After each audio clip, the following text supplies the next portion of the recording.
Good morning. Welcome back. Man, it's a little hard to wake up when you have a lot of fun the Yeah. night before with Yeah. friends. Welcome back. And we're starting today with JC, Yeah. Good right? morning, everyone. Thanks for joining us again. I just said this is the nerd hour because he's a scientist Yeah. and I'm an engineer. And Yeah. We think it's the best hour, yeah, probably. Yeah. probably. I think you're going to see some amazing things from JC today.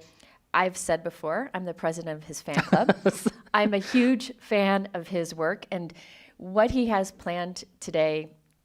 Not only are they fantastic cards, they are great for teaching lots of JC's tricks, which I'm really excited to see. So we have the same format as always, watch a video and you can create along.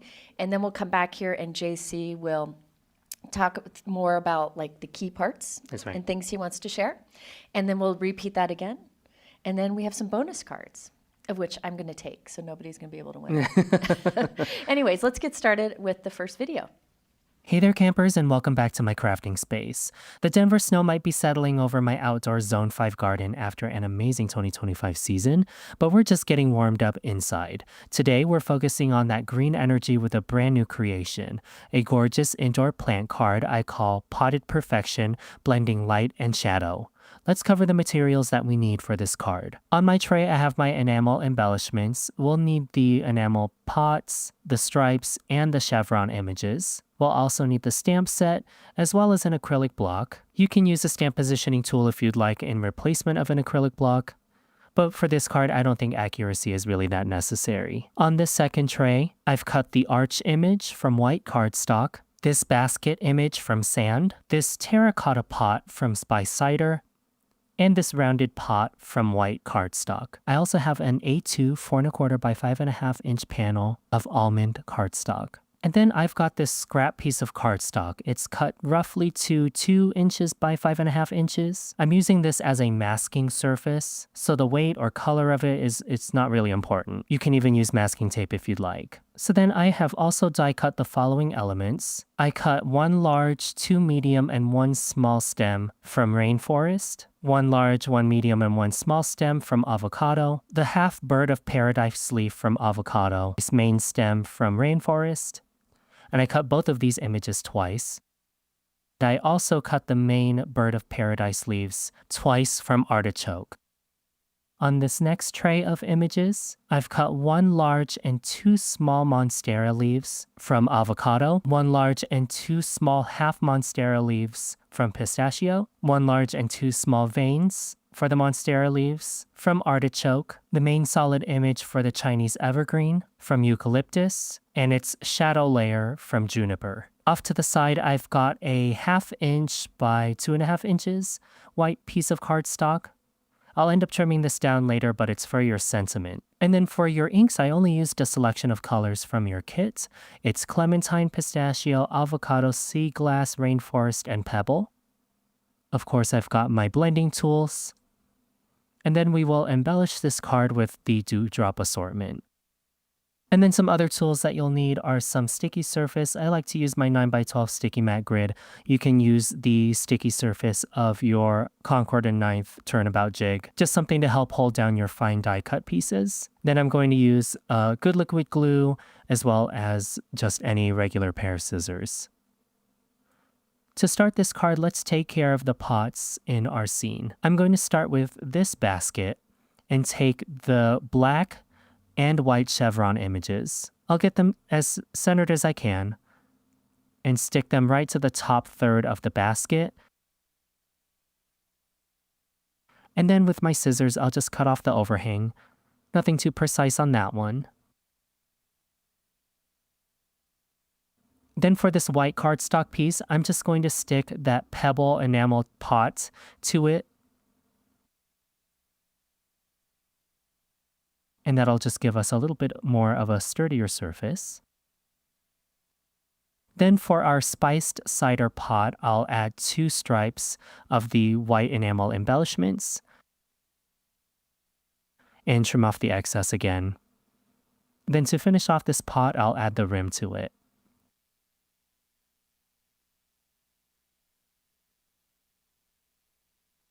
So we took care of those elements. Let's bring in our almond 4¼ by 5½ inch panel, our scrap piece of cardstock, as well as the arch. And now I'll bring in my 9x12 sticky mat grid. This will just help hold everything as I ink blend onto these surfaces. And another thing you'll need is some masking tape. It's just going to help hold everything together. If you're going the masking tape option, you'll just need a little bit more to hold down the arch and the scrap cardstock together. Otherwise, I did use a little bit more to hold down that scrap piece. And also, I centered the arch image to my almond cardstock. I'm picking an orientation of our scrap cardstock panel to create this little edge triangle here. Then with Clementine ink and its dedicated brush, I'm going to apply light blends on the top left corner of my cardstock panel as well as the arch. This will create the left side of my little spotlight that I'm creating on my background.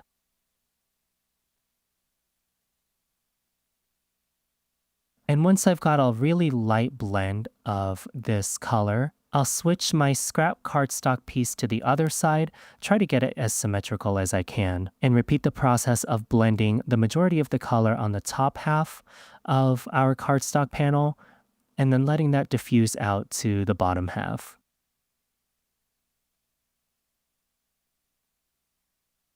I try to channel my inner Laura and remove some of the ink onto a scrap piece of cardstock just so that I get a smooth blend, but I just can't do it like her. So this is just what we're going to have today.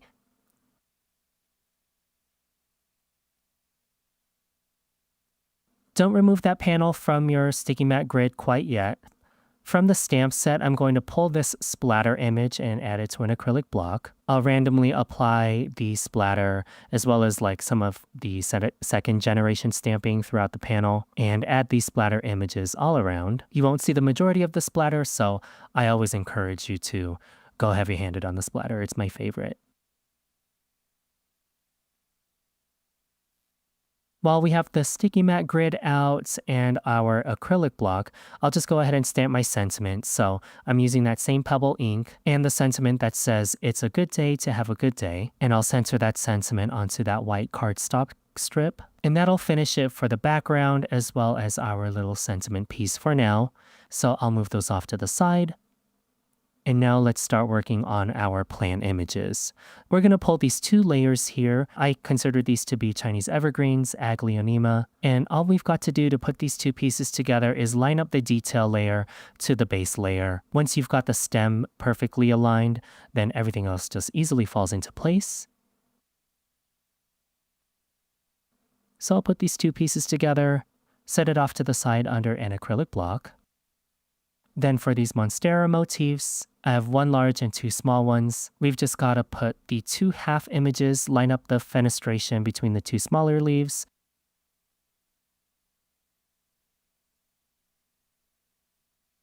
And then the other half for the larger leaf just easily falls into place. Then after that, there is a vein detail that we need to glue down.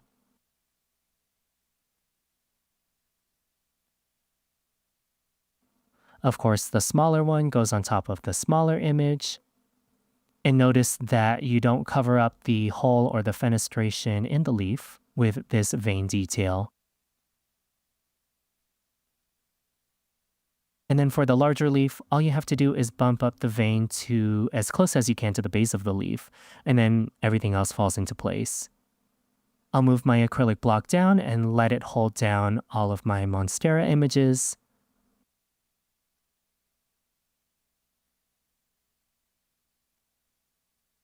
Then for my Bird of Paradise image, Strelitzia, I'll do the same thing as the Monstera leaves, which is align the other half of the image and glue it down really easily. The notch in the leaf matches the notch in the highlight layer, so all I've got to do is use liquid glue to glue all of those down.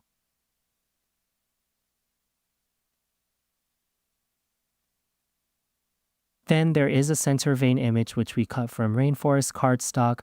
All you've got to do is align the longer vein to the bigger leaf and the shorter vein to the shorter leaf.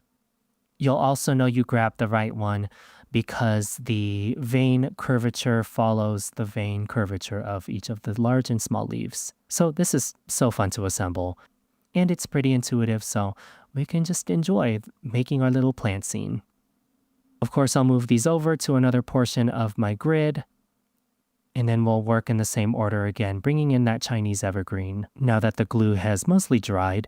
And I'll use Sea Glass ink and its dedicated blending tool to create a slight shadow in the center of the image.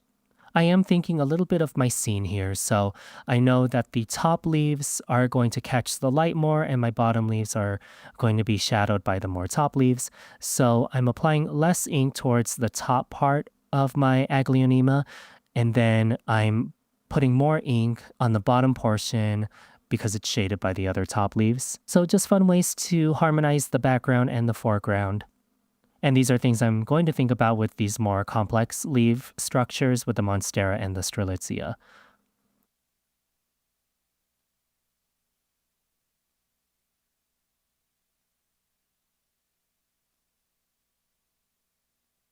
Then moving down, we'll work on the Monstera leaves. So I'm picking an orientation real quick on my sticky matte grid. And I'll pull Pistachio Premium Dye ink as well as its ink blending brush. And I know as the Monstera leaves get more mature that the fenestrations occur much higher up in the plant. So I am putting those images towards the light so that it matches my background. And that also means that I'm going to deepen these lower leaves a little bit more with Pistachio, and then apply less of that ink towards the newer leaves at the top.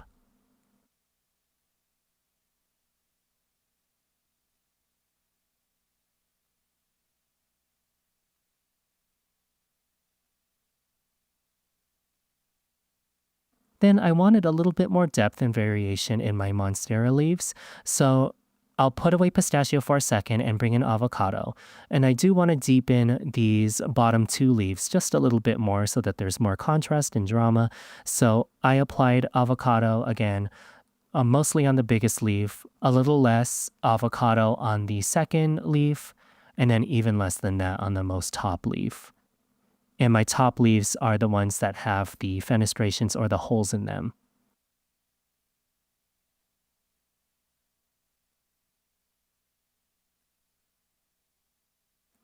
Same thing with my Bird of Paradise.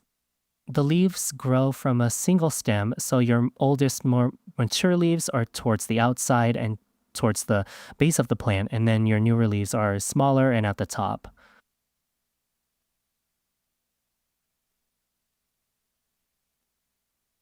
So I'm just deepening these bottom two leaves, the larger ones, with Rainforest and its dedicated blending tool.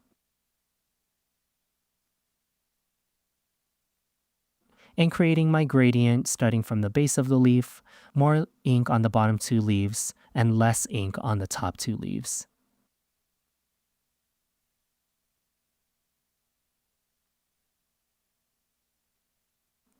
I'll work in order again from the Aglaonema, the Monstera, and then the Strelitzia as the ink dries back a little bit.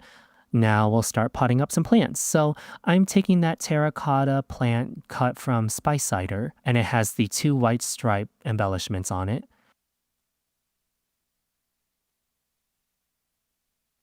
And I'll center the plant, of course, in the pot.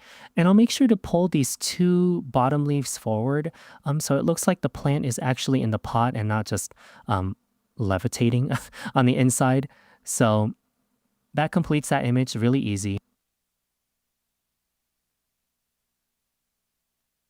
And then my Monstera image and the Strelitzia Bird of Paradise have these stem images to them.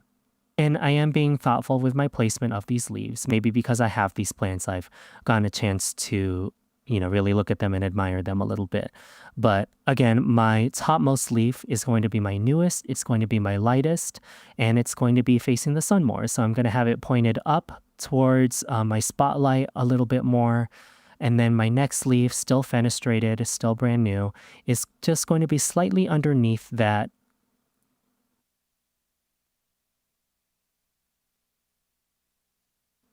Maybe it's done emerging from the petiole or the stem, and it's just going to face a little bit more sideways. And then my most bottom leaf without the holes in it is the most mature in this plant, so it's just going to be facing us.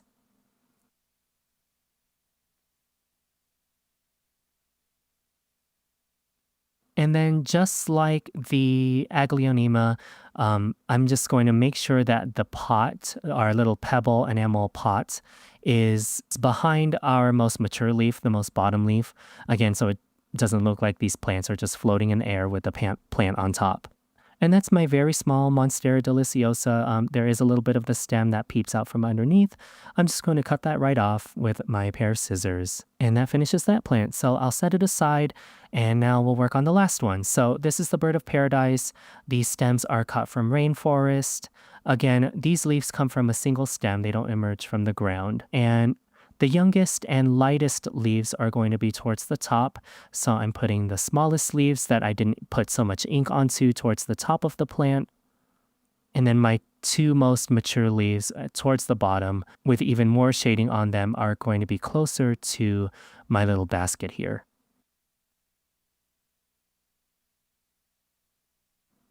So once I feel like I've got great placement of all of these images, I'll put our chevron basket on top.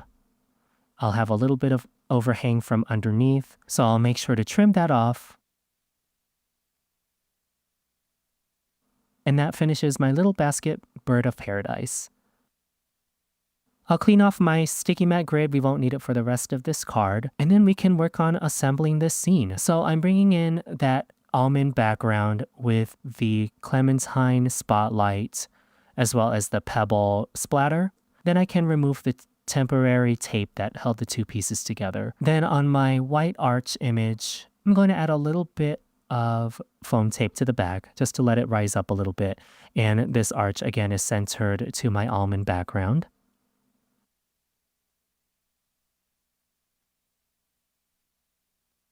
Then we'll just slowly start adding the pots to the scene. I'm just doing a quick dry fit here.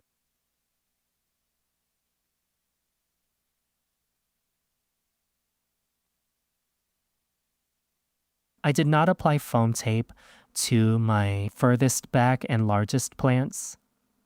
I will let them extend past the boundaries of the A2 card front. It just looks a little bit more organic this way to me. And if you plan on putting this card in an envelope, I just recommend using like an A6 size. It's just the next size up from your 4 1/4 by 5.5 inch envelopes, and it'll fit just fine. But then for the Chinese evergreen, I put this in the foreground. I did add some foam tape to this one, so it stands out a little bit more from the other two plants.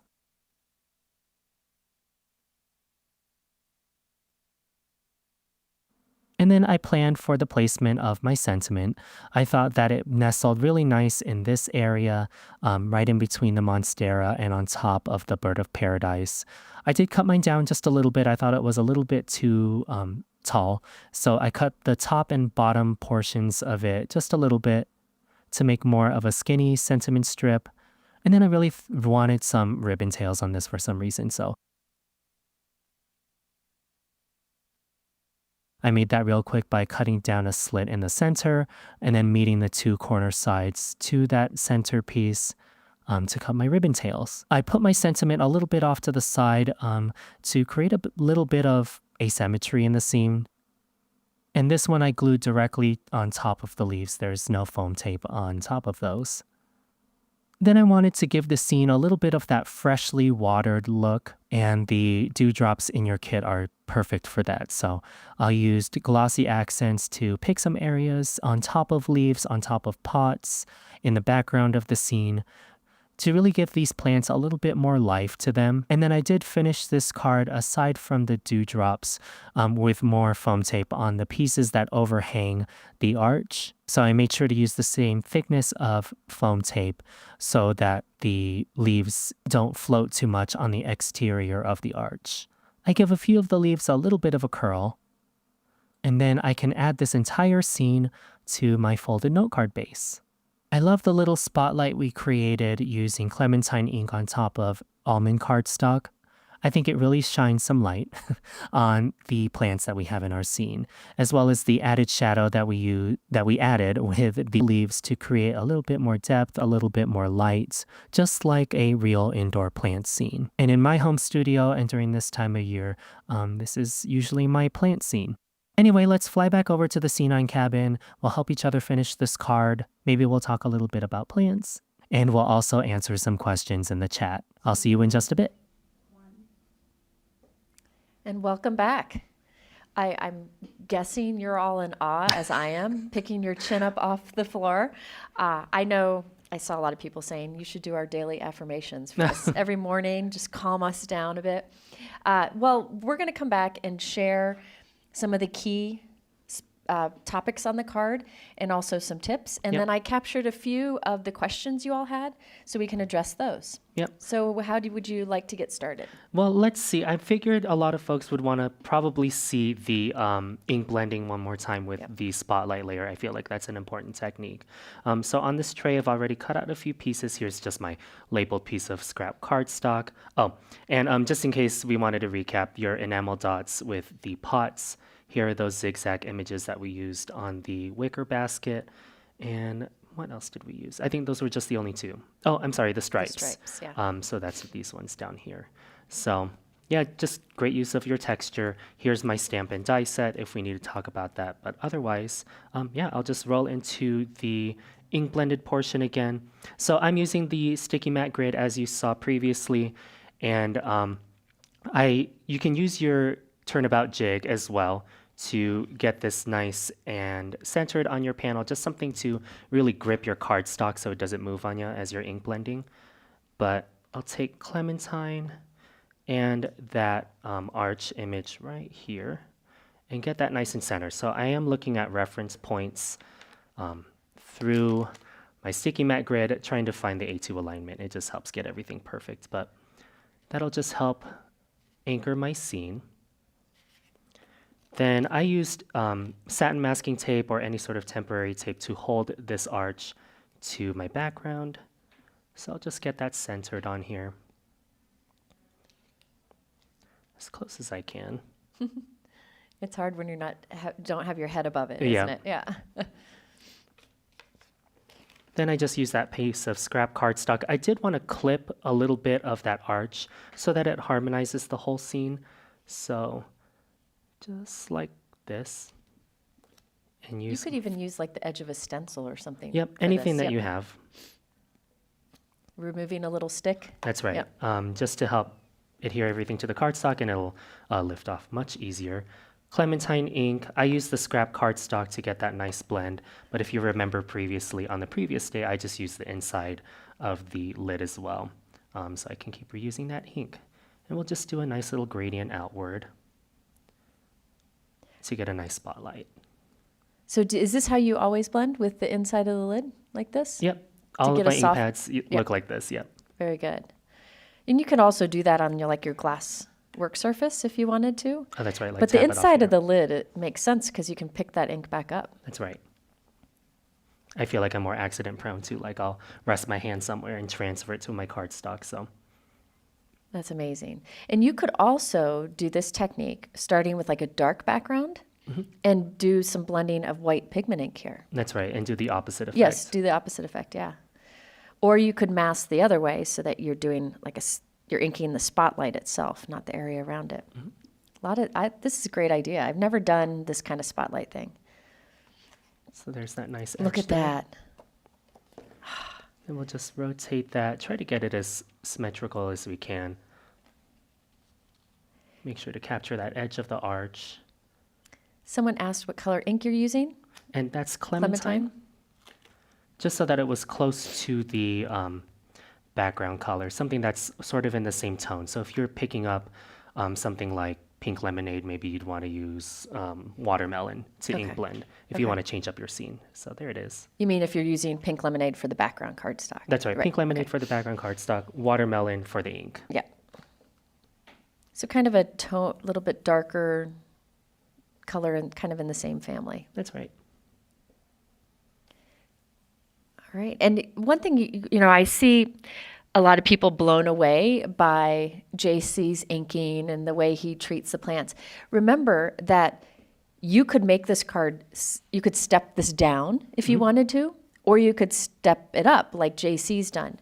So you could, if you wanted to, if you're a crafter who spends less time doing details and really just wants to make more cards, you could always skip a few of the steps. But I encourage you to give it a try because you never know I don't know. I'm a details person. Same, of course, as you Yeah. saw. Yeah. So I like the details on a card. And sometimes, even if that's not your jam, just trying a few of them, you might find a few of them worth doing and that you enjoy it. That's so neat. Look Thank at you. that. So that's Clementine on top of this base cardstock, and yeah, it's Beautiful. really nice to just have. You could use your masking tape as well, but Yeah. I just took this from my garbage. I used it in the craft space, so there's Smart. that. And to finish the background, all we did was use an acrylic block and the splatter stamp image from your stamp set, which, if you like more of a controlled splatter look, this is a great one to hold on to. Yes. That's me. Yeah, You're good at the real splatter, I do love me some real splatter. Yeah. So, but I need this. yeah. I'm surprised you like real splatter because you know- you're very. Yeah. I like the balance of it. I Okay. think after all of the structure and all of the like meticulous placement, I feel like splatter really helps break it up. And maybe it's Okay. the Libra in me. Like I want a little bit of balance sort Okay. of thing. Okay. So then we'll just Oh, there you go. First Look thing- at that. randomly turn your stamp. Oh, see, I'd be trying to line that up, wasting a lot of time. There we Look at go. that. Done. Perfect. And you did pebble for And that, that was right? pebble for that, Okay. yep. So it's subtle. It's not too bold. Yep. Somebody And- asked, have you glued this down? I have not. So it is temporarily tacked on here. It was just to hold everything flat together so I could use the masking. And then we can start assembling on this. And There you go. like Jennifer mentioned, I'm actually going to step this down for the live portion. I'm not going to ink blend on the leaves unless you all need me to during the live section. So just let me know. Yep. But otherwise, I do have everything already prepped on this second tray here. So that. here's my Chinese evergreen, or I referenced it as Aglaonema, Monstera, and Strelitzia, or bird of paradise. I'm just blown away. Do you mind grabbing the card? Yes. Because I think it's good to show a little bit of contrast. So you can see here are the inked leaves, and you can see the difference between the uninked and the inked. These are inked, these are uninked. And I think both are beautiful. Yep. I don't often ink my die cuts a lot. I tend to leave them cardstock. I just like the look of both. But theirs shows you the contrast. So you can decide, what kind of look appeals to you. Yep. So we'll just keep that off to the side if we need it, but I will just start assembling these. Oh, and I've got my folded note card base here. Here's my sentiment banner, which I've already taken care of. That's Pebble ink on top of a 2-inch by 1/2-inch white cardstock panel. I love the pebble. I always go bold with my sentiments, Yeah. but on this card, I think the softness is fantastic. That soft pebble. We have requests for ink blending. Okay, I can do a few examples on here. So I feel like Yeah, do that one because one. I was blown away how you arrange the die cuts how you want them to be and then ink them accordingly. I just would have taken those leaves and just inked them individually. yeah, But you're right. So you're placing it how you want it to be on the card. that's right. Usually I can see like an A2 grid on behind my cardstock. Actually, what I'm going to do is going to slide this behind just so that we have a guide for what space this will take on our card front. Yeah, smart. So if, I don't know, just things I really overthink it, I think, but this is just how it works. I'm the same. I overthink other things. Yeah. We overthink different things. Yeah. Don't get us to create a card together. Yeah, right. It might take 10 days. It might. It'd be a little problem. Yeah, we'll have to have a pre-meeting, post-meeting. Yep. What did we learn? Stay up all night thinking Yes. about what we did wrong. Probably send a few texts back and forth. Yes. Let's see, what did I use? I mean, these are even beautiful uninked. Yeah. I just love them. I think I might have used avocado. If I'm wrong, I'm sorry. But I'm just looking for a tone, right? Something that's slightly darker than what we have here.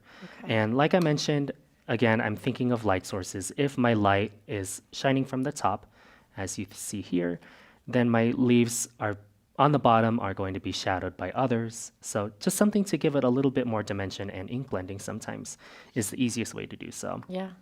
So this will be my darkest leaf. Again, this is avocado. Right there. I don't reach for avocado enough. Yeah. I think I like a like a muted yellow green. Yeah. So for me, avocado's It's a perfect. great one. It's a beautiful color. But I always go for parsley. I always reach okay. for parsley. Do you not use parsley much? I don't. No? Yeah, darker greens for me, millennial greens is Yeah. what I call it.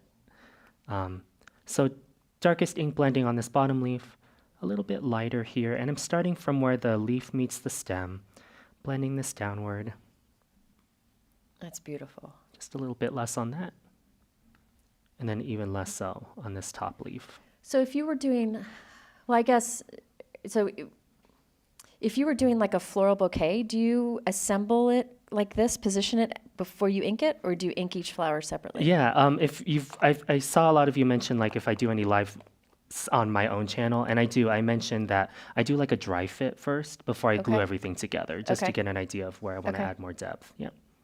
Smart. Yeah, folks are asking, JC does have a YouTube channel, and he Yep. does go live on Wednesdays, right? That's right. Wednesdays, 9:30 or sorry, 7:30 Mountain Standard Time. So on the Okay. same time zone as Concord and Ninth. And you're planning to do a live with Concord and Ninth soon, or Christina's? The Christina's collection is Christina's right. collections. Yeah. So I'd But if you appreciate if search tune on in. his name, you'll Yes. find him on YouTube. So yeah, that's an example of that ink blending there. Here's our 3 images, and I've got them roughly placed where I want them on my card.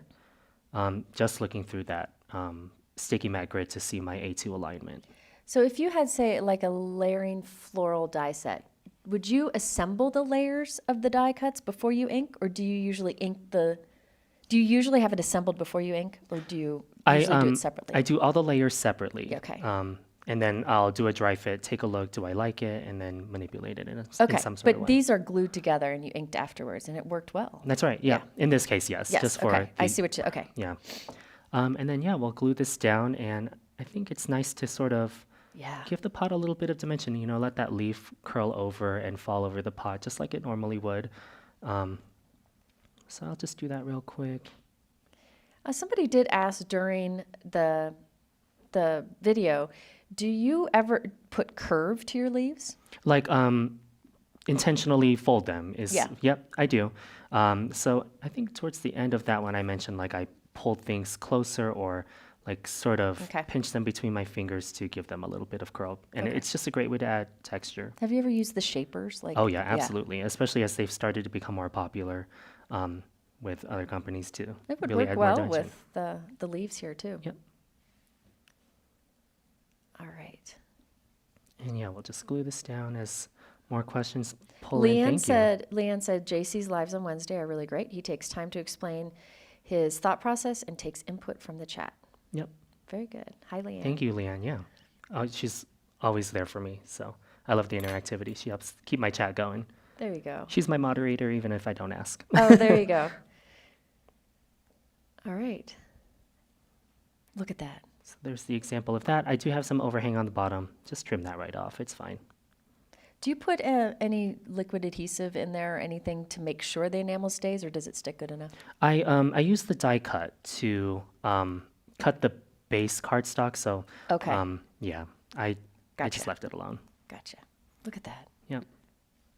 Amazing. And we'll just trim off the excess, and then we'll add it to the scene. In fact, we can just make this scene really simple. See if I can finish this in the next minute or so. So here's That's our beautiful. base. I mean, you could even just put that one plant there. Yep, that's what I was exactly going to do. Is that what you're doing? Just to finish this real quick. Do you ever do that? Make like a more stepped up version and a simple version? It's always going to be a more complex Yes. version, honestly. I have a few of your cards that you've sent me over the years, and they are always out in my craft room. They're Wow. just treasures. Look at that. See, I love that. I love that. Look at that. Come on. There we go. And you know what you could do if you wanted to step this up? I don't know if you saw my video yesterday using those accordion folds. You could put little accordion folds on the back of this, and this would pop Oh, up yeah. a ton. Yep, that'll be perfect. I actually foam mounted the arch on the other one, but just so that we could finish this. I love it. And wait till you see. Now, this design you're looking at now, remember this, because he's going to show you a bonus card later, and it's a nice variation. That's right. Yeah, we'll use the same technique. So I love it. looking forward And to if that. you were watching him in awe like I did, and you weren't able to keep up with playing along, you can watch this all the time. Remember, class is about learning, your little practice pancake cards where you just practice it, and you can perfect it later on. Look at those. I love them both. Wonderful. Thank You you. ready for the next video? Absolutely. Because I'm excited about this next card. So let's go ahead and get started with the next video and watch JC do some more magic. Hey, and we're back. If you take care of houseplants or any plant, you'll know every variety is unique in its care, watering, fertilization, and light level. What if we could play into this idea with a card where we can arrange our plants into a fun and interactive scene? Let's find out with Houseplant Haven Pop-Up Planter Scene. We're going to need quite a bit of material for this card, so let's get right into it. On this first tray, I have our interactive portion.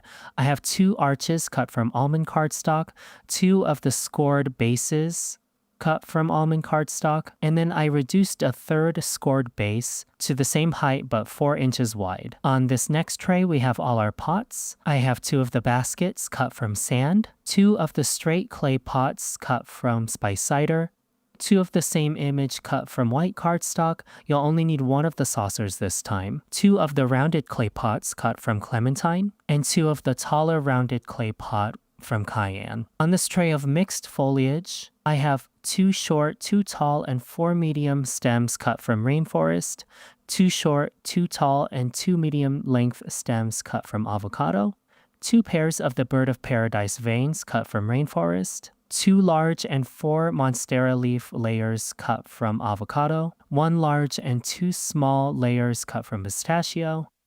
On this tray, I have 2 layers of eucalyptus for the base Aglaonema, and then 1 detail layer cut from juniper, 1 large and 2 small vein detail images for the monstera cut from artichoke, then 2 pairs of the ZZ plant cut from juniper, and then 2 more pairs cut from rainforest. Then on this last tray, we've got 2 layers of the snake plant in the large, medium, and small size cut from eucalyptus, then the same deal cut from sea glass. Then I've got this pair of bird of paradise leaves cut 4 times, all cut from artichoke, and then the highlight layer for the bird of paradise leaves cut from avocado. I've cut the pair of highlight images twice. Aside from those die cuts, we're going to need a few tools. So I liked using my sticky mat grid. This is a sticky surface to hold down my die cuts as I ink blend and glue pieces together. Alternatively, you can use the sticky surface on the turnabout jig. Whatever you got in your stash is going to work just fine. You'll also need a great liquid glue, a bone folder, tweezers, scissors, and any black ink pad. I don't have the Concord and 9th one, which is why I'm showing this one, but your favorite black ink will work just fine. I did use a stamp positioning tool just to help with the sentiment portion of the assembly of this card. Another tool that will tremendously help with your layout of this card if you don't have a cutting mat with an A2 size guide on it is just another A2 size piece of cardstock. So that's 4 1/4 by 5 1/2. This will help ensure that your interactive pop-up card will still fit inside an A2 sized envelope. Towards the end, I will also quickly discuss a folded note card base. This is a portrait A2 sized folded note card base. This will help you if you plan on giving this card to somebody inside an envelope. So we'll touch on this at the very end of our time in my studio. So on this tray are all of the pieces that we need to make our pop-up or stand-up card, and I've quickly drafted how these pieces fit together so the arch fits in the center. These 2 side folding bases sort of pop out and towards the back, and it'll give this arch some sort of stability, and it's hard to tell from an overhead view, but this is what it looks like on your desk. It stands up quite beautifully, and this card will still fit inside an A2 size card base, no matter which orientation you pick. So you can do a portrait or landscape version, and if you decide to recreate other versions of this card, your A2 size template is really going to help you out in making sure that your card fits inside an envelope. So let's get right into making the interactive portion. So I'll need 1 of the almond arches, and on this almond arch, I'm going to add it to my stamp positioning tool. As I mentioned earlier, this is just so I can get my sentiment perfectly centered on here, and we'll use that, I think, your pretty great big sentiment that's in your stamp set, and then you'll use whatever black ink that you have to stamp the sentiment towards the top of this arch. you kind of want it to peep out from underneath the foliage, which you'll see towards the end. But anyway, I'll get this stamped right on top of our front arch. And that's really all I needed the stamp positioning tool for. Moving forward, I'll just use an acrylic block. It's just faster this way. And I'll use Wildberry ink and stamp the 2 heart images, the large and the small one, and surround my I think you're pretty great sentiment with 3 little hearts. Then on the second arch, the second almond arch, I'll take that splatter stamp, adhere it to my acrylic block, and use Pebble to randomly apply the splatter all over the arch, making sure to create a lot of variation, rotating the stamp, really filling in the space. You won't really see this element, so I want to make sure to add quite a lot of splatter. And then also to really dress up the back of this card, or what's going to be the back of this card. I'm using the more straight stripes in a vertical formation, and I'm just creating this like acoustic panel slatted wood look using these stripe stamps, and I'll use Pebble as well to get that stamped on the back. Okay, so those are 2 pieces. I'll set this off to the side. I won't need my stamp positioning tool anymore, so I'll get rid of that. Then here are the 2 panels I just stamped. And then here are the 2 longer scored bases. Here is the shorter one cut to 4 inches wide. And I'm creating valley folds along the score line, folding that shorter piece onto the longer piece, and I'm using a bone folder to reinforce that seam.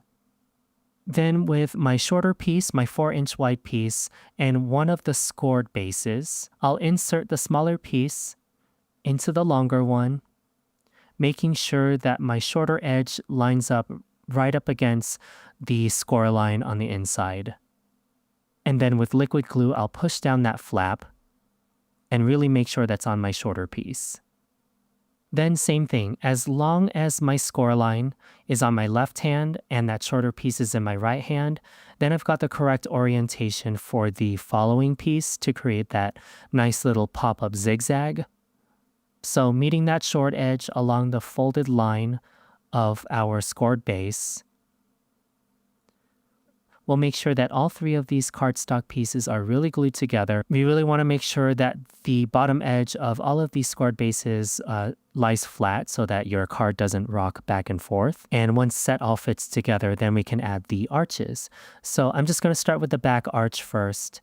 I'm centering our scored base to just one of the lines on my cutting mat grid and making sure that my arch is centered on the shorter piece, so that 4-inch piece. I'm just looking for reference guides on my grid. And once I've got the bottom part of that arch glued down, then I can apply glue to the entire arch on the other side. Make sure that the scored base is open, and then put my nice little sentiment right on top. This will cover our shorter piece. And then I'm just going to use that bone folder again to really burnish these 2 pieces together. So again, this is the main pop-up element of this card. The 2 scored bases will pop towards and behind the card. And then as you see here, when this card is complete, it'll stand really nice on your recipient's desk. So we'll set that off to the side, put it on a little tray. Make sure you don't lose that. And then we'll work on the next simplest element of this card, which is adding some shadows to all these pots. So this is where my sticky mat grid comes into play. You can use your turnabout jig as a sticky surface just to hold all these pieces together. So right now I only need 1 copy of each of the pots or baskets. So I've got 1 basket, one of the angular terracotta pots, one of the shorter rounded terracotta pots, the porcelain pot, and the taller terracotta pot. And while we still have the stamp set out, we'll add little embellishments to all of our vessels. So starting with the basket, I'll take the chevron stamp and Pebble dye ink, and really simply just add this image right on top of our little basket. Love the boho look of this one. And I did try my best to make sure that I'm only pulling out 1 ink pad at a time, but we are going to jump around a little bit. I've got this angular piece here, this angular stamp, and this creates the nice little shadows on the more curved elements of our pots or baskets. So I'm using Pebble again and stamping a partial image of this stamp And I'm catching like the left side of all of these pots. And already just with this singular image, it's giving like a very nice curvature to all these pots. And then you can slightly offset this image, stamp even less of it in a darker ink. So on my shorter rounded terracotta pot, I can use Clementine to stamp the second layer or second detail layer of the rounded portion. And I can do that on both Clementine and the Cayenne taller pot. And that'll just give me some nice dimension. So then I forgot about the basket, so I'll stamp that basket in pebble as well. And then I realized I can use this flat portion on the more angular terracotta pot to give that some dimension as well. So I turned the stamp over to the more flat side and stamped the left side of the shorter terracotta pot in pebble. And then I'll stamp even less of that layer on that same shorter terracotta pot in Clementine. Then I'll bring back pebble for the third time and stamp that angular portion on the white porcelain pot using that straight side of the photopolymer stamp, and then even less of that image, a little bit more to the left, using sea glass to give that nice reflective feel to this little porcelain pot. So those are all the shadow layers that I'm adding to our little pots and basket. So then there are other little stamps on here that we can use to embellish our pots. So this is where that black dye ink comes back in. I'll add this row of triangles to the porcelain pot. Again, really loving the bohemian feel that we have on all of these pots right now. So stamp those 2 rows of triangles on the porcelain image. Then on the shorter round terracotta pot, I'll apply these 3 striped images using the black ink. Then I'll apply the same black ink to the top rim of our taller rounded terracotta pot. So that's all we need for the pots and basket for now. Leave the other die cut on your tray or wherever you've got your die cuts for now. We'll need it for the final assembly of this card. I cleaned off my sticky matte grid and our stamp set is still out because we'll need it for other dies that we have in the set. And we'll bring in our first tray of foliage. So I have one of the layers of the Aglaonema, the Chinese evergreen, and then also the juniper detail layer. And I'll put these 2 together with some liquid glue just as normal, aligning the stem, and then the rest of the detail images fall right into place. Then I'll return that splatter image back onto my acrylic block. I'll bring in watermelon ink, and I'll put a lot of this ink all over the Chinese evergreen. I just remember seeing varieties of the Aglaonema with this sort of speckled pattern on it, so I wanted to replicate it on this card. I think it just gives a lot of texture. So I wanted to make this interactive scene look, as realistic as I could, but also really play into the fun interactive element as well. Once I've stamped on the front side, I will turn this die over, or this pairing of images over, and make sure that I glue the second die cut from eucalyptus on the back of this piece. You'll notice as we go through this card that I really want some sturdiness as you assemble this card so that all your pieces stand up really nicely on some flat surface. So those are the 3 images we'll need for the Chinese evergreen. Love the speckling on this one, so we'll set it aside. So let's bring in a pair of the ZZ Zamioculcas images cut from Juniper and the other from Rainforest. There is a shadow layer in our stamp set, so I've added that to an acrylic block. And on the Juniper layer, I'll stamp avocado on top. With the more angular piece, I just put that on the other side of my acrylic block. And then I'll stamp avocado on top of juniper again. For the darker ZZ stem, I used Rainforest on top of Rainforest.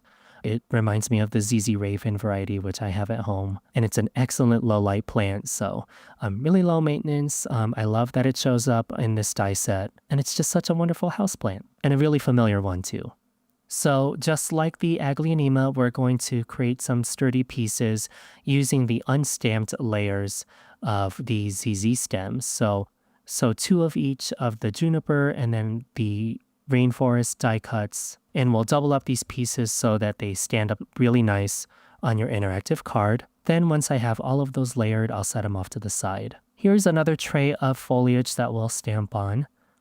First, we'll start with the snake plant. as well as the Bird of Paradise leaves too. We'll use the same irregular stamp on all of these, so I'm just going to go ahead and add them to my sticky mat grid. But first, I'll take the shadow layer for the snake plant and stamp on top of eucalyptus and the sea glass cardstock with sea glass ink. Again, accuracy is not important. Once I see that I'm generally on top of these images, then I'll just bring the ink right to it. So I'll do that for all 6 of these images. And then here is that irregular stripe stamp. I'll use pistachio on top of the eucalyptus and sea glass cardstock, die cut cardstock pieces, and add a variety of stripes on top of all of these images.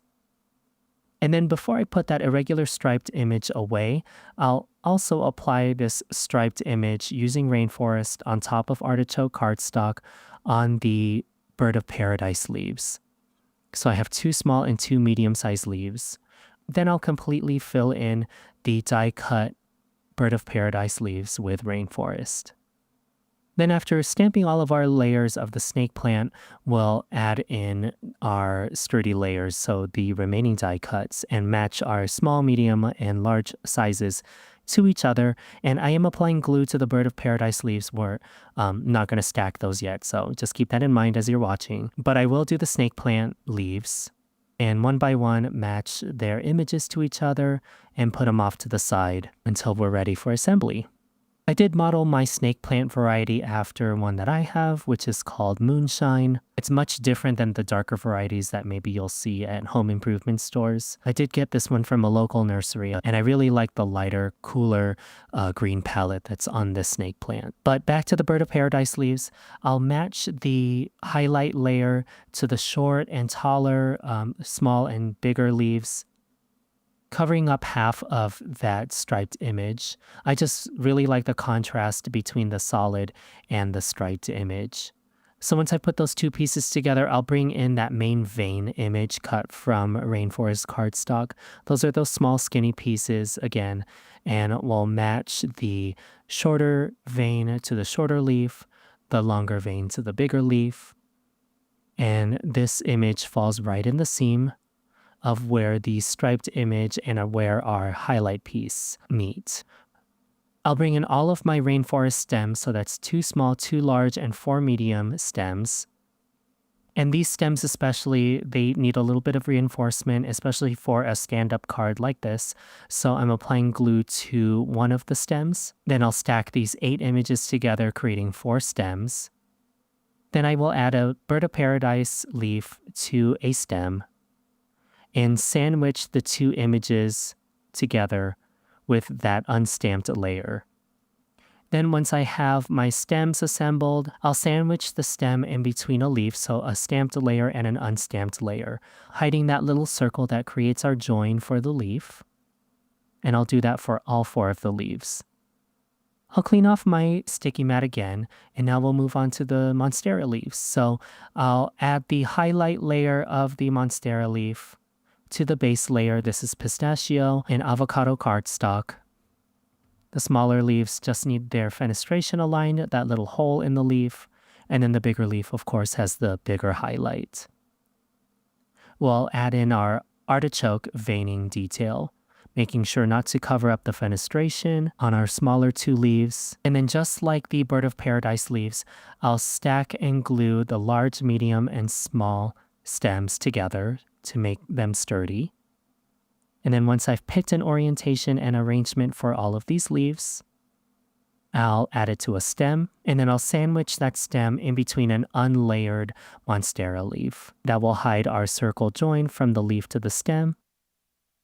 So that'll finish our 5th and final plant for this scene. So we just did the Monstera, we've got the Bird of Paradise, snake plant, Chinese evergreen, and ZZ. Before we get into building our interactive card, let's finally assemble a plant to a pot. So I've added all my plants and all of my pots onto this singular tray, and we'll add our stems into pots. So for the basket, I just felt like the Bird of Paradise, that was going to be our perfect pair. So I put our longer stems towards the center, our shorter and bigger leaves towards the bottom, and then I will glue the basket on top of all of the stems. If there's any that peek out from underneath your basket, you'll just use your scissors and trim those off. Then for the Chinese evergreen, the Aglaonema, with the speckling on it, we'll just add this image to the taller, rounded terracotta pot. Then with the snake plant, you're going to have to get a little bit creative. I really wanted to make sure that I crammed this pot full of these snake plant images, just like how they are in like the houseplant variety. So I'm arranging them and really trying to make sure that they fit inside our little white porcelain pot with the triangle embellishments on them. And then once it all fits, it looks like a perfect little snake plant, a little healthy snake plant. So we'll set that over to the side. And then with the ZZ plant, I'll arrange the 4 stems together really easily on the back of the shorter angular terracotta pot. There's really nothing to this one. And then don't forget the little terracotta rim. So I'll add that right to the top. Oh, and then one thing about the snake plant I forgot. It's got this little white piece. Instead of making it a terracotta rim, I decided to make it a little saucer. So I love that this pot die is really 2 images in one. And then the rounded terracotta pot with our little black stripes on it. This is going to be our little pot for the Monstera. So I'll just add all 3 stems of the Monstera leaves and glue that right into our rounded pot. And then we should have unstamped, untouched layers of the die-cut pots still in our tray.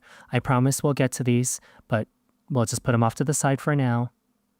And now we can work on the interactive portion of our card. Yay! So let's get this tray out. Again, if you don't have an A2 size guideline on your cutting mat, feel free to use an A2 size piece of cardstock in a portrait orientation because we will want to make sure that this card fits inside an A2 sized envelope. So here's our interactive portion again.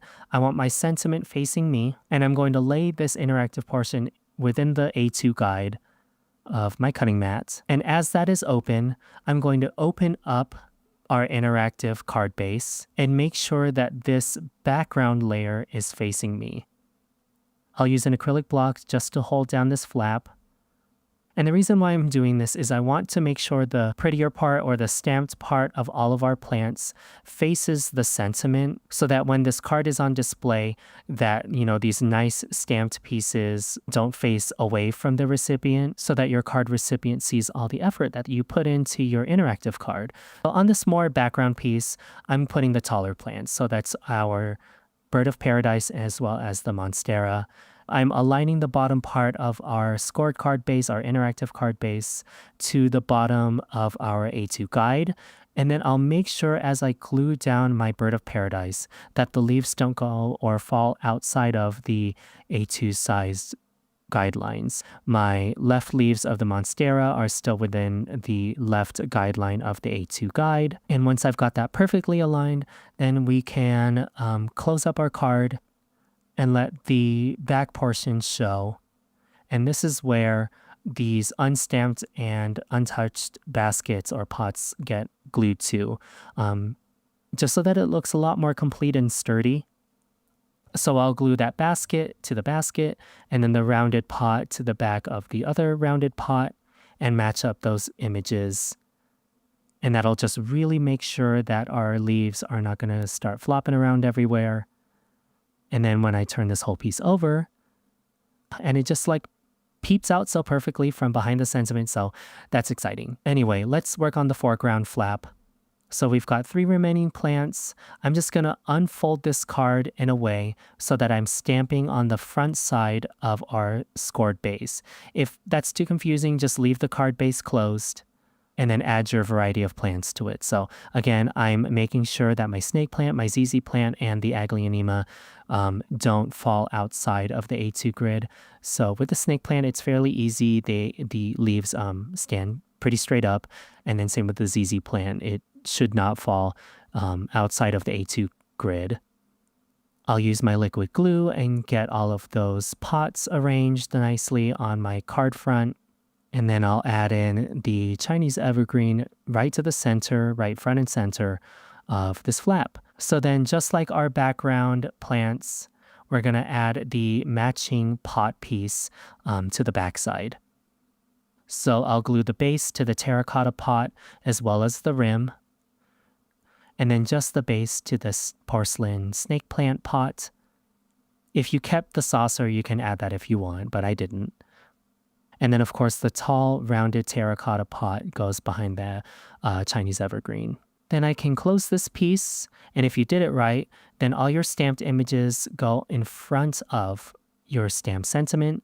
And then when I pull this back piece back to its original location, this is what your card looks like when you pull it out of an envelope. It's just like a nice little mystery reveal. I love that the plants in the background perfectly arch and frame the little sentiment arch. And then, of course, it stands up really nice on a flat surface. But here it is in the front view. It's so cool. Oh, and a tip for you, if you have a folded note card base and you followed your A2 size guide, then you can put this card inside a folded note card base, maybe add a little minimalist sentiment to the front so that when you pull this folded note card base out of an A6 or A2 sized envelope, it's just easier to pull out of here. So, pulling out the folded note card base, then you can open the folded note card base, pull out our interactive card, and then you can see how nicely it fits on your flat surface. But anyway, I had so much fun assembling this card. You might be working through assembling this card at home, but when I see you back at cabin, we'll work through any questions that you might have, and also just talk about this amazing scene. I can't wait to see you there. Okay. Okay, my mind is blown. I love this card. And I love that like card base could be used with so many other things. Yeah. So many other things.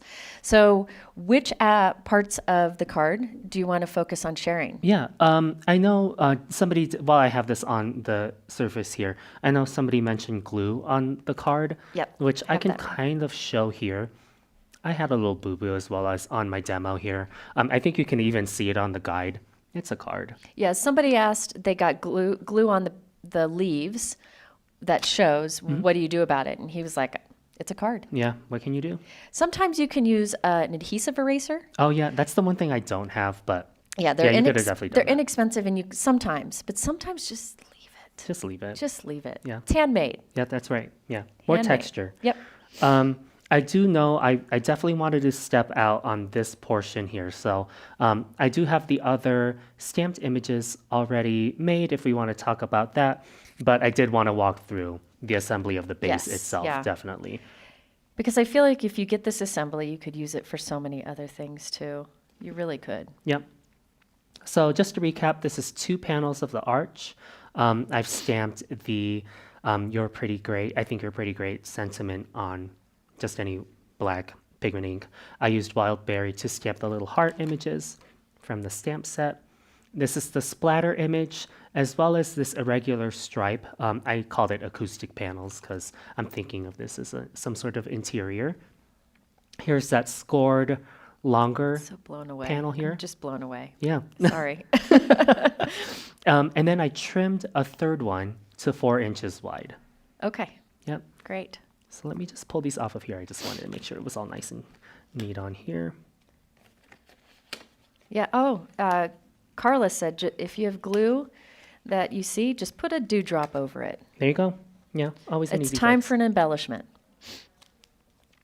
So to assemble this, I'm going to start with the 2 scored pieces here. Let's see if I can catch the light to get that scored piece. Anyway, there we go. There's that scored piece and this one here. Oh, that makes it so easy. Okay. Then all I did, and I'm going to use glue tape to do this just because it's faster for this live portion. What would you normally use? Oh, liquid glue, 100%. I think we're on the same team on that, right? Yeah, we Yeah. are. But I also think when you have an interactive card where somebody's going to be kind of playing with it a bit, Yeah. you got to use the strongest glue Absolutely. you got. Double-sided tape would be good too. So just to the folded inner portion of this, I'm going to take the shorter 4-inch piece here, put that right in that score line. Give it a little bit of room, make sure that you can still, fold this. Yeah. Okay. Then it helps me, I guess, just to turn it over.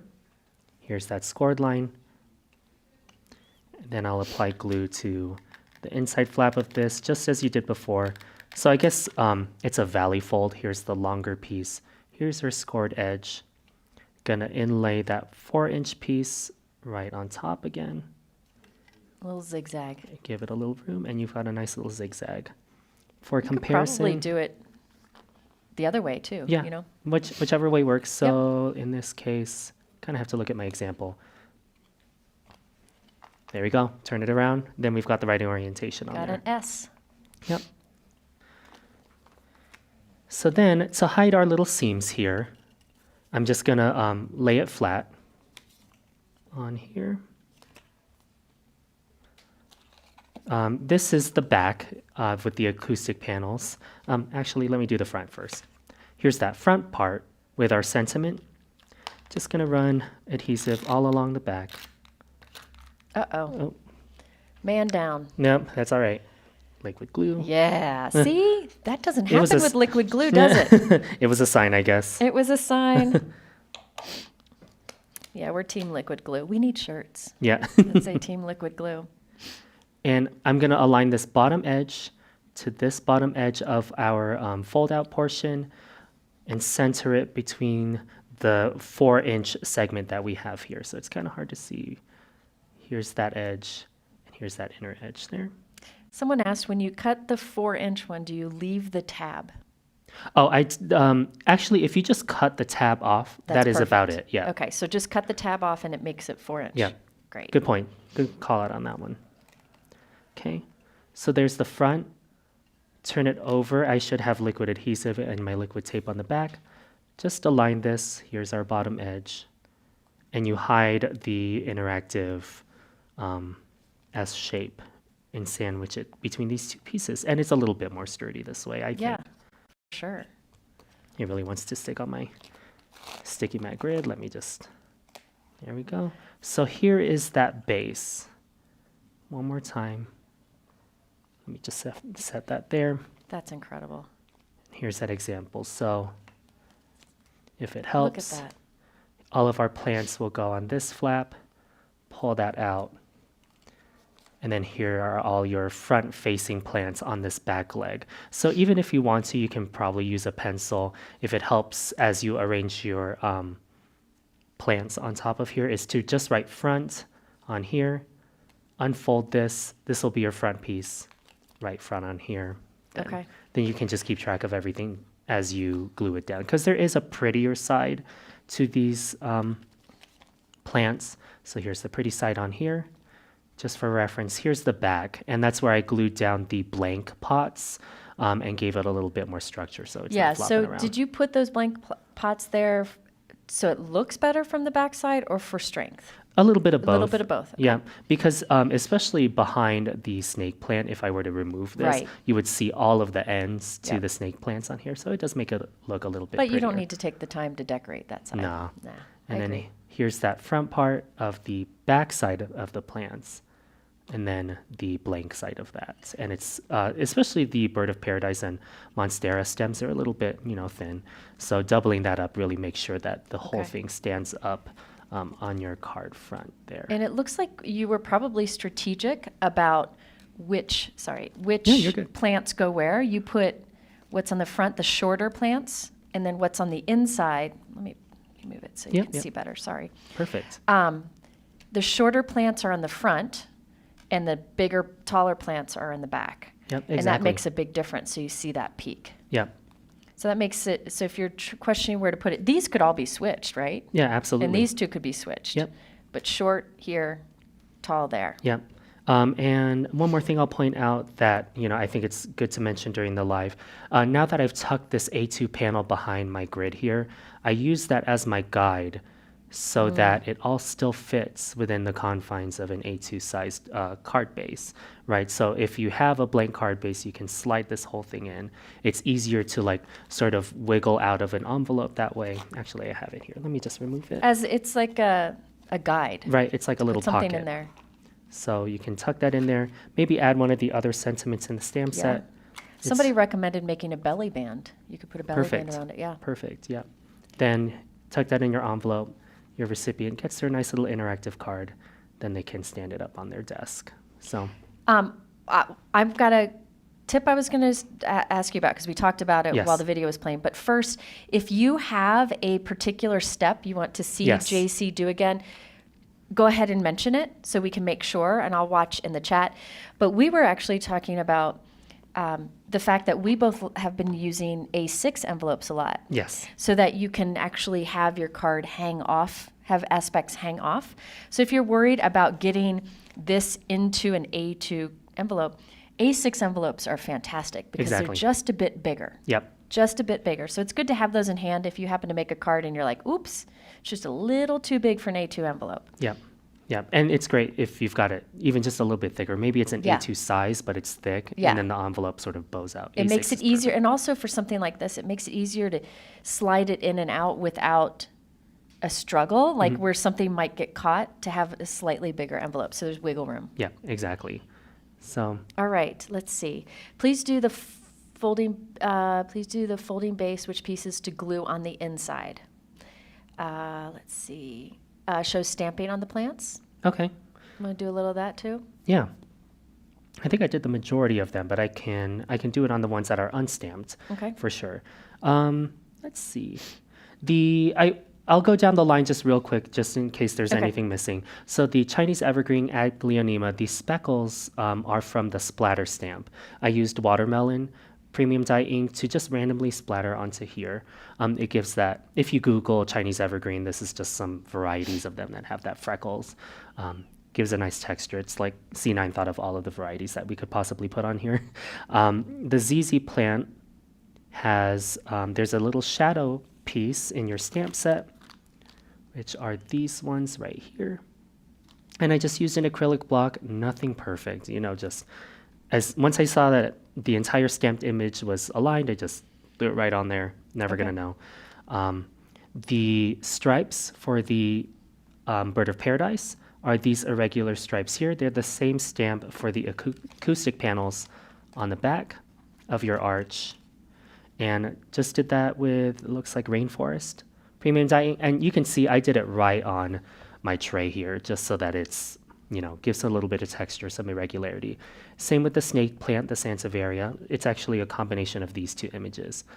So this shadow image, you kind of want to bring it down a little bit so you see the base cardstock peep through. It gives that illusion that it's curled. And then put the striped irregular piece on top to give that characteristic striations of the snake plant. Let's just work through that one because I feel like it's a two-step process. So on here I have this cardstock color, Sea glass? which is sea glass. I was like, Jennifer, Yes. which one is? He was afraid to say sea glass because I mentioned this morning how sad and disappointed I am that sea glass was defeated. Yep.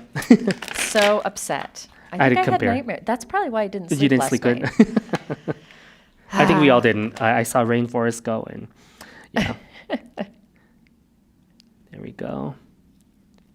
So let's see. Oh, look at that. You put a stamp on each side. Yeah, because Yep. it doesn't have to be exact. Nope. I'm gonna use pistachio to just, oops, let me just show the ink color on here. And I'm just stripes. There you go. I like it. Look at. There you go. You're so structured, and look at you go. Look at you go. Then with the shadow piece, just kind of gotta there, Okay. let it fall down a little bit. So both are done with the same color, yeah. There you at go. that.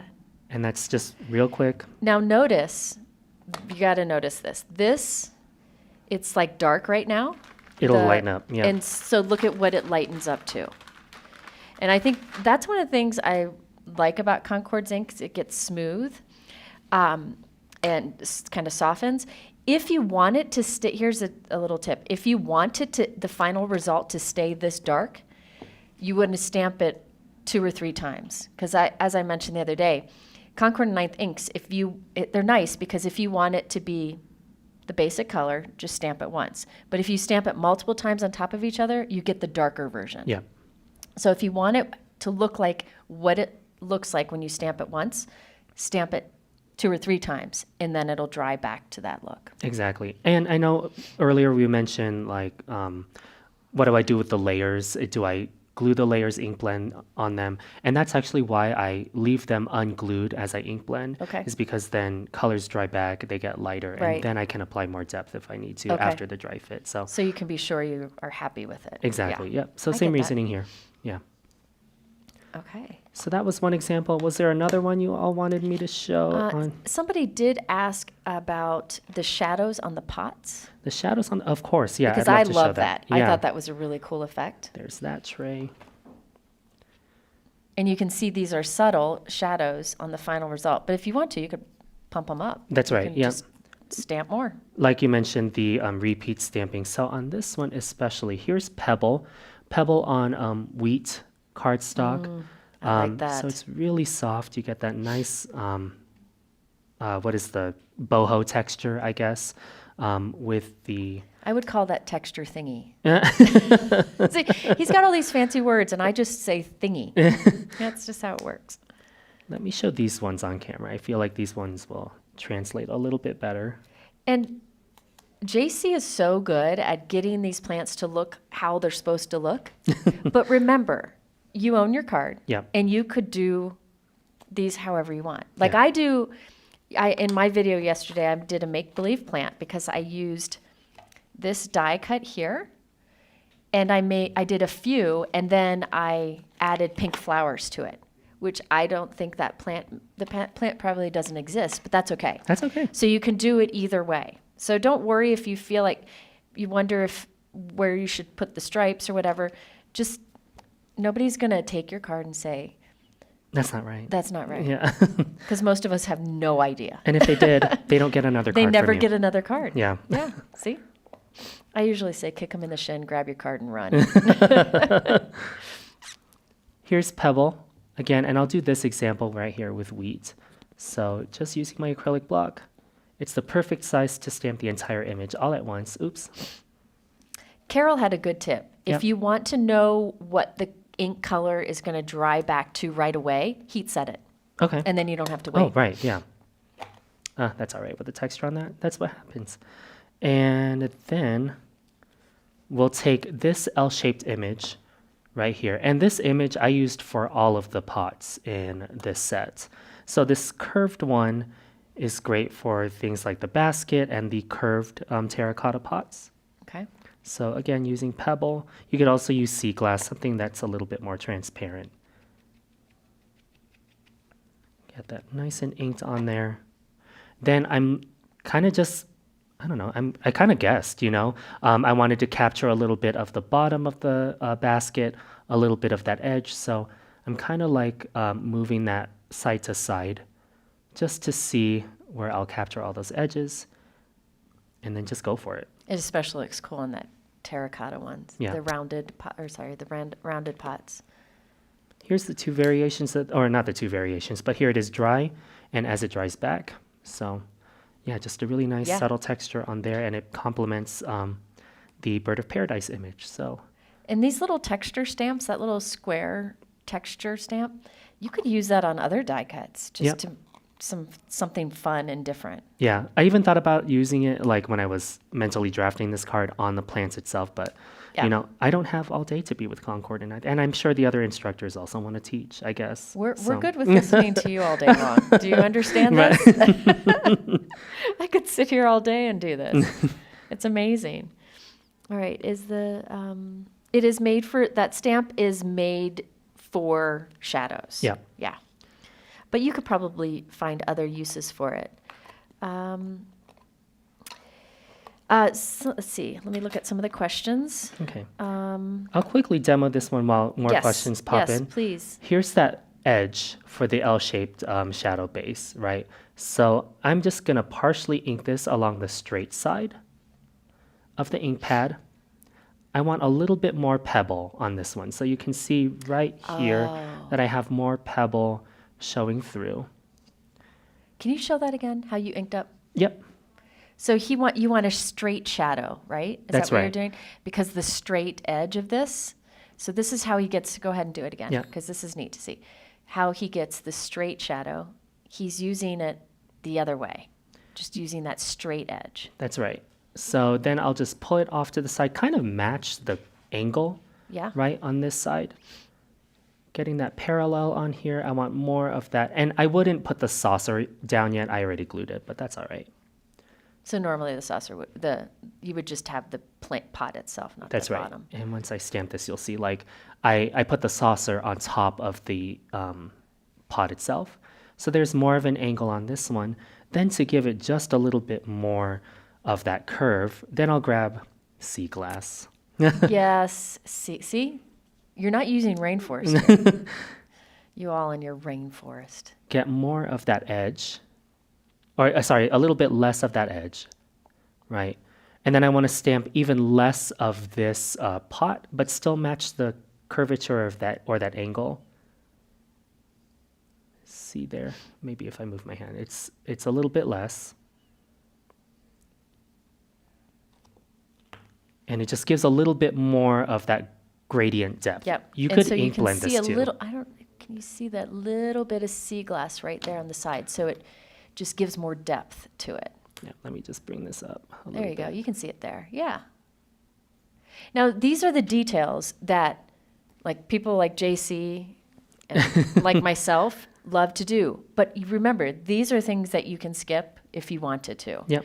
And you can also, if you are concerned about the assembly of the card and getting it just right, you could just do the assembly with the die cuts without the ink blending on it Yeah. and kind of simplify it. And then you can always go back and do another version with the ink blending on it. And sometimes I like to do that. Like I would make this card without any inking, just the plain die cuts, right? And then go back and do it again. And then you have the two to compare and you can decide which look you like and remember that for the future. Perfect. Yeah, exactly. It's just so well said, you know? Yeah, and of course, I like a lot of detail. I'm sure you like a lot of detail as well, Jennifer. Yes. Just so many ways to assemble and do this. I had them stamped initially, like, Yeah. you know, without any detail, and then, but I'm excited that this card was also included in the event because this event has had more like quicker cards or Yes. simpler cards and then more complex cards. So you can experiment with both. And I appreciate that.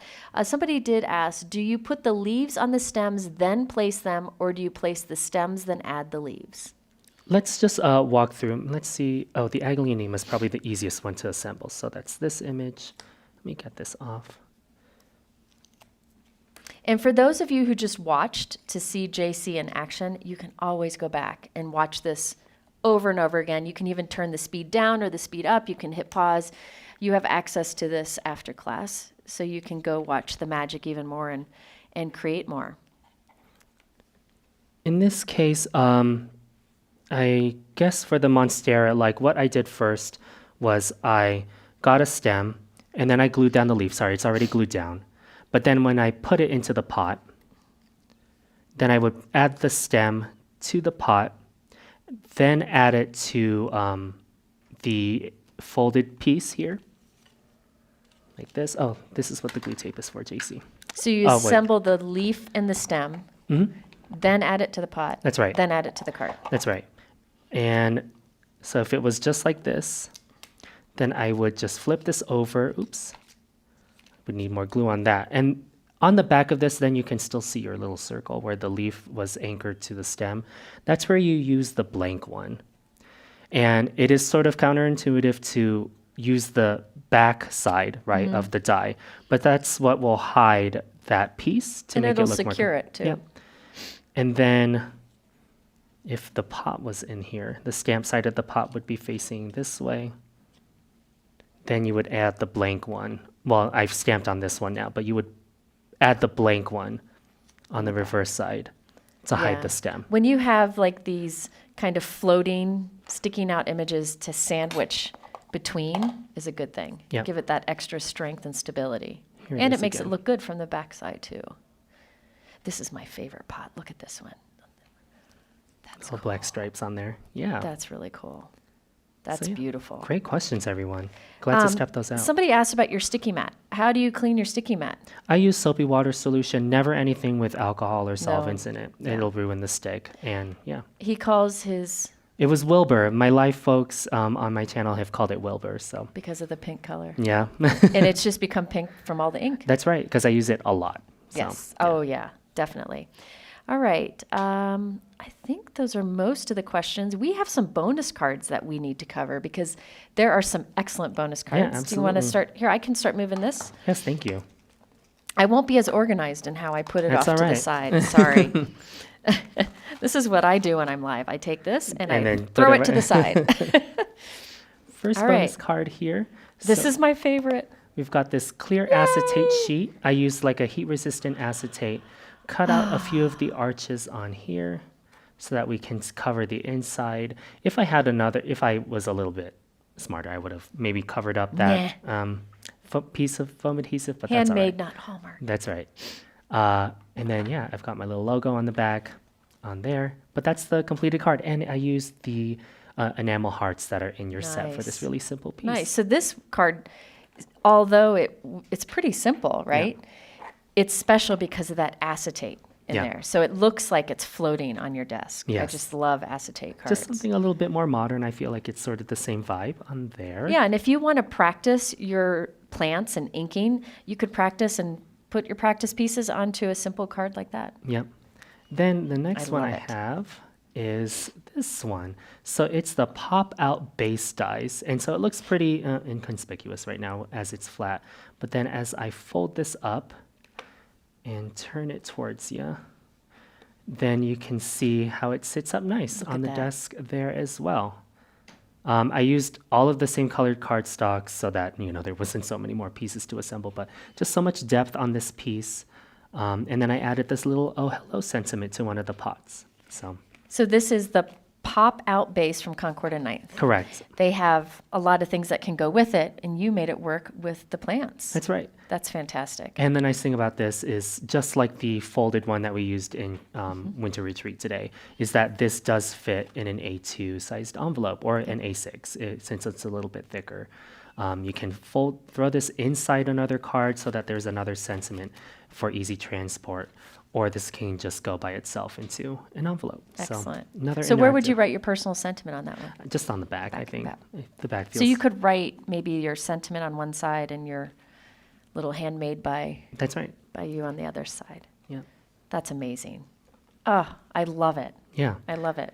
And then one more we've got from, of course, Miss Callie. Yes, this is beautiful. Is this one. I just love all the colors. She added these beautiful highlights to them. Much more colorful choices with the pots on these. And yeah, Oh, just this one. always a this good pot time. here is great.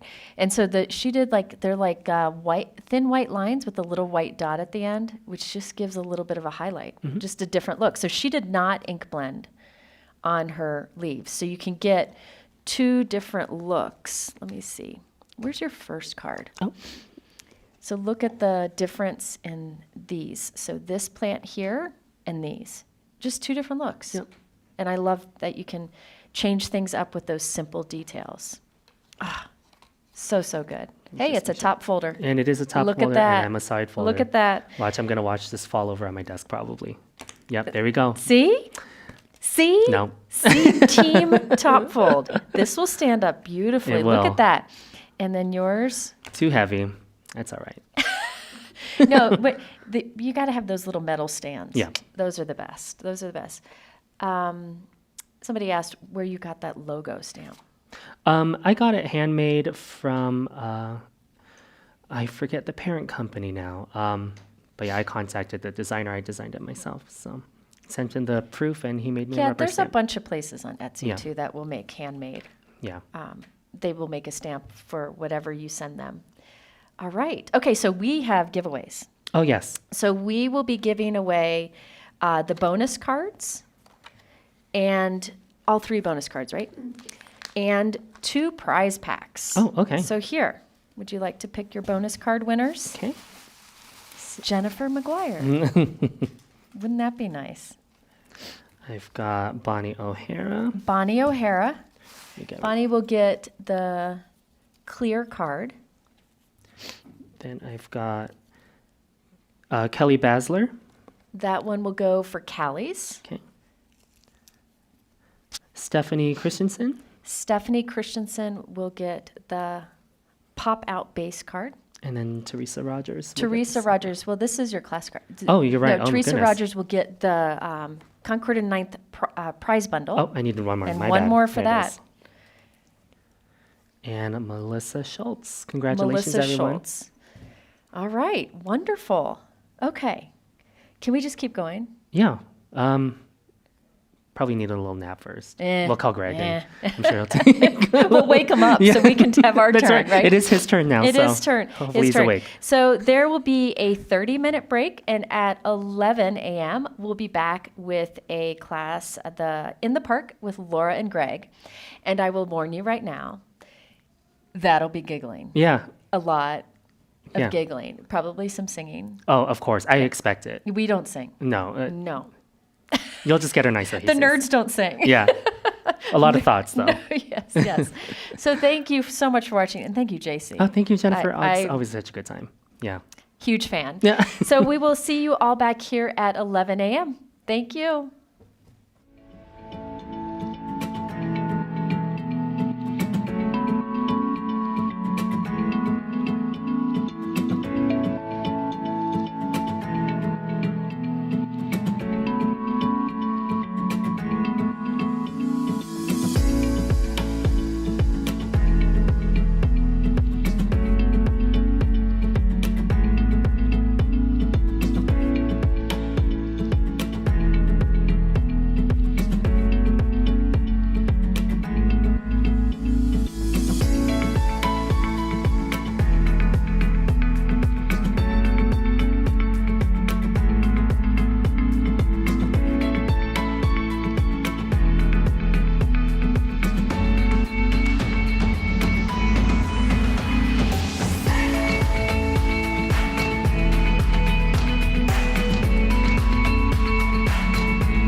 Welcome back, everybody. Laura, how you doing? I'm doing good. How you doing? I'm doing good. Good. Yeah.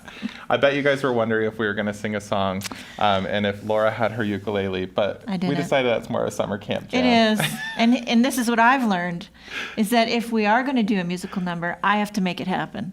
That's true. Yeah. And you know what? And Laura didn't make it happen. I No. didn't. That's all right. But it would have been good. Like We could have just done a noticing love. that We could have Laura done a looks love really one. nice with our decor here today. Yeah, it would have made sense to do a love song like "Endless Love" or something. Something might break out. You Yeah, never we'll know. see. You never know. The class is still young. It is. It's early.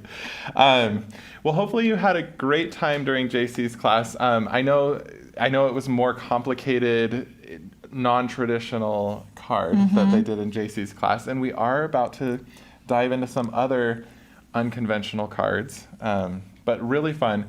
This one though, Laura was saying, It's mostly, if you have all your stuff die cut, Yeah. it's really just assembly. Yeah. The only thing you might get tripped up on is assembling the base. right. So And that- we'll and help once lay you the get past that, you're foundations, good. right? Yeah. Yeah. We'll set a good foundation for the card. And if you need to, just sit back and relax and kind of watch. Again, just a reminder, this content's all available to you forever after this. So you can go back, rewind, pause, take your time with it. So yeah, don't feel overwhelmed. I think Right. that's the key, is just crafting is still supposed to be fun, but these classes are also intended to like stretch ourselves, because we don't want to just make like an ordinary card, right? Right. This is a fun card. Yeah. So Something different. so what we're going to do, and Laura has a great presentation in her video coming up here shortly, but we'll talk about other ways too that might help when we come back live if you're feeling like you're stuck. But Laura does a great job laying everything out. So we'll go to the video and then we'll be back live together, and we'll have plenty of time to go through this. So we'll be back with you shortly. Hello and welcome to In the Park Class 1. We're going to make an accordion pop-up card. It's going to be interactive. So here is the accordion die that comes in the bundle, and there are a lot of dies in this bundle. And then there's another die that cuts a panel that fits perfectly to go with that accordion die. It's a little bit smaller than A2. And then this die here cuts a little frame on the inside. If you put those two dies together, you can make like a little frame and put those along with your accordion size. Now this die makes, what do you want to call it, like layers to build up the scene within your accordion. So for the scene, you can have a cityscape. There is a treescape. These are bare trees, but you can add greenery. There is a hill die, so you could add a layer of hills, snowy or green. And then here is a kind of a water layer, gives you like waves. Okay, so there's 4 different dies to build up your scene. Now here's the trees, bare or with the leaves on. And then over here we have some Christmas trees. You have the base, and then the Christmas tree, you can die code those in different colors. There's 2 different clouds, and then here we have like a swan boat with a human that can sit in it, and hair, and then things for the swan's face. There's 2 people. They can be a man or a woman. There's a park bench. These are accessories for the park bench. And then there's clothes for the people. There's enamel dots that you can add. These can go on the park bench. There's cloud enamel dots. There's suns and moons. There's hearts that you can use on these projects. For the stamp set, it's a little mini, mostly sentiments, but there are little birds. So you could stamp birds in the sky. There's also kind of that could be a wave in the water, or it could also be on ice. A lot of different sentiments for different occasions, so you can get a lot of different uses out of it. What you're going to need to create this accordion card, I'm going to walk you through it. You're going to need 2 of these accordion panels cut out of sea glass. You can see when it die cut it puts those score lines. You're going to need 2 of those. And then 1 panel die cut with that open rectangle out of sea glass. 1 with the open rectangle and the frame out of Stardust So this is going to create your little frame for your scene. And then now for the scene building panels, we have one out of black, one out of lemongrass, one out of artichoke, and then one out of lakefront. So 4 of those. And then now all of these little bits, these little pieces, we have 2 trees, bare trees out of hazelnut. And then we have spice cider and cayenne, hazelnut bench with a sand bench, and then you have a white swan and a little black for the eyes and clementine for the beak, sand for the human sitting in the boat, and a little brickyard beanie to go on his head. Okay, for the beanie, I use this little tiny die cut that cuts a beanie to go on the guy's head, or girl. It could be either or. Sitting in the swan boat. Okay, we're going to get to gluing. I'm going to start with the littlest pieces first. That way they don't run away. Sometimes little die cuts can run away on you. I'm going to zoom in, so we're going to get real close. Hopefully I don't scare you. And listen, don't look at my janky grid mat. Okay, listen. It's very well loved. Okay, it's been used and loved, and it's got glue bits and who knows? But I put a little dab of glue on the end of the geese snout, nose, beak, what do you want to call it? And then it goes over onto the eyes. And then I'm going to put just a drop on top of there and add the orange, well, clementine, teeny tiny beak. Okay, these pieces are so tiny. You might need a magnifying glass, but look at how cute it is. It's a swan boat. And then now for the person riding in the boat. See that little curve? That's going to line up with the curve on the swan. So you just kind of line those up, and then the person just kind of nestles in there, and then a little dot to pop on that brickyard beanie. I thought about adding a shirt because it does kind of look like he's naked. But it's so small. But look at that. It's kind of abstract. Okay, just go with it. Now for the trees. The trees can be really customizable if you want to add greenery. I did the big tree with cayenne. This one here is cayenne. I'm just gluing that on. And the other one is spice cider. But maybe you want to do artichoke or avocado, lemongrass. You can do all the tree colors. I just saw a little bit of orange. Might be fun. Popping it. Okay, so there you have your, this is very fallish feeling. Now for the park bench. There is a little seat that gets glued right on there, and it just kind of fits like a puzzle piece. I die cut the seat out of, I believe it's sand or almond. There is a neutrals pack. Sometimes I can't tell what I'm using. Okay, so there's your little bits. Now I'm going to use an enamel dot for the park bench post. And that just goes around. There's also a die. If you don't want to use an enamel dot, you could die cut this piece out of black cardstock and glue it on. So you could use a die cut, or you can use an enamel sticker. What do you say, enamel sticker, enamel dot? I don't know. Okay, now we're moving on to building our scene. Okay, so here you have your sea glass panel, your stardust frame.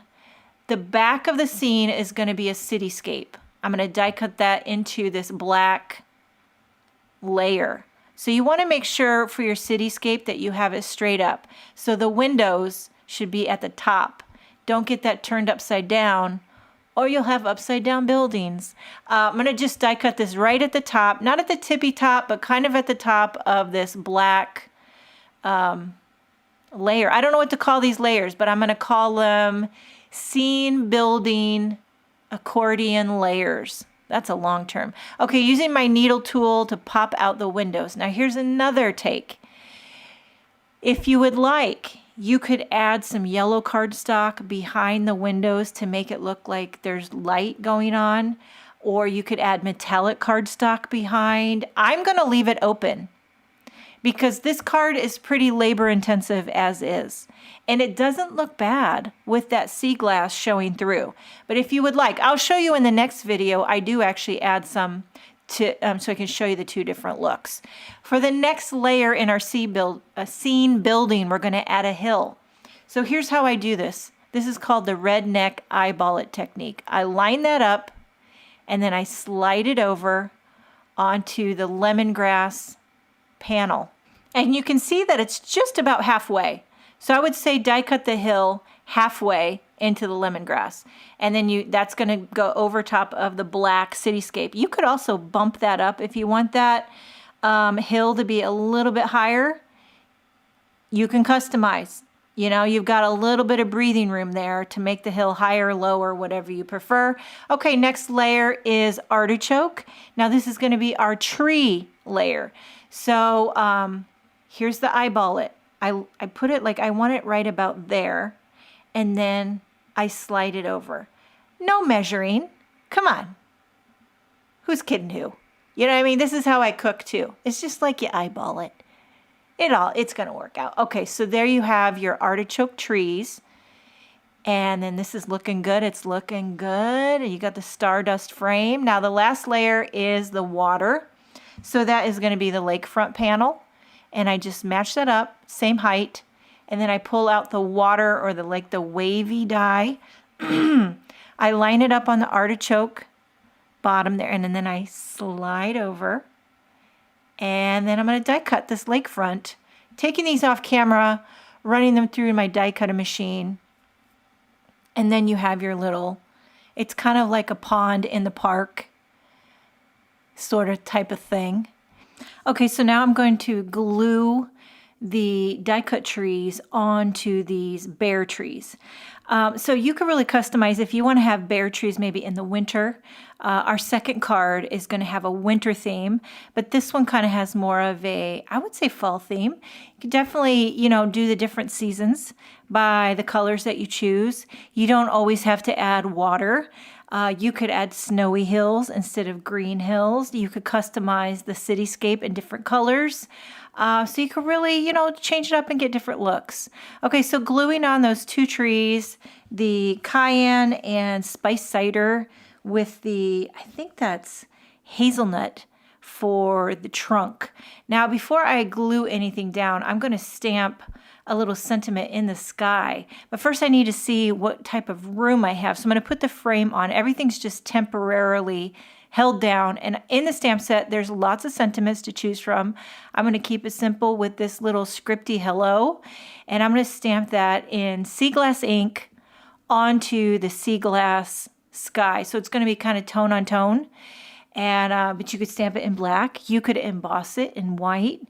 A lot of different looks. So I'm going to stamp it twice with sea glass to give it a little more vividness. It's pretty subtle stamped once, but when you stamp it twice, it gives it a little bit more brilliance. Is that a good word to use? Okay, and then one more thing to stamp before we put everything together. There's a little wave in the stamp set, and I'm going to stamp that on the little water in the pond. So I'm going to put the scene back together. So you got the cityscape, the green hill, the lemongrass hill, the artichoke tree hill, and then there's your water, and then the frame. So now I could see how much room I have to stamp a little wave. Oh, and there's your little swan boat. Look how cute that is in there. Okay, see this little wave? I'm going to stamp that using lakefront cardstock onto that little lakefront water panel. So I'm just going to place it right there and stamp this. I'm going to take the other things out of the way so it's not too bulky. I just realized lakefront ink is not in the color bundle. So if you only have the ink colors for the class, just stamp this with Rainforest. I apologize for that mistake. But if you have lakefront, stamp it on your lakefront cardstock. But Rainforest would work as well. You probably could get away with sea glass. It would give you a little indentation, or even like a watermark ink, like a Versamark. Now we're going to fold the accordion sides. So I go down first and then just alternate back and forth. And then I'm going to go over it just to give it a little helping hand with my bone folder. I like to really crease those accordion folds. And then here we go. So down first and then back and forth. If you have trouble at all, then I would recommend putting this in your scoreboard and scoring those score marks extra before you start folding, and that will help you get a nice, clean, crisp accordion fold. So we're going to adhere these accordion sides onto our Hello square panel. I'm using score tape, 1/4 inch. You could also use 1/8 inch. You could also use glue or tape runner. This holds really securely, and I like that it's like an instant hold, whereas with glue, you'd probably have to, hold it down, count to 10, maybe 20 to make sure you got a secure hold. So we're going to adhere this down like so. So the first fold is going to get taped right down onto that sea glass background panel. Just lining that up with the edge, making sure it's flush. And then the other side, pull off the backing of the score tape and then line up the accordion, the first fold, line it up with the edge of that sea glass panel. And now that both sides are adhered and securely fastened, we're going to adhere the Stardust frame to the front. So I'm going to take score tape again and put it on the top of the accordion fold. So the one that's facing the top.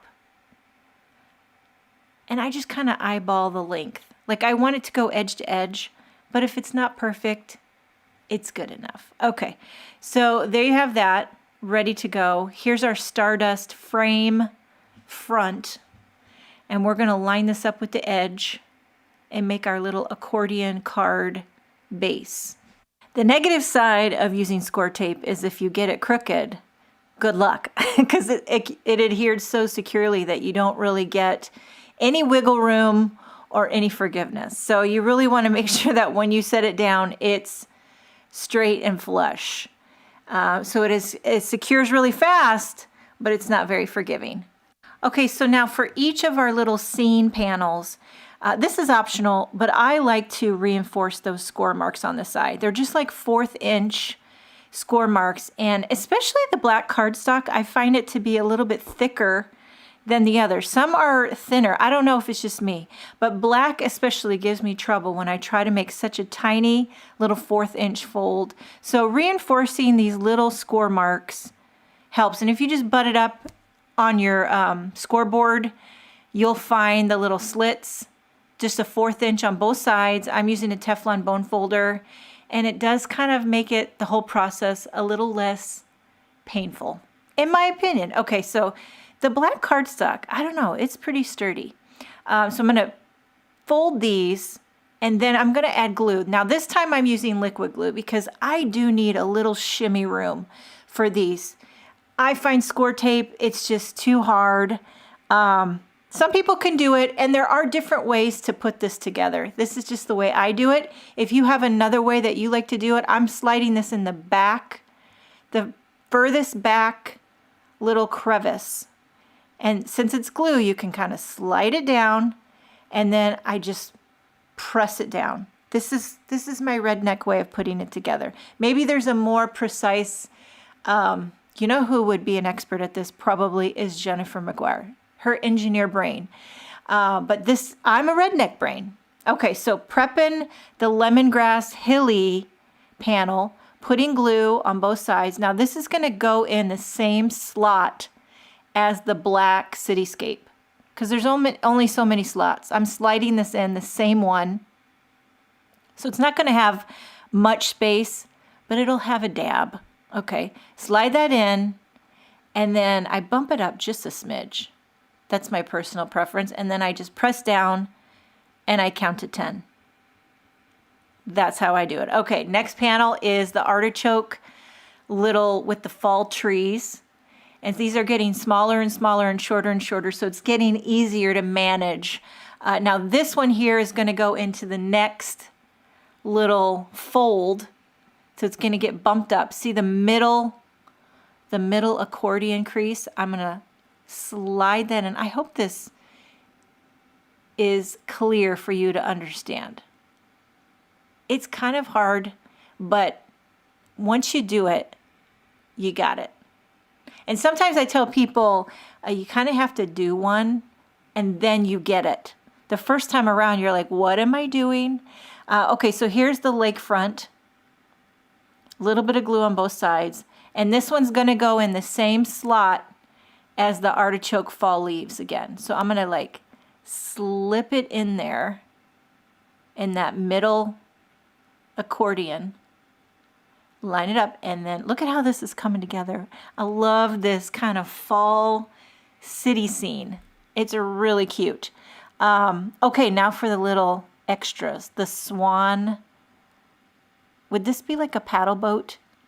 So cute. And then we also have the park bench. We're going to slide that. That's going to be like in the forefront.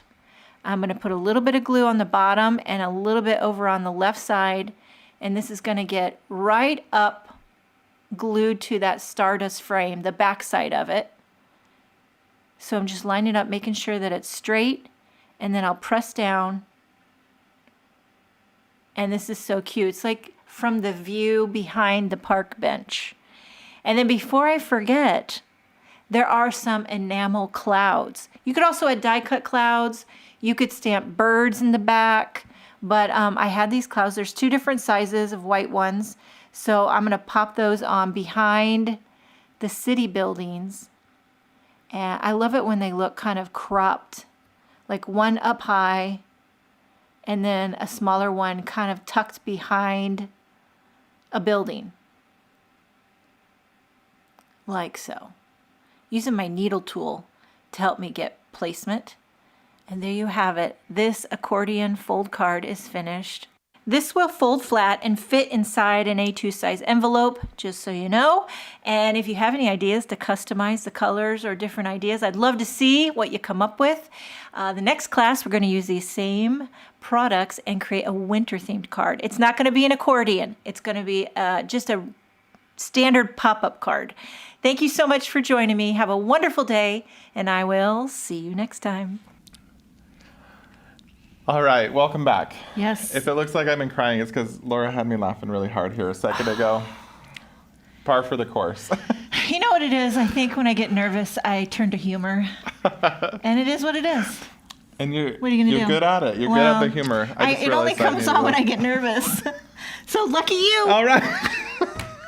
Okay. All right. Okay, we're gonna do this. Comedy we're hour. We're gonna do 'Kay. this. So it looks we've been kind of following the chat and watching along with your video Okay. and stuff. I thought you did an amazing job on your instruction. Thank I think you you. proved the point that it looks like a really complex card, but if you were following what Laura was saying, It's just assembly. kind of made sense. Yeah. So Yes. go figure. Okay. Makes sense.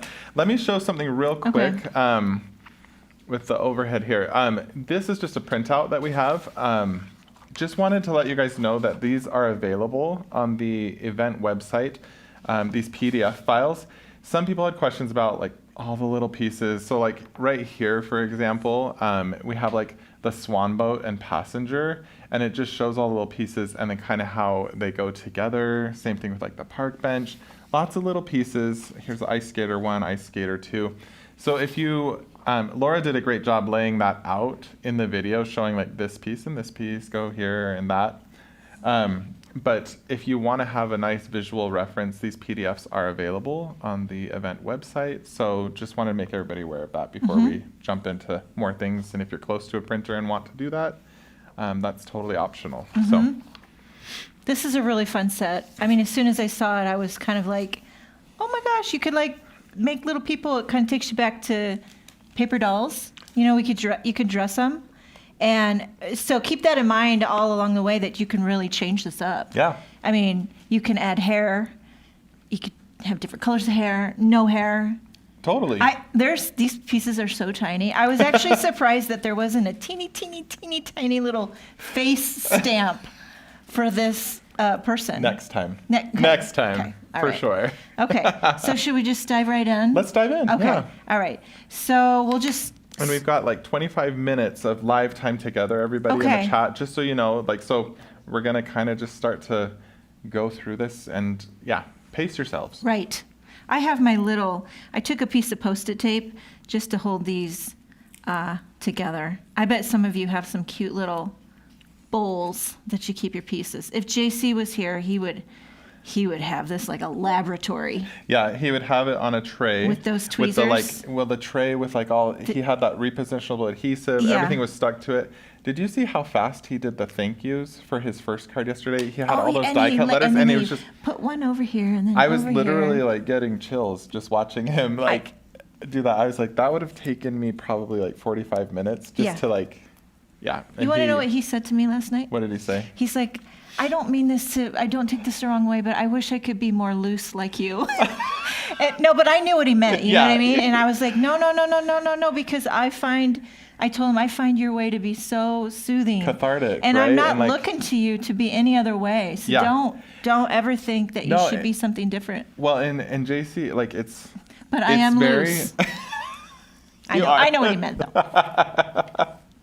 JC though has a very like, it's very fun to watch the way that He's not things come jerky. together. Yeah. His voice is calm. You were saying too how his hands kind of move like a his dance. hands are like a dancer. Yeah. Yeah. Anyway, I hope JC's watching this. JC, don't ever change. Okay, so I'm just going to start gluing. I'll glue this stuff together first. That way I don't lose these pieces. Right. Okay, so I'll glue the And so tweezers for some people like helps with a little dexterity, right? Exactly. I saw you using tweezers and things. what would you call, like when I say I'm going to glue this onto here, what is this? What is this called? The foliage of The foliage. the tree, I'm gluing the leaves, foliage the leaves onto the branches. onto the branches, the leaves, the branch, the I foliage. was trying to get fancy, and then I was like, "Oh, leaves and branches." I say glue the thing onto the thing, but Glue the reddish thing onto the brownish thing. right. And then we were talking about, what color did I say this was? What is this brown? Hazelnut? Hazelnut. There's so many browns hazelnut's now. a beautiful mid-tone brown color with like nice yellow undertones. It's a nice. There's so warm many brown choices. Yeah, and with like our neutrals collection, like we Yes. talked about. Yes. Having all of that more available, it's gonna be great. So here's a little, what do you want to call this? A bench seat? Mm-hmm. Can we I'm gonna see? Zoom Can we in a get- little bit on this, and if you There we go. There we go. Yeah, The the bench. bench, like the base of the bench. Base of the bench. Base of the bench. Base of the bench. I was like, we were gonna sing songs, but maybe we'll make up songs. Maybe we'll make a rap. Base of the branch and the foliage on the tree. Okay. Okay, here's the this little swan guy. He has got this. Now, what would this be called? What is this thing?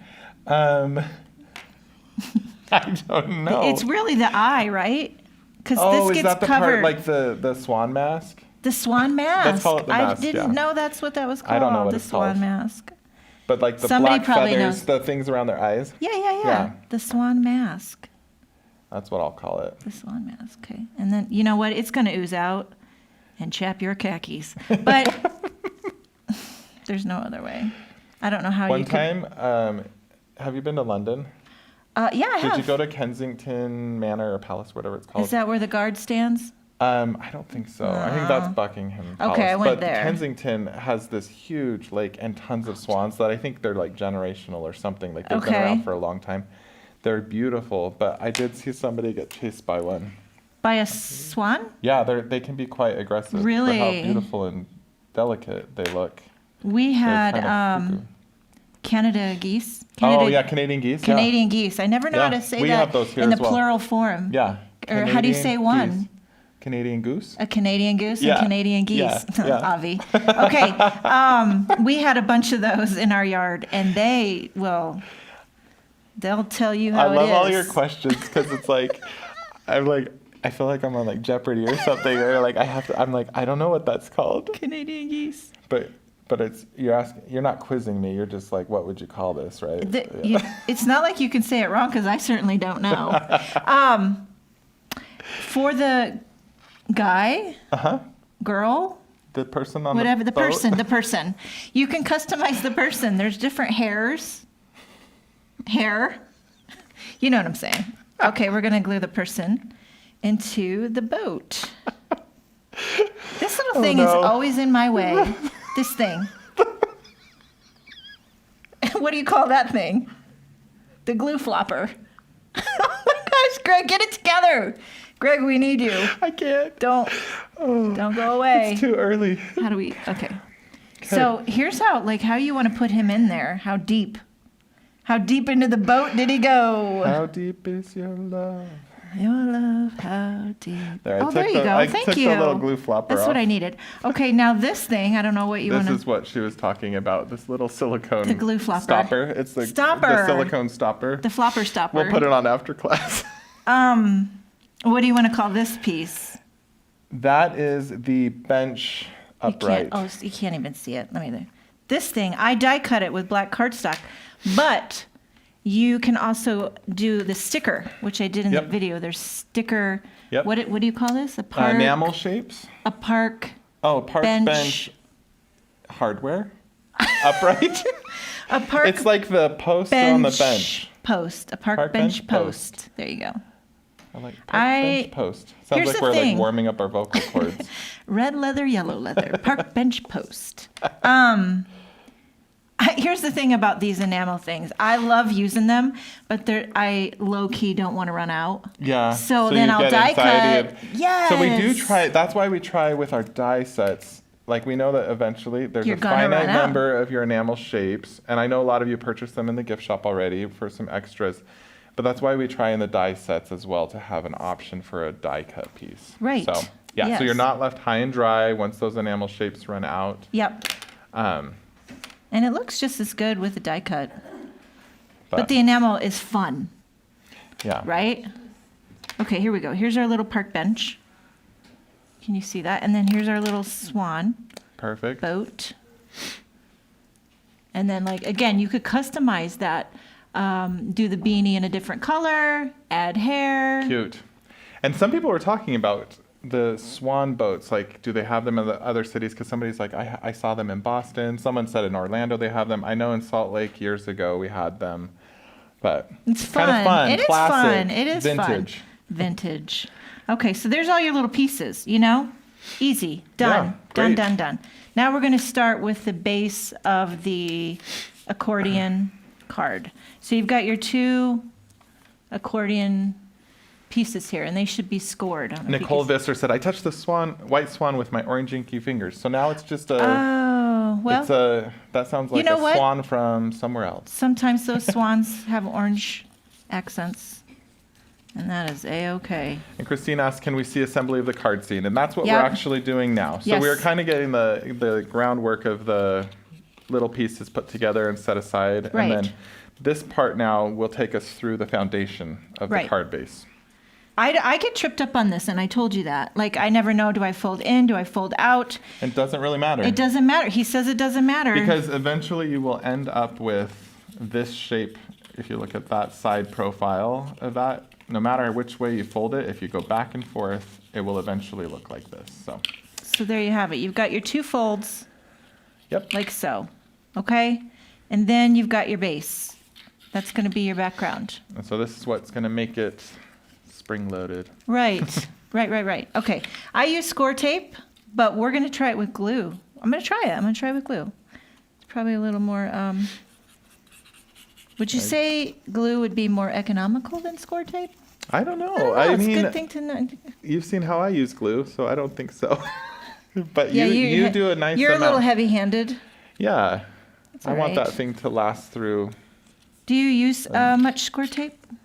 No. No. Not a ton. No. But we do have like because score tape's just the double-sided. Right. Yeah, and we do have like a 1/4-inch double-sided tape that Uh-huh. we sell, and I sometimes for these more three-dimensional type things. You prefer glue?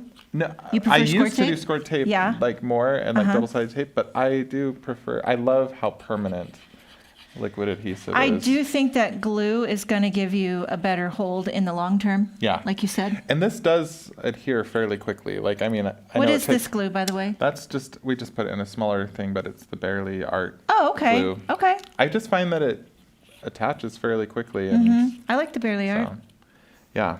Mm-hmm. I know, let's see. What was the other one that JC was talking about? The Tombow mono adhesive. I've used Oh, that yeah. too before. The green and white bottle? Mhm, Yeah. Yeah. Mm-hmm. So, yeah, there's a lot of great options out there. A lot of glues, a lot of adhesives. Question, do you line up the edge of the zigzag or the fold along the edge of the base? What? So showing them here. Mm-hmm. So that first flap. Like, so the start of the accordion is right here, if that makes sense. And then it goes out. So just showing them that was the question, I believe, is which direction. So this is the direction it should be folded, everybody. So. Yep. Okay, so then should I just glue on the front and Yeah. create the entire Yeah, base? keep Okay. going with Okay. your video was great. My method? I loved watching you slide the pieces in with the glue on them. And Yeah. take note of how much glue Laura's using, and know that I would use You would use just more? a little more. Would you? No, I mean that would be wrong. Do what Laura's doing. Oh, Erica has said it's just because you're so strong, Greg. You can't help it. That's why I'm so heavy-handed. Yeah. I wish that was the case. Are you still going to the gym and whatnot? A little bit. I told him, Greg talked to me about a rebounder, Oh yes. and I bought one. Yeah. And I've been doing it. If you don't know what a rebounder is, it's like a little mini trampoline. Mini trampoline. And Great I'm for the telling you, lymphatic every system. time I get on that rebounder, I think of Greg, and I'm like, I wonder if he's doing his rebounder. I wonder if Greg's wonder rebounding if at the Greg same and his time. wife are doing the Just text rebounder me next together. time and we can rebound remotely. Yeah. I found some YouTube videos. Yeah. And I'm kind of picky about, like, Yeah. I don't want somebody who talks the whole time. Yeah.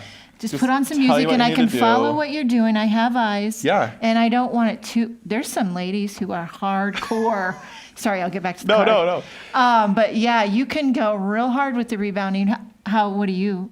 I'm just like. I'm casual. I'll middle-aged just go down woman. there and just jump. Like, I'll just jump. Oh, you don't need a. Yeah, I just want to get things I moving. got a few moves. Yeah. Do you use the bar? and everything? No. I'm trying to keep my dignity. Rebounding's great, though. Yes. Okay, so here's your base. And now we have to make the little. So somebody said they glued it the opposite way. It will affect slightly, but you should be able to still have things to adhere to. But the best way is probably to have it the way that Laura showed it. So Yeah. Just want to make sure that it's going to fold flat. somebody also said, could you put the panels in before you put the top frame on? And you absolutely can, Joanne. That's a great question. Can you hand me that real quick? So this kind of just shows if you want to go up like kind of layer by layer, you can also do it that way. But Laura's technique of sliding them into place too was great. So you can wait to put that top frame on if you choose to. There's more than one way to skin a cat. That's true. So that's a great question as well. So, Okay. So you've got 4 scene layers. Again, you can use 3, 2, 1. You can Yeah. do as much or as little Yeah. as you want. I haven't die cut these yet. So the black one is the city scene, the skyscrapers. The cityscapes right here. Cityscape. Yeah. So I'm going to die cut that right here and now. Laura, I feel like you think I know the term for everything and I don't. We're just winging it. Okay. I thought you were smart, Greg.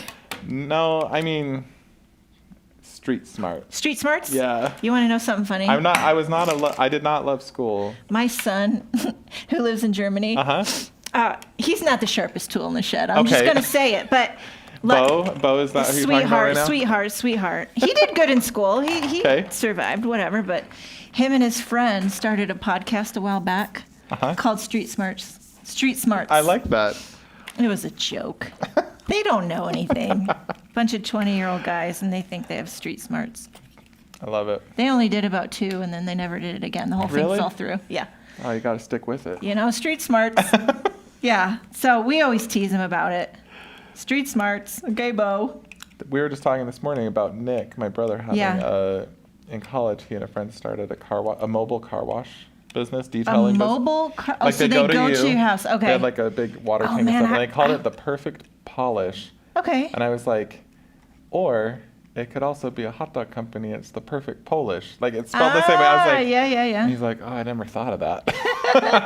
That sounds like hard work. Yeah, they didn't ever actually do it. They bought all this stuff, and I don't think they Are ever you did it. serious? Yeah. Says a lot about So him. I mean, I'm just saying, Nick might get it. He might understand, like doing 2 podcasts and then never again. Fizzling. Yes. Okay. I probably maybe needed to use a metal shim. These little. Do you know what color your nail polish is? Oh, There's a it's question. Dazzle Dry because I'm influenced by Kathy Zilski and Christina Werner. Yep. And it's called Paparazzi Pink. Paparazzi pink. Yeah, it's kind of a purpley pink. I'm kind of picky about the color on my. I don't do my nails very often, but it's got to be the right shade. Otherwise, it just annoys the heck out of me. That's a good shade. You I like that. it? Yeah, it's kind of. very It's nice. not too much, but it's Yeah. there. It- I can't it's get a these strong out. pink, but it's not in your face. Right. Should I just leave it? Yeah, we'll just leave it for I now. probably you might need to use a metal shim when you're cutting because I'll work on that, and you keep going on. Okay. Maybe die cutting the next layers, and I'll Yes. work on getting these guys out. Okay, so the next layer is the lighter green, the lemongrass hill. Yep. Is that right? Yes. Okay. Yes, because then I think it's the avocado and layer I after that. think I did this right about in half, right about halfway. And eyeballing these things is okay because they're. Right. You just want to make sure that there's some overlap. So,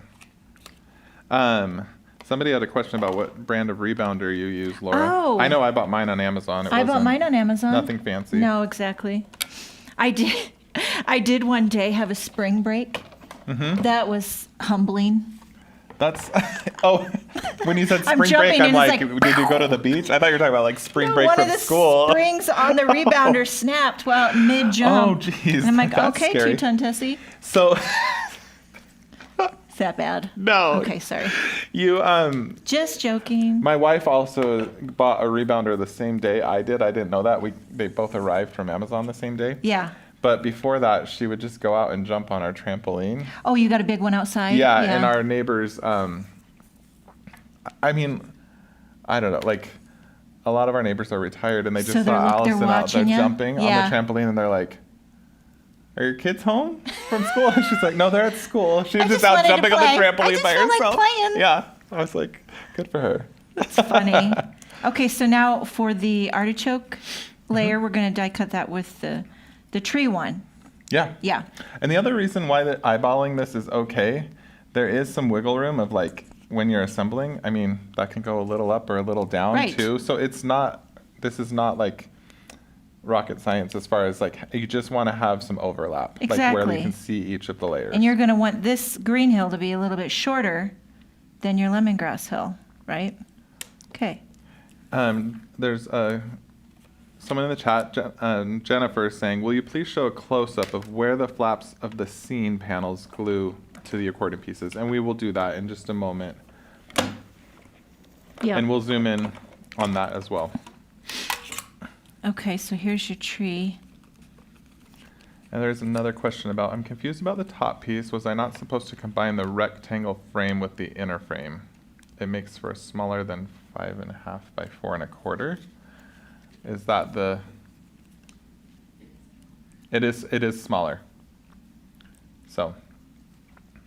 But the panel, everything in the cut guide says the size of the panels that you need to use. So reference that, and because it does create slightly smaller. Okay, so there's your green panel.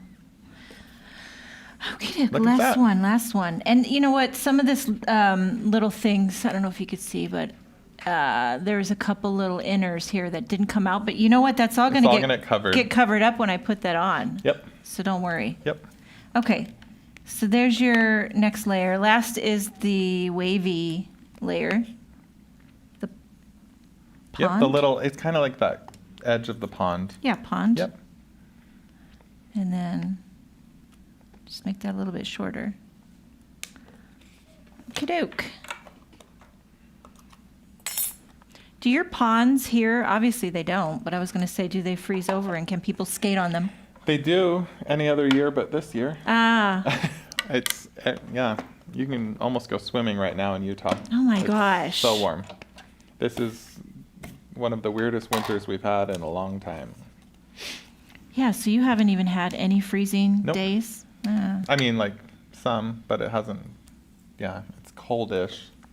Look Okay. at that. There you okay, go. so there's your layers. There was a question. So this, Mm-hmm. Angie Pierce just asked, for the layers, when I slide them into the accordion, do I fold the flap a specific direction? So we'll go through that now. Mm-hmm. Yeah. Anybody who has questions about the assembly, we're going to go through that slowly, and I'll zoom in a little bit so they Mm-hmm. Okay. can take a look at what we're doing here. Okay, so this city one, Mm-hmm. when you run it through the die, it gives you those score marks.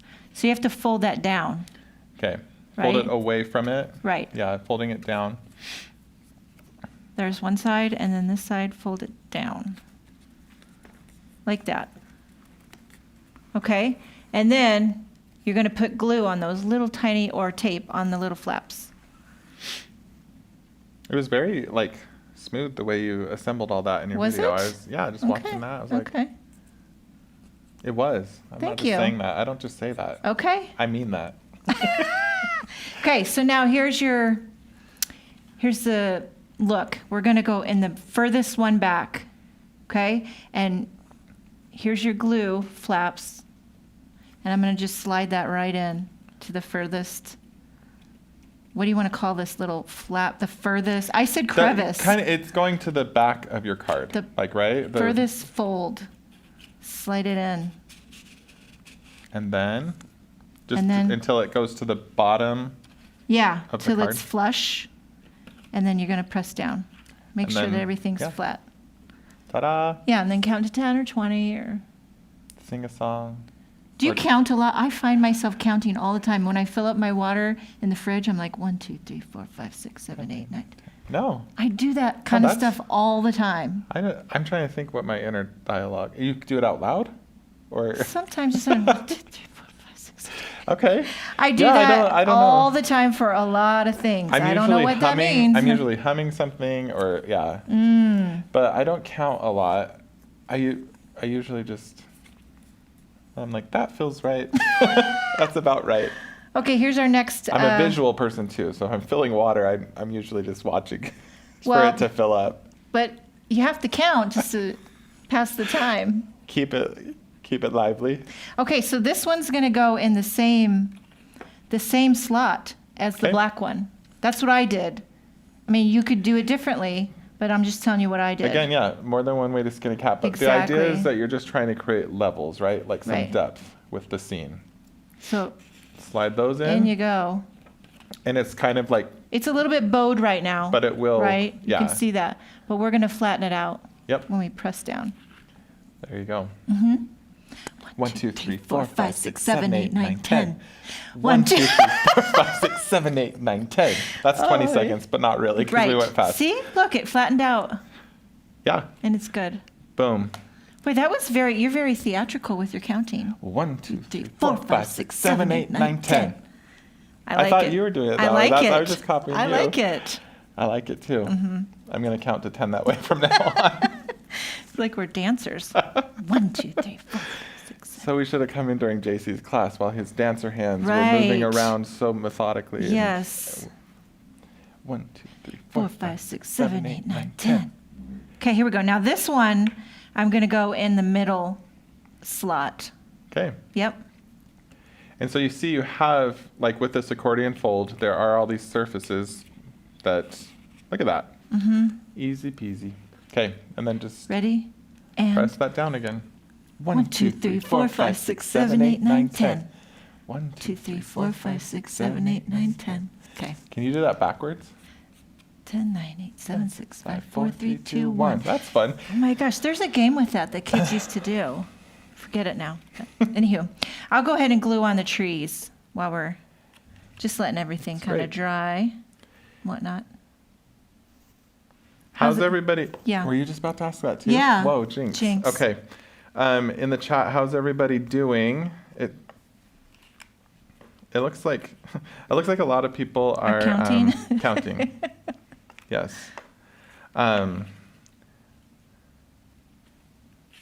Somebody asked, why is my base bigger than everything else? So reference your cut guide in your class guide. And so you want to use this piece here for your base, okay? And then this will make your front piece. It is not a 4 1/4 by 5 1/2. So in the instruction, you do need to use this rectangle for your base, and then you need to cut out both of these to create your front frame panel here. And that's how that will, so then everything will measure accurately there, so. Yep, and the reason for this is if this was a true 4 1/4 by 5 1/2, it would not fit nicely in an envelope. So it is brought in ever so slightly so that you have that, so it's mailable. So that was by design.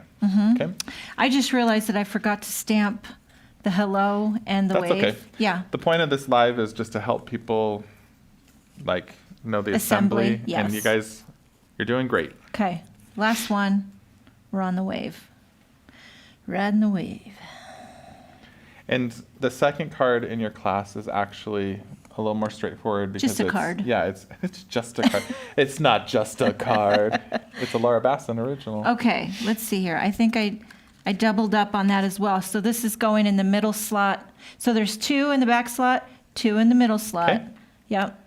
I mean, you can play around though and put things in different slots and what Yep. have you. And we're kind of coming in for a landing a little bit here. So we're not going to have Laura complete the rest of the card, but this is, I mean, you're well on your way. The next part Would is just really be to add the just- bench and add let's the do the swan. bench. Okay. We'll add And then this. do you want me, I'm going to push this down while you're, Okay. Put a little bit of glue I told here. Laura she has really nice card making video hands, and then I just put my, look at that. Look at that. Sausage fingers. That's what Sausage I call fingers. this. Yeah, just I don't have video hands. They're not bad. I mean, they're not They're not bad. bad. I like my hands, but Good, just you say they're should. just- You should. Okay, last thing's a little swan guy. Okay. yeah, look at you go. Look at that. Okay. Very cute and Okay, fun. we're gonna zoom in real quick on where all the panels went. Can you Okay, show sure. them that? So I did 2. And I'm actually going to put a piece of white paper underneath so we have the contrast here. So you'll see there's some slight bowing. Don't worry about that. The overall, it just needs to fold down flat, like it needs to squish down flat. But Laura, let's show them there. So you have your black cityscape layer, your lemongrass Hill. hill on the same, in between the, right there. Okay, and then you got your avocado, grassy and like tree Yeah. hill, and your swan pond. Water. Your Swan pond. Yes. on the middle. And then the only thing up here in the foreground is your bench. Yes. So you have your background, foreground, Middle ground. middle ground, and foreground. Exactly. Right? So your background is those 2 layers, and then your middle ground is those 2 layers, and your foreground is the bench. Exactly. But you could play around with it, Totally. you know, So. build different layers. Yep. And yes, there was that question again of would it be better to put the front frame on last? And you absolutely can do that. You can assemble your layers. So again, more than one way to skin a cat here. You can put everything on like that or, but yeah. And here's your finished card. Yes. Looks so good. Fun. So fun. Laura, you're always so entertaining, and this was very educational. Entertaining and informative. Yes, thank you so much. Yes. So, it looks like people have been having some success with it. Good. We will go to our second video. We're going to close out this video. We will answer any questions. I know there's a few other questions, but we want to get that second video going for a more traditional card. Okay. And then we will be back shortly, and we can answer any other questions people may have. Okay. So, we'll be right back. Hello, and welcome back to In the Park, Class 2. This time we're going to be creating a traditional pop-up winter-themed card. So for this class, you're going to need a panel of powder cardstock cut with that open rectangle die, and then you're going to put the frame insert in with that rectangle die. So use the 2 together and cut a frame out of Harbor cardstock. So you need a powder background and a Harbor frame.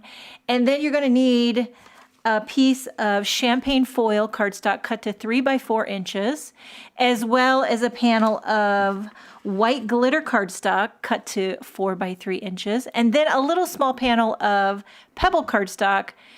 This is like 2 by 4. That doesn't really matter. Okay, and then for the little bits, there's lots of little winter bits. We have the Christmas tree bases, 2 out of hazelnut and 2 small ones out of hazelnut. And then the Christmas tree dies, 2 out of rainforest, 2 larger ones out of rainforest, 2 smaller ones out of juniper, and then 2 teeny tiny little snow caps out of white glitter cardstock. And those are for the Christmas trees. And then we have 2 bear trees. Those are both out of hazelnut cardstock. The brown doesn't really matter. It's flexible. And then 2 white clouds, a large one and a smaller one. And then we have 2 people. So I'm going to make one a man and one a woman, but you can, customize your gender. So we have 2 bodies cut out of almond cardstock, and you could customize the skin color depending on your preference. Now for clothing, for the guy, I have an avocado sweater. And then on the girls, on the other die, there's a scarf. I did that out of artichoke. So 1 artichoke scarf, 1 lakefront scarf. I also used lakefront for the pants for the guy, and 2 teeny tiny little black shoes. For his beanie, I used cobblestone. And then now for the girl, I gave her a Stardust sweater with some black pants, 2 teeny tiny little white shoes. I gave her some hazelnut hair. Now for the hair, you can have long hair. There's also short or bangs. For a beanie, I did a red brickyard beanie. So those are the clothing, really customizable with colors. It's like playing with paper dolls. So itty bitty little things to adhere, and we're gonna do that first. I'm gonna zoom in. We're getting up close and personal, and you get to see my janky, filthy grid mat. Oh boy, okay, but you know what? It's well loved. So first up, I'm working bottom to top. I find that's the easiest. So I'll start with the white sneakers on the bottom, and you are gonna need either a magnifying glass and some teeny tiny embellishment wand, tweezers, whatever you got to get in these little, it's like you're a surgeon. I'm using Bearly Arts glue, and now the black pants, they're almost like black leggings or black jeans. I guess they could be black slacks, but who ice skates in black slacks? Are they even ice skating? I think they're ice skating. And last time I checked, I don't think you're wanting to wear slacks when you go ice skating, but you know what? You certainly can. Here we have a Stardust sweater and then a lakefront scarf. It's so fun to dress up and pick the colors. And then now for the hair, I'm going to put this in the back. So a little dot of glue and then lay the head over top of it.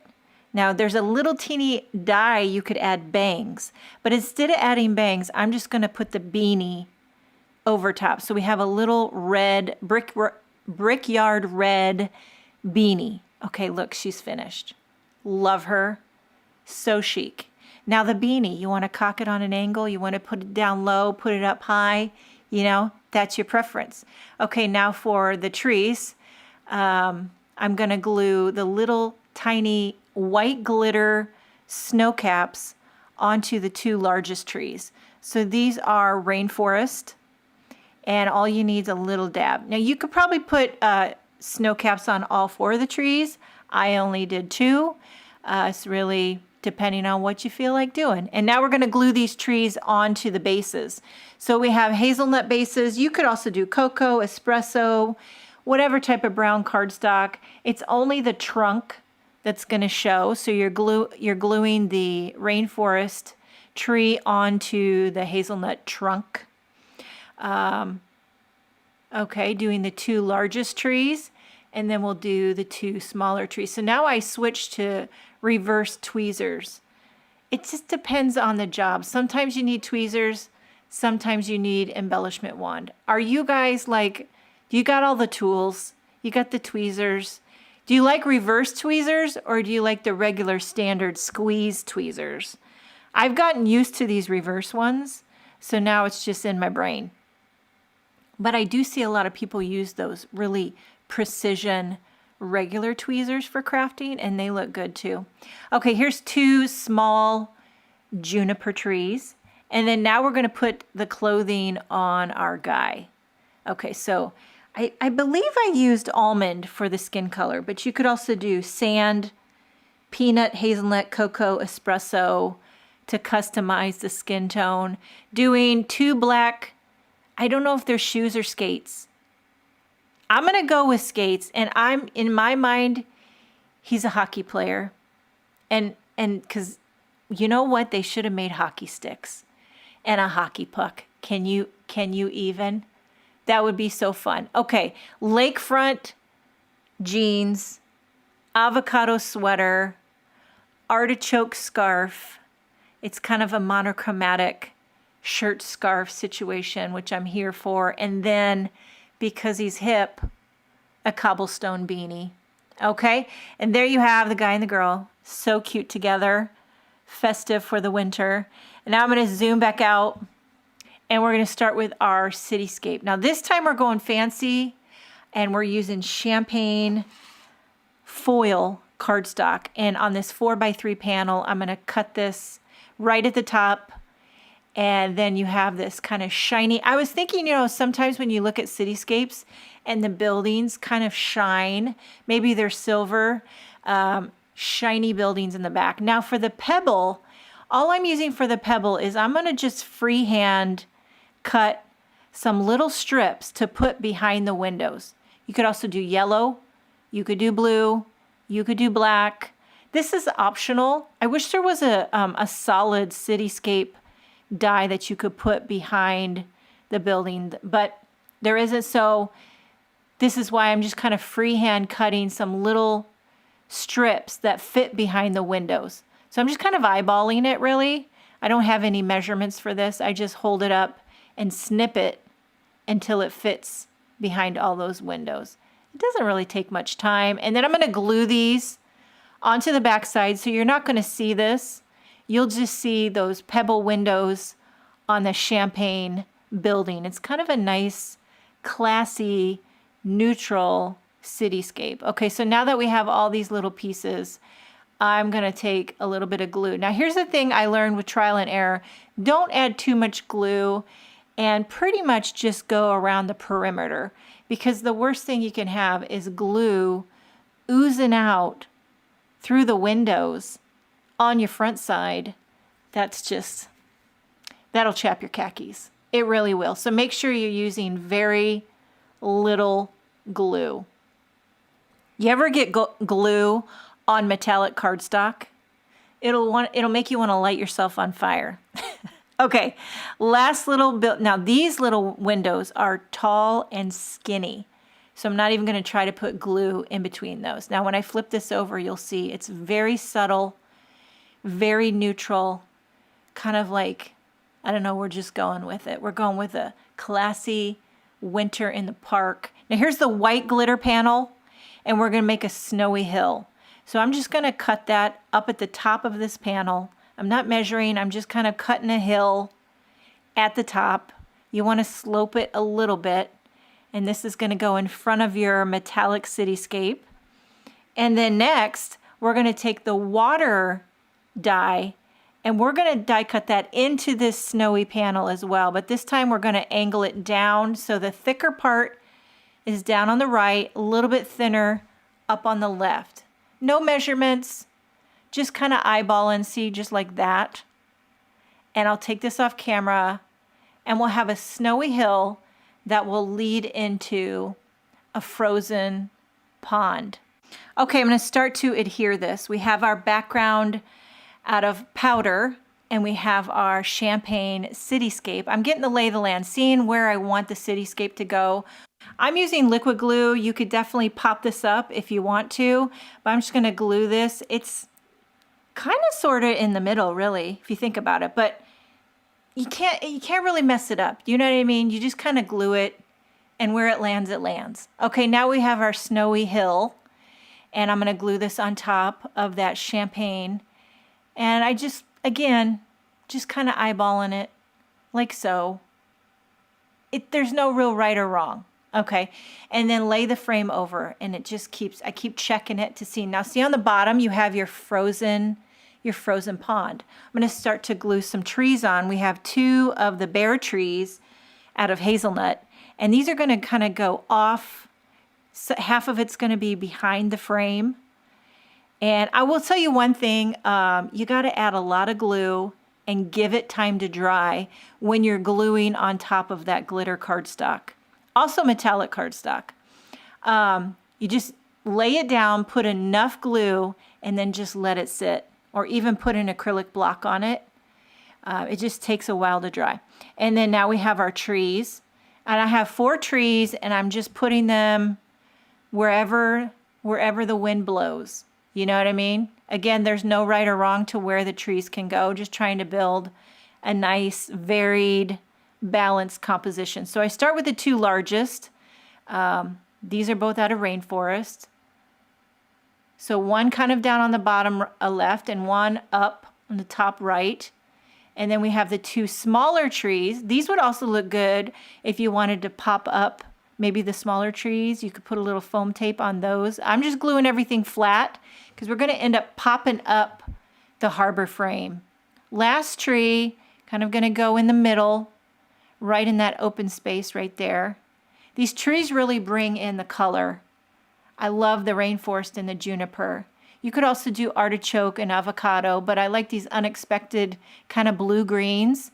Now before the skyline dries, I'm going to tuck in 2 of the clouds.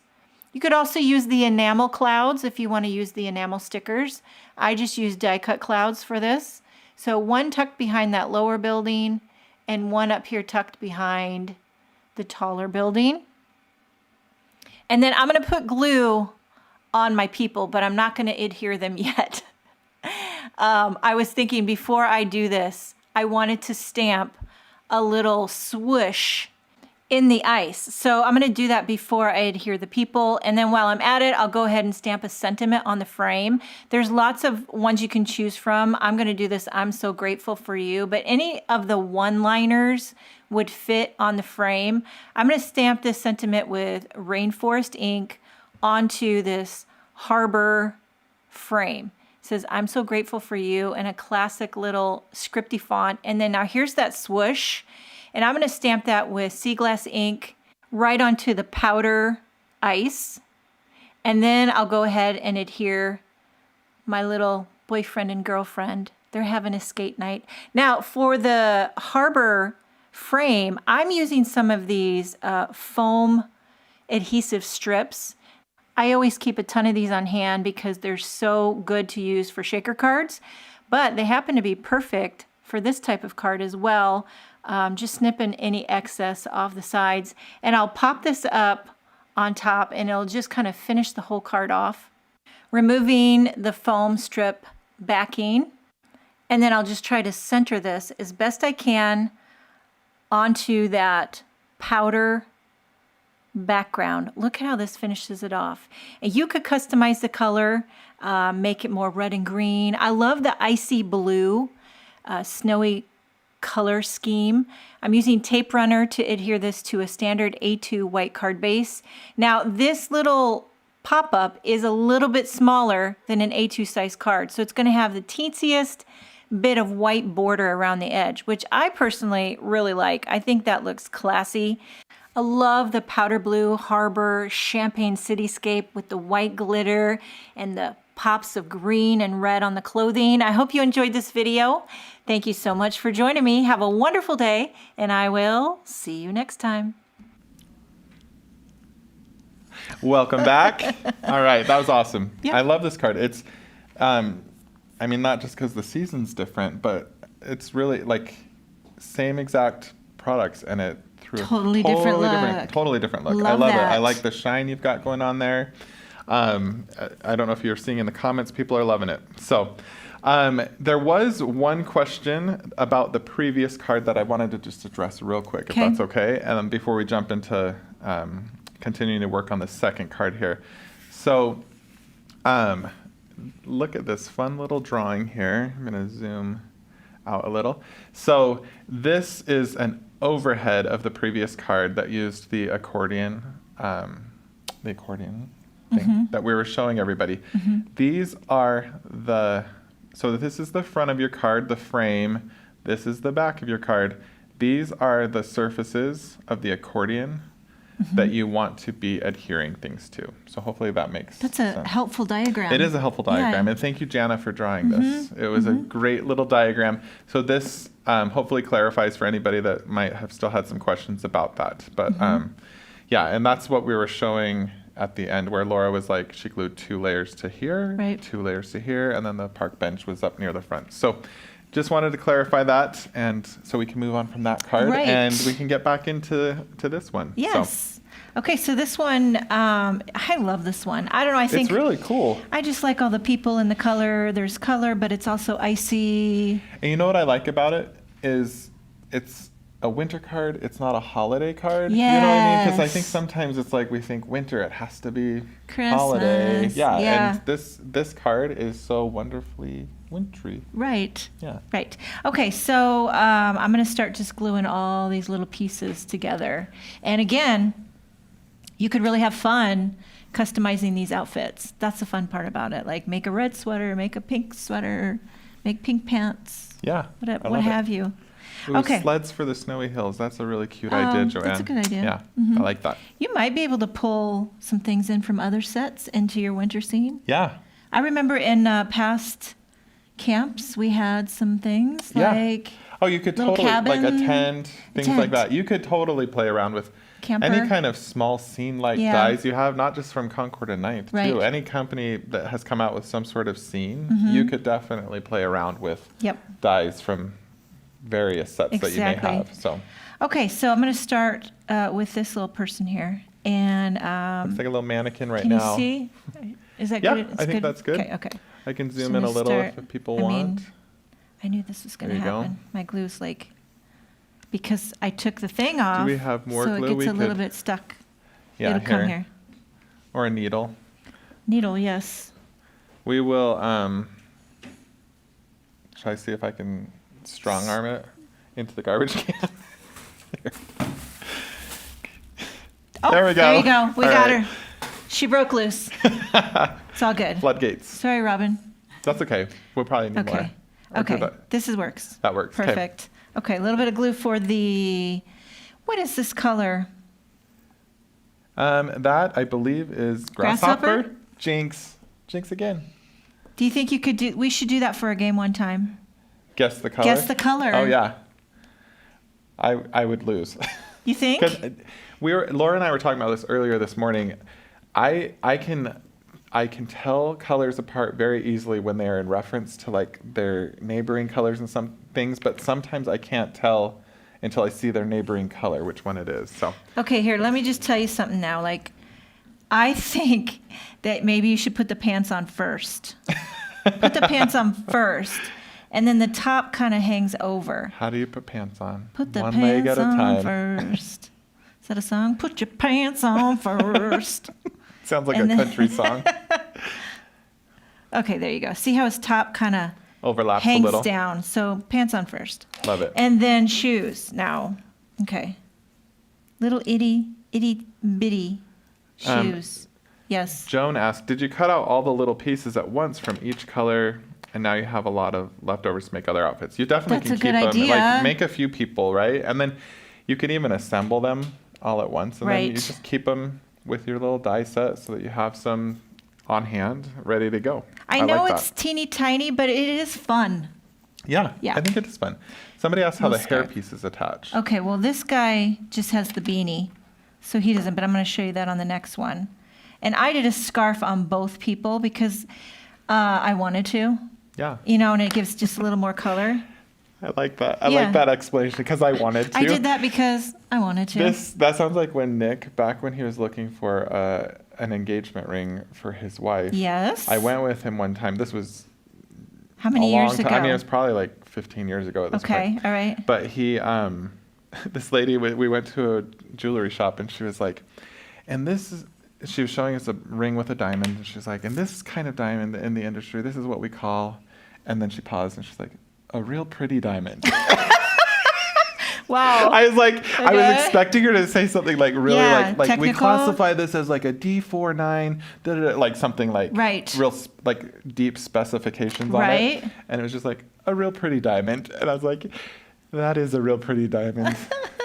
Thanks for the explanation. Now, did Nick get engaged before or after you? After me. Okay, so I you got had already married gone really through it. young. Yeah. So did somebody go with you to help you shop for a diamond? No. No, you I did it just- all by yourself. Yeah, I know. I kind of knew what Allison wanted. Oh, you so did? I had her roommate got me a reference photo, and I kind of Really? Yeah, she snuck it to me. So, Interesting. yeah, sneaky. Yeah. I'm sure Allison gave it to her and was like, "Hey, make sure Greg gets this." Really? Yeah, I'm sure. That's funny. How many years, you guys? 23 this year. Okay. 23 years this year. Okay. But question for Laura: how long Yeah. did it take you to come up with your design for each card? Details like the champagne for the buildings. Is it that immediate, or do you mull over it for several days? That's a good question. Some cards come quick and some cards come slow. It's different. But you guys gave us some Ideas. inspo. Yeah, whenever we design like sets and stuff for these events, we send kind of like what our ideas are, right? Yes. But ultimately, you I think guys I pulled come up I with pulled some from your ideas, Yeah. and then I add some customizations.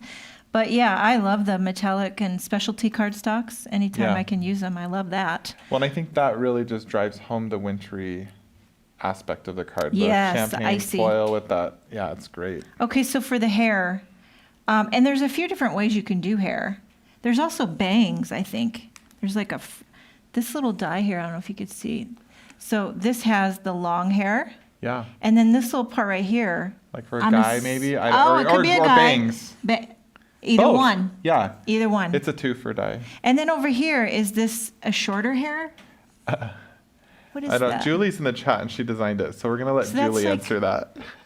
'Cause- Two types of hair, like shorter hair, like maybe a yeah, I think so. bob. And a hat, another hat. I don't. There's yes, another hat.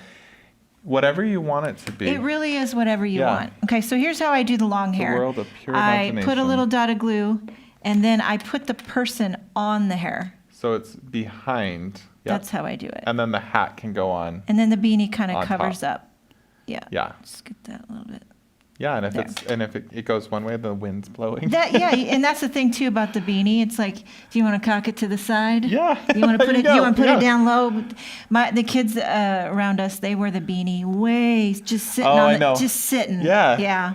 Just holding on by a wish and a prayer. Yeah. Just hanging on there. Just Yeah, I've noticed that with kids with hats. Everything's just barely hanging on. yeah. I like security. I like to.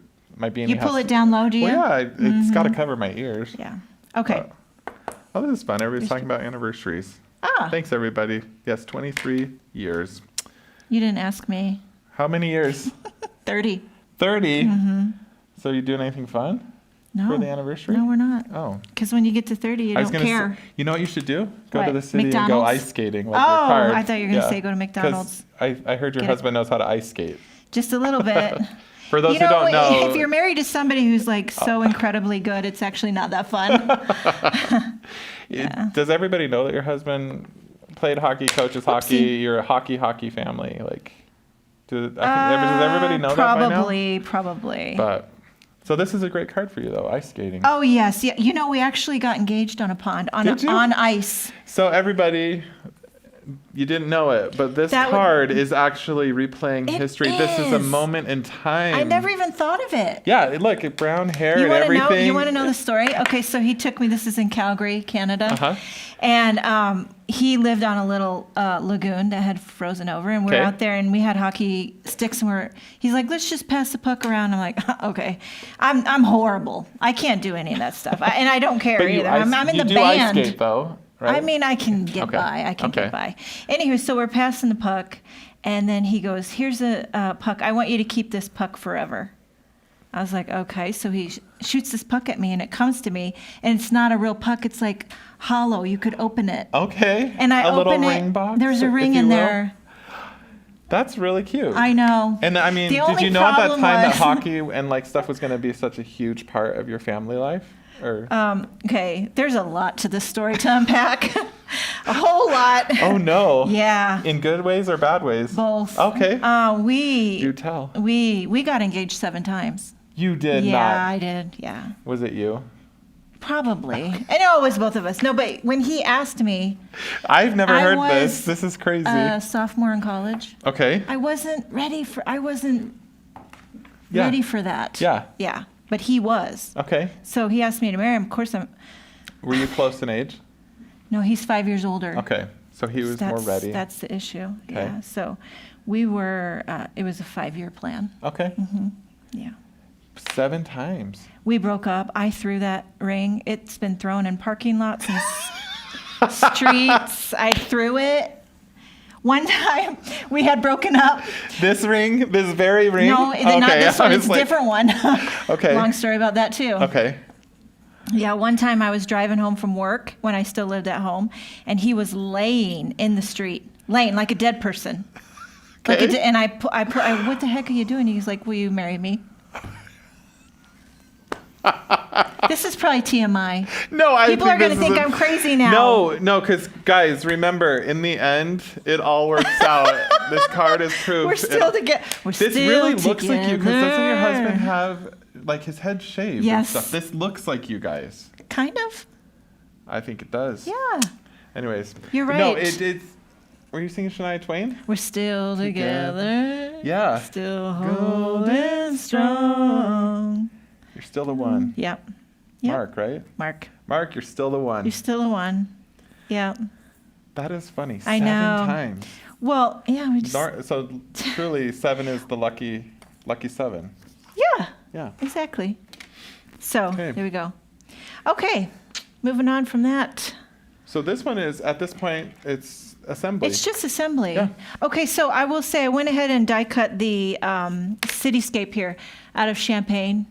That's champagne, right? That is champagne. And then in the video, I backed the windows with some pebble, which is optional. You do not have Yeah. to, but if you want to, or you could back it with blue, like powder, or you could back it with buttercup, Yeah. yellow, So the lights are on? or you could not back it at all. Yeah, absolutely. Yeah, right. Okay, so we're gonna start. Let me move over here. Okay, and I can zoom out. You've tiny got a bit, 'cause powder- We're done with the small pieces, so I'm in charge of the zoom, just so everybody knows. So that's, yeah. That explains a lot. Okay. Sorry. Okay. And then so you have this powder background, and you have your little frame with is this Harbor? That is Harbor. Yeah. So you want to get the lay of the land, and you're going to put your champagne about there. Great. Yeah.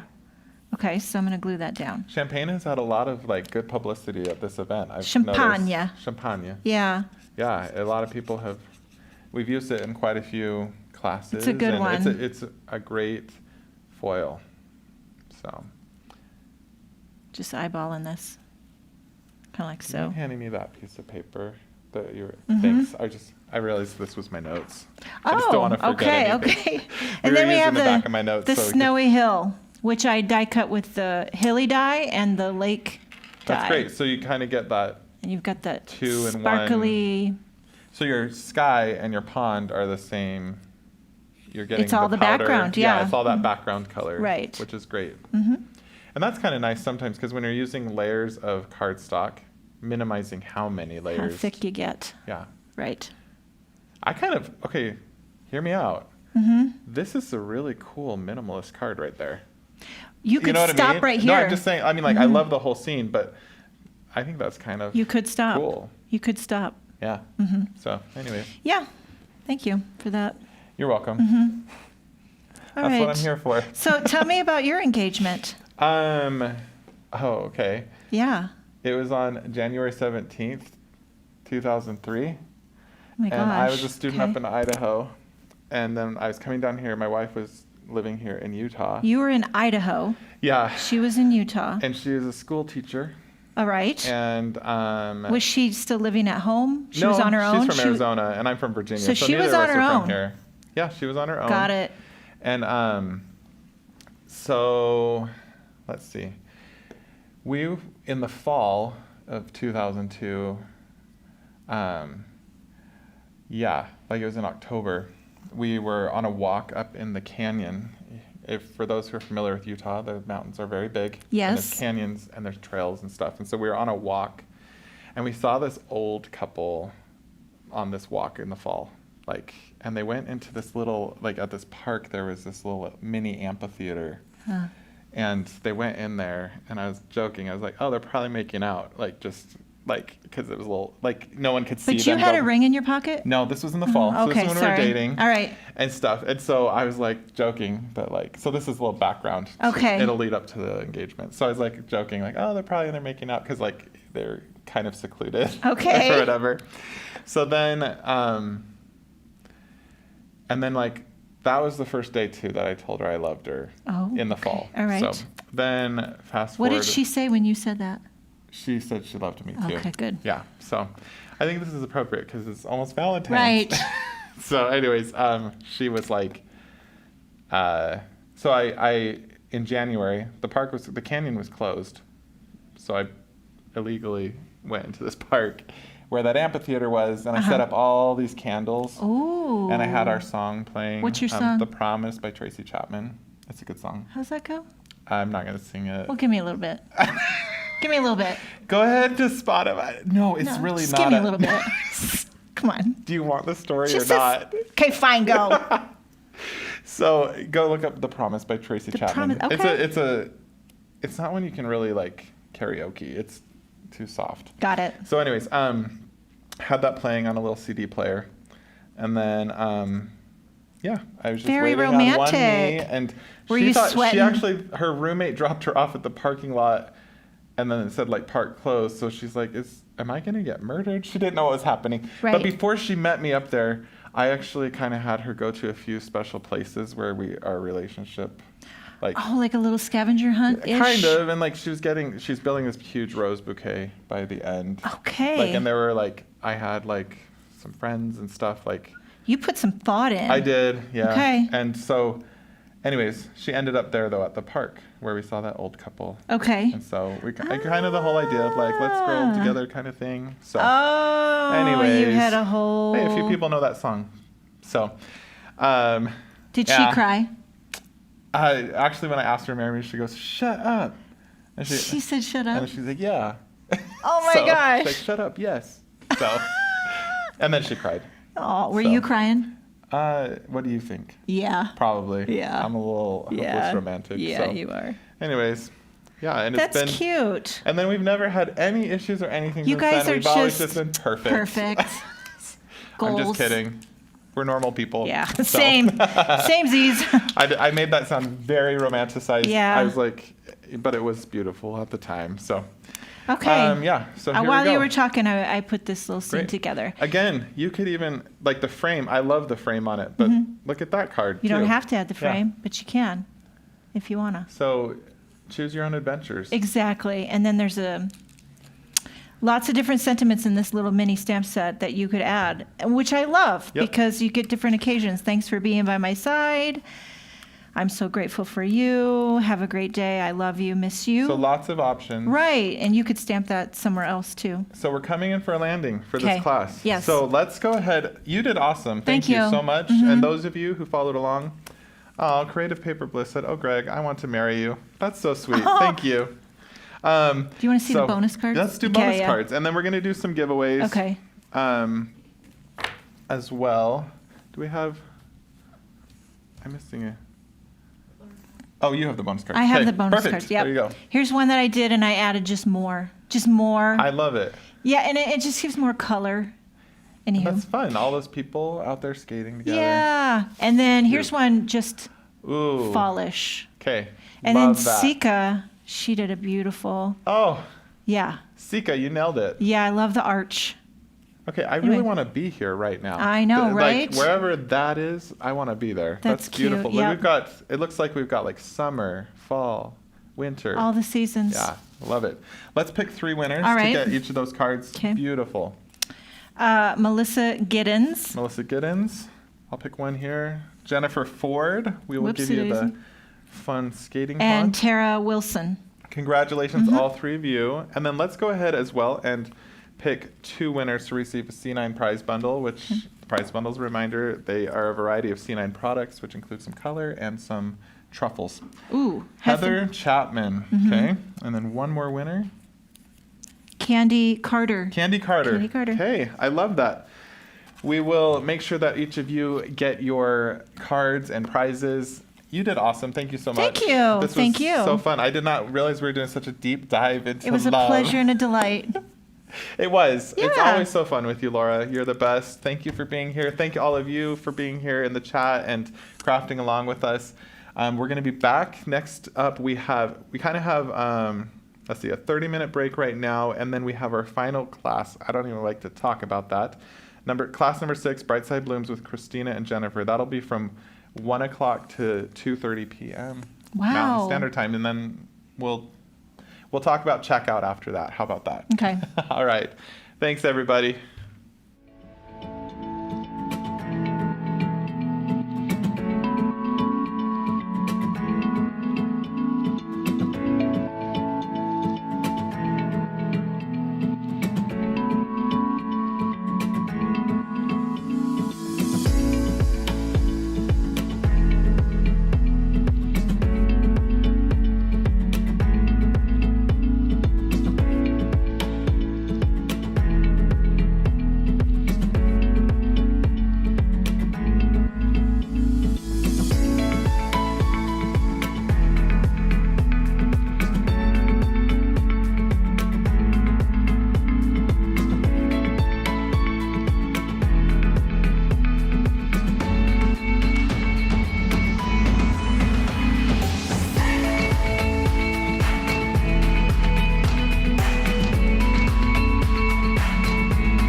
Welcome back. I hope you all had a bite to eat. Yeah, we had sandwiches. They were delicious. It was good. And a lot of discussion about pickles and what pickles are good and There what were pickles are not good. Pickle discussion, and then there was discussion about, I think we talked about salt and vinegar chips. Yes. Are you a salt and vinegar fan? No. I'm not either. I did bring up sea glass again, and that I'm sad. Anyway, we're back with Christina. This is her second class, and this is the last class. It is the last class, and we're going to do some very classic ink blending techniques. Nothing too crazy. We're going to end on a good note, very relaxed. You don't need to rush through any of these cards. And we're going to be doing some stitching, which I That's love your- to do. that's And your the jam. that's on the second card, right? Yeah. I mean, if you could see when the video's playing, she's over here stitching like Yeah. other projects. So. My brother calls it my fidget spinner. I have to be doing something all the time, so I just stitch. We will come back and go over some of the top points of the card. But if you have something you want to see Christina do again or have questions, ask in the chat. I'll take notes, and we'll do that when we get You're back. so organized. You just take notes. That's perfect. No, I'm not I organized. mean, Greg doesn't do After that. spending the morning with JC, I'm aware I'm not organized. So He's goals for all of oh, us. he's amazing. Anyway, let's get started with Christina's first card. Okay, so let's go over some of the items you need to complete this first card. You're going to need the high square cutout with the words.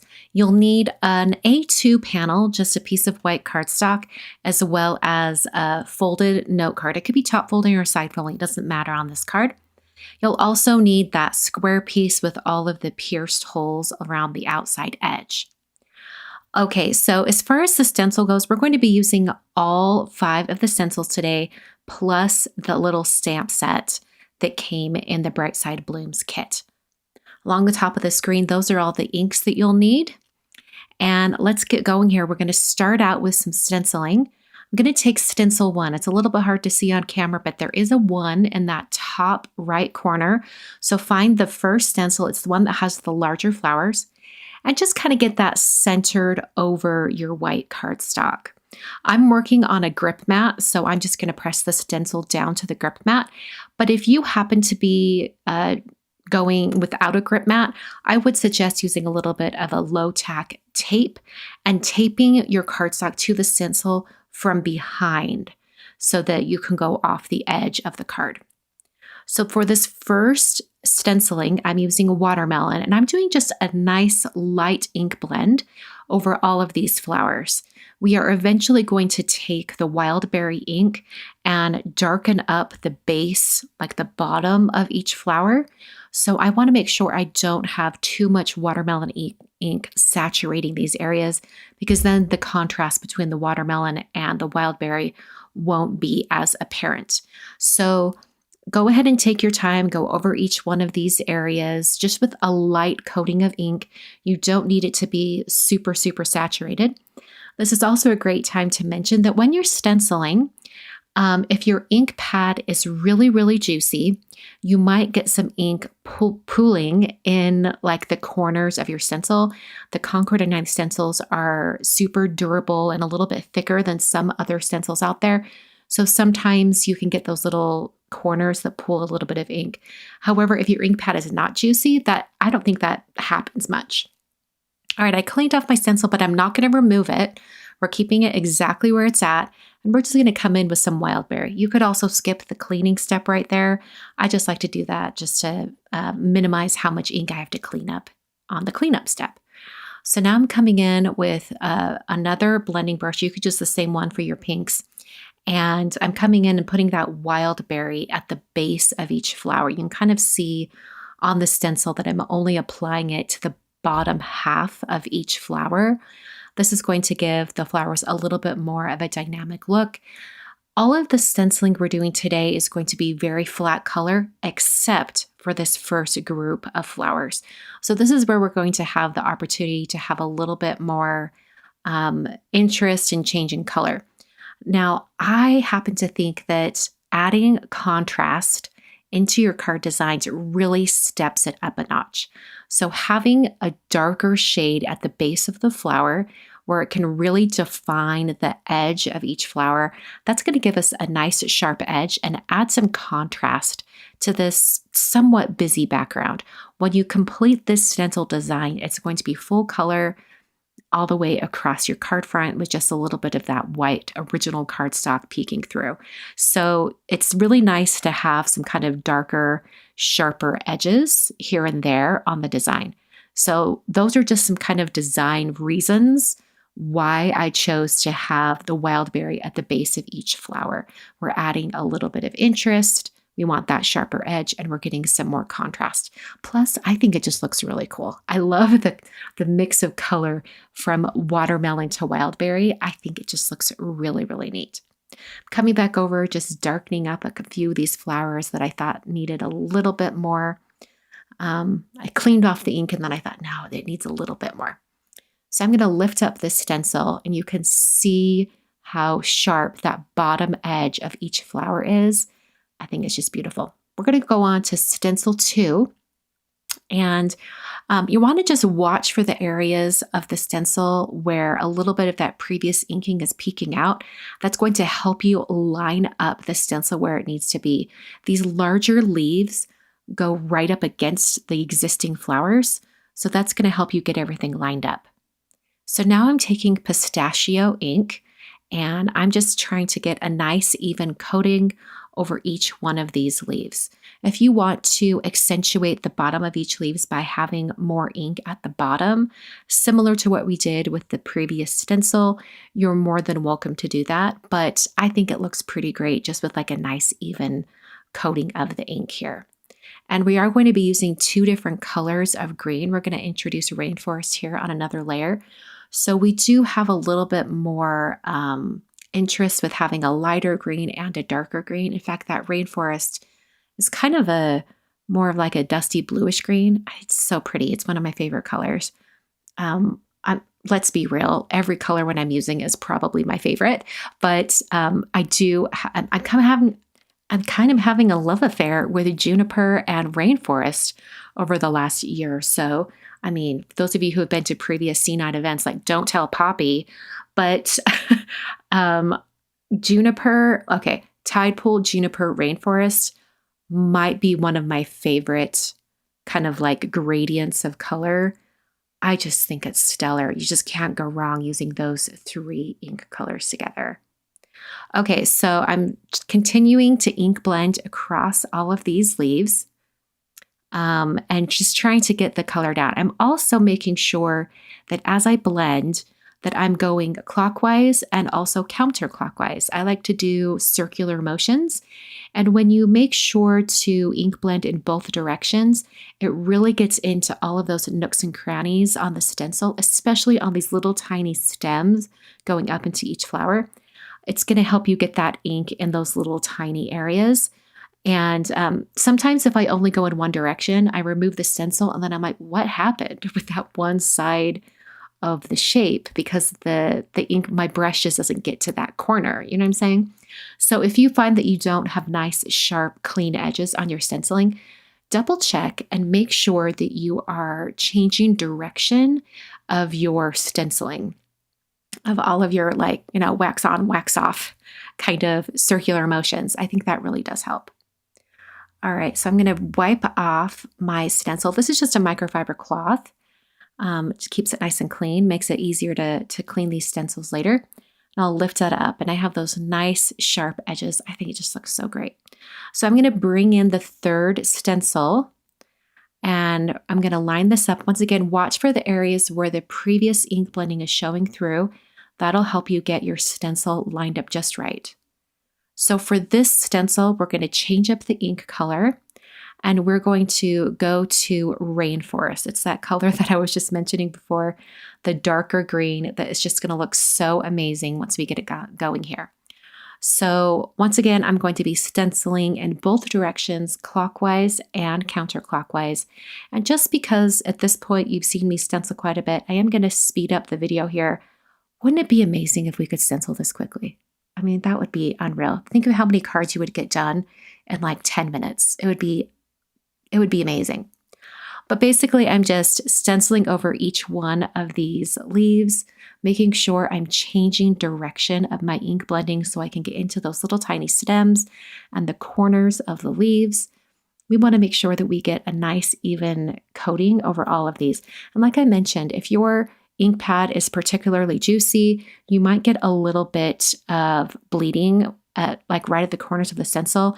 If you find that happening, you might try kind of pouncing your brush on a piece of scratch paper before bringing it to your stencil, just to take away a little bit of that very juicy ink. I find that that does help cut down on any of the kind of the ink bleeding in the corners of the stencil. So I'll lift this up. I love it. So, this background, seriously, I love it so much. This next layer, we're going to be adding on a little bit more of a neutral color. And we're going to be using Pebble, which seems like it might be a little bit strange for, these very organic shapes. But believe it or not, there are leaves out there that are this color.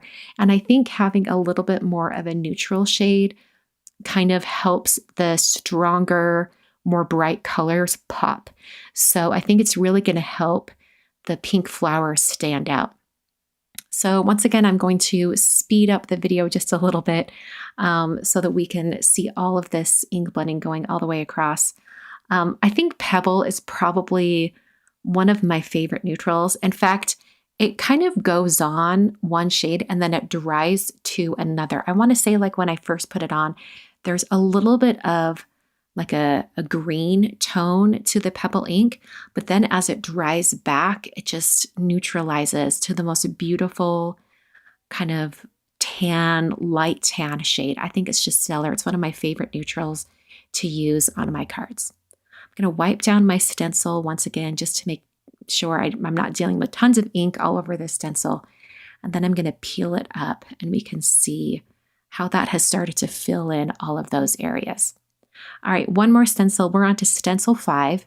And this is the one with the little itty bitty little 5 petal flowers. We're just going to fill in these gaps and I'm going to do another pop of color. We're going to swap out our ink color here and we're going to be using Clementine ink, which is a beautiful orange. To me, it's like a true orange, but it's not too bright. So it really goes well with the whole Concord and Ninth palette. Now, I know there are a lot of us out there who miss Marmalade. Marmalade had its use. For those of you who might be new to the Concord and Ninth kind of rainbow palette of colors, Marmalade was a very bright orange, a very true bright orange, but it was retired a few years ago and replaced with Clementine. And Clementine has a little bit more of a nuanced tone. It's just toned back just a little bit. And I think next to all these other colors, it does read like a bright orange without being distracting. It's a great kind of pumpkin orange. I love it. Okay, so that's all of the stenciling that we're going to be doing on this card. So you can take it off your stencil, remove all the tape, or remove it from your grip mat. Now we're going to do some sewing.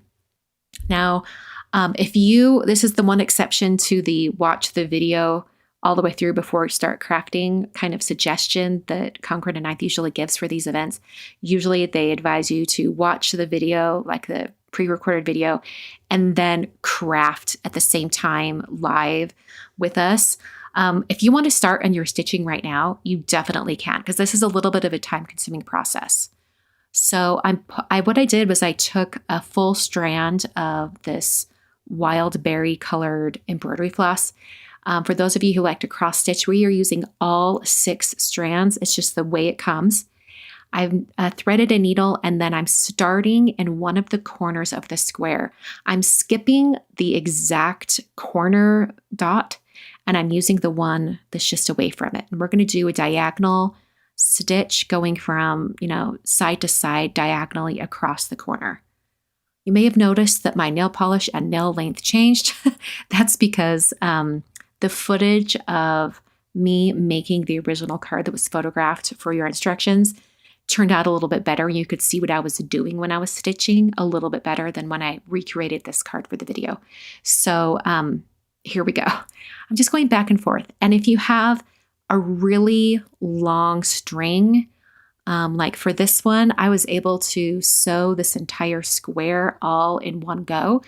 But if you have a shorter strand or if your string tends to get in knots if it's too long, you can definitely, use multiple strands and add more pieces of tape to the back of your cardstock here. So when you start the sewing, you can just put a little piece of tape to hold the thread and then sew from side to side. And I love this wildberry ink, or not ink, but string matches our card completely. So I was going kind of back and forth. The back of the cardstock only had the stitching along the border edge. And then I was starting to get all these knots because my string was so long. So I decided, I'm gonna like go all the way down to the bottom on the back side, like looping it all the way around and like almost like a circle, and to take up some of my thread. So I think I did that for about 4 strands, and then I went back to, what I was doing before. You're welcome to do whatever you'd like. No one's going to see the back of this cardstock here, so you can have it as messy as you want. While I'm stitching here, this is kind of a random story. So my mother, when we were little girls, I have 2 sisters. There were 3 girls and my brother. When we were little, every summer, my mother would require each of us to have a summer sewing project. So each of us would pick something out and we would cross stitch it over the summer break when we were out of school. So we grew up doing cross stitch, and my mom was an amazing sewer and seamstress. So later in her life, after she had retired, she took up quilting, and she took a hand quilting class at a local craft store. And the instructor was coming by each student and, seeing their work. And she turned her quilt over, and the instructor was shocked. She's like, "Are you a cross stitcher?" Because the back of her quilt was immaculate. And when you're doing cross stitching, it's a really good practice to keep the back of your project very, very clean. And so that's what she had done with the quilting. And they clocked it right away that she was originally a cross stitcher. I thought that was just funny. Okay, so I've finished my stitching, and now I'm going to cut off my string so there's still a little bit hanging over, and then I'll use some tape just to hold that in place. And you're actually going to see the back of my square that I did when I was filming this card a second time, and you'll be able to see, here I am finishing it, you'll be able to see that I had to add on quite a bit of thread. But no one knows. No one can see the back, right? So I'm once again going to finish that off with a piece of tape and trim off the excess thread.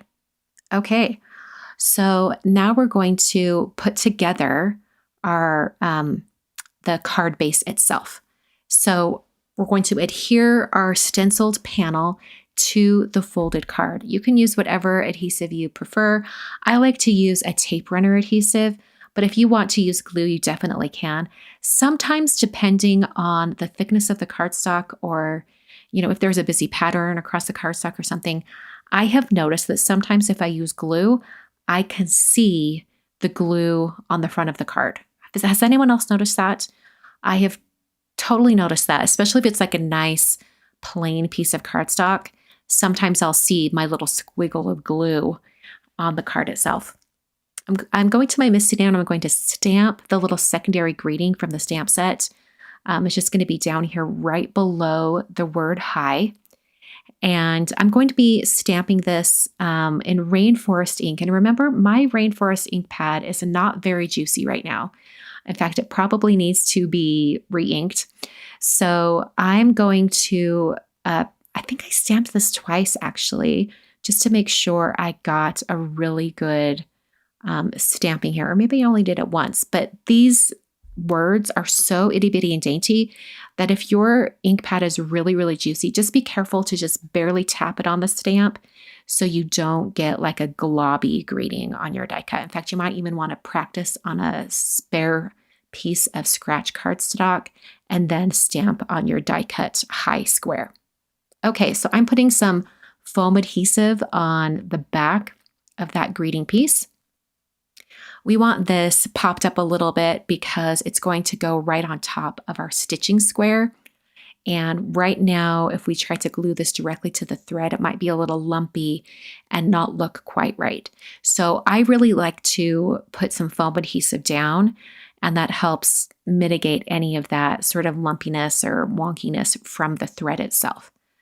So I'm just adding some little foam strips here. If your foam tape is not as narrow as what I'm using here, feel free to cut down some pieces and get those positioned just right in all these different areas. And I just try to have some foam over each area. There are some gaps there.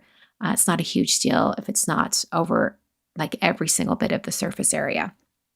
All right, so after that was applied, then I'm going to take the release paper off of the foam tape.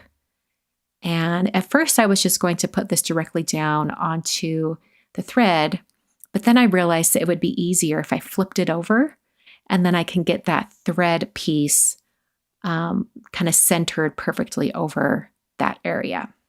I took a beat to make sure that was adhered really well and stuck down to all that thread. And then I took some liquid adhesive and put that on the back. This is going to give us a little bit of slip so that we can kind of move our greeting around and get it positioned just perfectly on the front of the card. If you want to put this on some additional foam adhesive, you definitely can. Pop it up off the front of the card a little bit more, but I thought this would be perfect because it would give me a little bit of time to kind of move that around. All right, I press that down onto the card, and then we're all finished. Super easy and quick. I think the most time-consuming part of this is probably the stitching, so hopefully you started on that as you were watching the video. All right, let's go back to Christina Live, and we'll make the card. Welcome back. Well done, Christina. Thank you. Past Christina. I wish I could ink blend and stitch that fast. I was watching. I'm like, ooh, I need Yeah. to do that. Yeah. If only we could. It's a beautiful card. And I love this that one. there are two techniques on it, the stenciling and the stitching, and you can use them together or you could use them on two separate cards. Exactly. So let's which- jump into it. We're going to make the whole card? We're making the whole card. Okay. All right. So on your surface, you should, or your work area, you should have your folded card base and then your panel. I mean, if you wanted to, you could work directly on the folded note card, but I find it a little more, I feel safer working on a More separate panel. stressful because you're Less stressful. Or so- it's more stressful to work on the note card. I think. Yes. Yeah. Yes. I always get ink on the back. You could put something on it to protect it, but I do the panel thing too. Yeah. Yeah. I think it's just. I think And then better. also, if I do the panel and decide I want a trim showing, I can trim it Oh, down. yeah, then you have But if the you do it option. on a note card, you're kind of stuck with what you got. For sure. I'm using the grip mat. JC was using the same grip mat earlier today. So if you, like I said in the video, if you don't have a grip mat like this, you can just tape the stencil to the cardstock, but just tape from the underside Yeah. so that you can go off the edge. Yep. All right, we're starting with watermelon ink. And I'm going to grab my little blending brush. I fought for you last night, Watermelon. It was one of the ones I fought for. Didn't work. She's been lamenting over sea glass for Sad all day. all day long. Okay, so what I'm going to do is I'm just going to tap off the ink on a part of the stencil that's not, won't go on the paper, just to kind of test, like, how juicy is my ink pad? And that just tells me, okay, this is pretty juicy. So I don't need to sit and keep adding layers and layers of watermelon. I can just go over this quick. So you mentioned in the video something about Mm-hmm. how to prevent the ink from kind of pooling up in the corners. You want to talk more about that? Well, I found that I get that little pooling in the corners when I've got lots of ink on my blending brush. Like, it's just too much ink all at once. So kind of tapping off before coming in helps with that quite a bit. Or even if you have a piece of scratch paper nearby. But sometimes I just have better control over both stamping and ink blending if my ink pad is not super juicy. So like maybe it's just like barely before you need to re-ink it. That's Now, like when you perfect. crafted at my house, you were very unhappy because my ink pads were very dry. They were really dry. That was beyond that. That was beyond this point. Yeah, mine need to be re-inked. You need to come back and do that. So earlier, JC was using a little different technique. He taps his ink in the lid, Oh, that's and then smart. you can go pick it back up. But she could also do the same here. She can go and pick Mm-hmm. up some of that excess ink. So there's several ways to do it. And sometimes I've been known to tap it off onto scrap paper, my work surface. All right, before I remove the stencil, I'm going to switch colors. I'm going to Wild Berry. And no need to clean your stencil, right? Nope, because we're just going to go straight in. Now, I think if you wanted to have even more contrast at the base of these flowers, I think you could even bring in like a little touch of plumberry. Okay. Which is darker than wildberry. Yes, perfect. I think this step you're doing here, where you're adding that darker on, really makes that card pop even more because of that bit Yeah. of shading on the pink. It's more dynamic. And on my bonus card, you'll see that when I do, I'll point it out when we look at it, but on the leaf stencils, I did a little bit of the same technique where I had two colors of green and I brought in a darker green at the base of the leaves. Okay. So you can really get some really dynamic ink blending on this. Wouldn't it be fun if these flowers were rainbow from top to bottom? Yeah, I thought about doing that in my video. That'd be fun. Another thing you could do is on these flowers that are pretty open. Remember in JC's plant stamp set, he had little patterns that you could stamp on the pots. You could stamp those over your stencil here and have some little patterns on your flowers. Oh, that'd be so cute. Or you have some polka dot stencils. You could just lay a polka dot stencil. So you ink up the flowers you are now, like you're now, and then lay on top of it your polka dot stencil and maybe do some white pigment ink and you'd have polka dot flowers. You can layer stencils, and that would work really well with this one. All right, so I'm just going to wipe this with a microfiber cloth to get off the bulk of the ink that's on the stencil. Okay. Then I'll lift this up, and I'm going to hand you the stencil, Yep. and you're going to I be know my how this lovely goes. assistant. I'm going to be cleaning. You did this last time. I did. So what she has here is a bottle with a little bit of alcohol in it. Just rubbing alcohol. Rubbing alcohol. Isopropyl alcohol. Not tequila. No. And you just do one quick spritz on your stencil and then wipe it clean, and it dries quickly and cleans beautifully. But you never want to use alcohol on your stamps or your grip mat. Nope. Really, only things I clean with rubbing alcohol are embossing folders and stencils. I have accidentally sprayed a stamp with And the it's fine, alcohol, yeah. and it's fine for one time. You but just don't want to do it over and over. for sure. Okay, so now we're on to stencil 2, and we are breaking out the avocado ink. Actually, is it? That's not pistachio, is it? That's avocado, right? Yeah. Yeah, that's avocado. Yeah. I was You just, could you I could was having a blend moment. Well, you could blend between. No, didn't you use pistachio?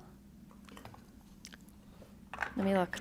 Let's look at the instructions. Well, you could do a blend between pistachio and avocado at the I base. totally could. Let me look. I think you passed it. I think. Here we go. It's pistachio? Okay, Yeah, do I'm pistachio. I think you I'm did like, pistachio. wait a minute. But you could do a little avocado at the base, I could. Maybe like I'll you did step with the it last up. two. Yeah. Hold on, I'm getting text messages. I need to Okay. put my thumb on. Oh, no, I'm not that. referring back to the little notes I took of questions I saw. So people are asking about the ink pooling. Yes, it's pistachio. Yeah. Okay. And then audiobook. Folks would like you and JC What? to do an audiobook together. Oh, a crafty audiobook? So you could just listen to you talk. You know what? That would be fun. Yeah. I love audiobooks. Okay, you know what? I'm going to do what you suggested. I'm going to take a moment and I'm going to add a little bit of the avocado at the base of the leaves. Sure. So as I'm putting on the pistachio, I'm letting it kind of just fade to the top. Yep. And that will pull back a little bit because Oh, these yeah. inks will dry. People are asking about the needles and the thread. We'll talk about that when we get to the stitching, for sure. For sure. And I'm going to make Jennifer do some stitching too. Oh, make me? As there's no making Twist my involved. arm. Right. Let's see. Somebody asked, do you use a different cleaning cloth for alcohol stencils versus water, stamps, and sticky mat? I don't. I use a dry cloth. Like I mentioned this earlier. I have a stack of dry cloths, and I use one for like one crafty session, and I'll use it to wipe off ink, to wipe, clean a stencil with rubbing alcohol, because really the amount of rubbing alcohol that's getting on the cloth wouldn't damage a stamp if I went to Yeah. that next. So I just use one cloth for all of it. And then I throw it in the wash Ooh, I love this. and get another for the next project. See, look at that. Yay. Oh, yes. So in the instructions and in the video, she only did pistachio, just going heavier at the base of the leaves. But here, I feel like that avocado really brings in a lot. Lots of contrast. I talked about that Just on the like with flowers, the but it's great for flowers, this yeah. too. Yeah. Gorgeous. All right. And you could always go in and do white detail to these leaves, like white that'd be pen cute. detail. Cloth, please. Cloth. Thank you. Sorry. See, so she's wiping up the ink with that same cloth that I'm going to use to clean it with. Yeah. The Rubbing alcohol alcohol. dries so fast, and that's the advantage of using on a stencil. Oh, so cute. Oh, look at those colors. Okay, so now we're on to the stencil. What is this? 3. Some more little leafies. So I'm just going to get this on here just right. Press that down. And for these leaves, we're just doing rainforest. This is going to give us some good contrast. And as we know, rainforest is the color of the weekend. Apparently. Apparently. So they say. be pretty to do sea glass and rainforest blended together. It would be. Ooh, this rainforest ink pad is very juicy. You see that? It was a lot. So if you would have gone straight to the stencil, you probably would have had some ink pooling, right? yeah, I would have some in the corners, and I still might, even so. But Happens sometimes. That's all yeah, right. for sure. Look at that. All right. Also, this is a good reminder. I think I said it in the video too, but when you're ink blending in circles, make sure you switch your direction every once in a while, especially for these really small little leaf shapes, to get every single corner and edge. Yeah. It's like you got to do wax on, wax off, go in both Exactly. directions, and that gets really into all those nooks and crannies. Yeah. Okay, rainforest is pretty. I love it. It's just I feel like sea glass is used more. It might be. It's true. We were discussing this as all the people up there earlier today, and I was kind of thinking that the lighter colors don't win on those like brackets. Ooh, I might get some pooling there because I didn't. Because they're Stamp it off. just not, they get washed out next to the others? Yeah, because I think there's just the other colors are more bold, and they, like there's an argument like, well, we can't not have that color. Someone in the chat last night suggested we should have a pastel bracket, Yeah. and we I think that could. would be a good. We could. Yeah, Somehow Wildberry and Juniper will win again. probably. Man, that was like a big win with those last year. Probably. It would be fun to like do a bracket where you're picking out your like the best rainbow colors. Like yeah. a couple of pinks That'd be good, competing too. and a couple of oranges competing, and see what happens. Okay, cloth, please. All right. So I'm just going to wipe this down. And then we just have 2 more stencils. The next stencil is with Pebble.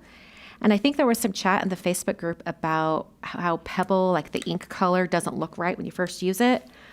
And you may have magic. even noticed in the video, but in the finished card, like this is like, long time later, Pebble looks beautiful. It's and it very matches great. the Yep. cardstock and everything. It has to marinate. It has to marinate on the cardstock. I don't always look real good right at the start of the day, so we can't expect our inks to look real good when they There we first go. wake up. That took me a minute. Folks are asking about the enamel dots on top of her blending brushes. Those are actually nail polish dots that people put on the top of their nail polish bottles. Yep. And she used nail polish to actually paint on it. So Yes. green nail polish, blue nail polish.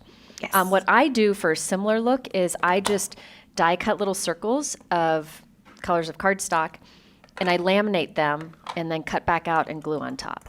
And they're very durable and they hold up nicely. Because I do not have any nail polish, so I couldn't do all the colors of nail polish. You would have had to stick on nails, press on nails, Yeah, there you go. There you go.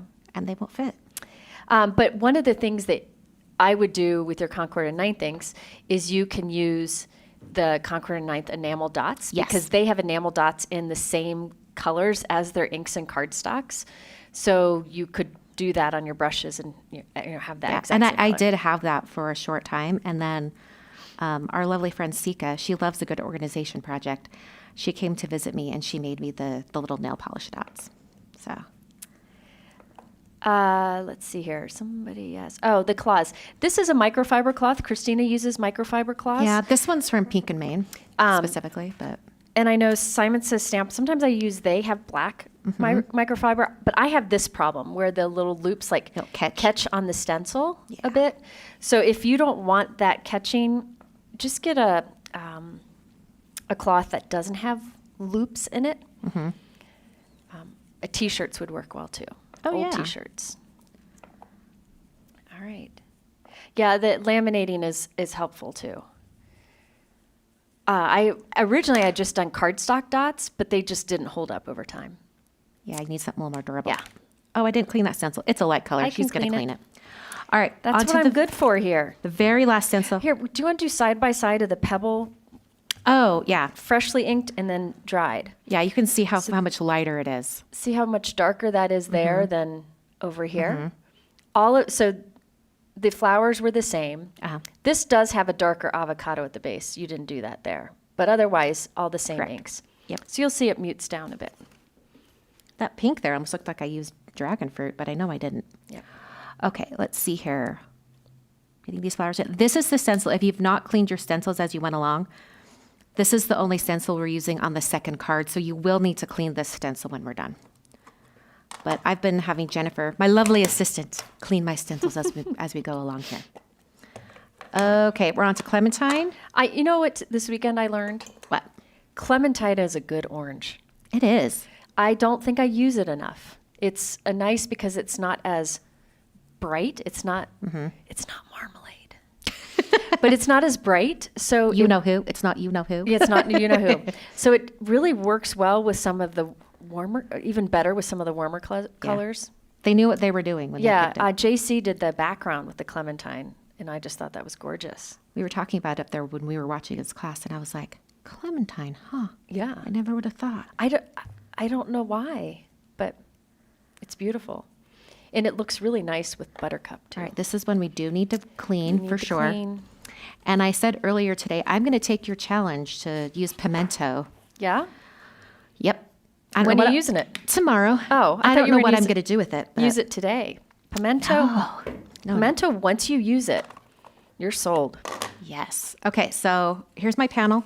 We're done with the panel for now. I'm just going to set it aside. Oh, question. Yes. Somebody had asked, what if you wanted flower centers, which I like the pop of white, but if you wanted flower centers, what could you do?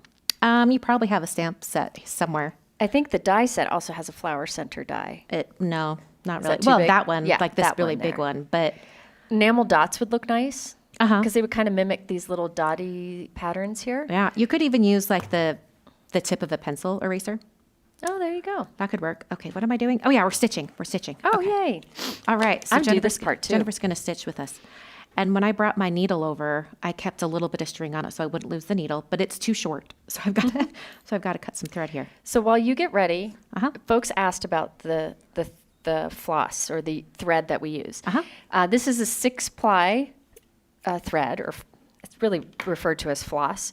So you could take it apart and use really thin strands, or if you have smaller holes from a die, you could use 3-ply.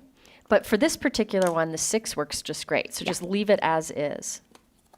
We'll talk more about Did that the wrong way. once she gets going, because I want her to talk about how she starts this. Oh. So I'll come back to that. So you go ahead and So- describe.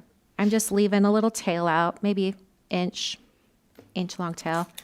I'm just going to tape it in place. Ta-da! And then we're ready to go. And look at this. I have the power. There she goes. There we go. Here we go. So skipping that corner, I'm just going to go over to this one right here. And we're just going to hope it doesn't get caught. Then when I flip it to the other side, I'm just going to go to the nearest little stitching dot so that I can come back and keep going at a diagonal. So on the back will look different than the front. Yeah, it's going to do little borders on the back. And that ends up using less thread. And you know that way what? too. Jennifer's probably a faster stitcher than me because she does this all the time. So she's even starting after I started. I bet you'll I'm still going to do finish. something different. What are you going to do? I don't know. I don't know, but I'll just play Well, here. here, you should come over here Well, so I people don't- can see. Let me zoom out a little. I have the power. We can snuggle and stitch at the same time. Okay, so let's see the back of yours again. So see, I'm just starting to go along the edges. so when she comes up the one hole on the side here, she goes down that hole and then moves over one and comes up instead of going back to the other side and making big loops. Yeah. Does that make sense? But if you find could that do your, it that way if your you want. thread is just too long, just do those big loops a couple times and it'll take up some of the length and then you're good to go. I have no idea what I'm going to do. We're going to see here.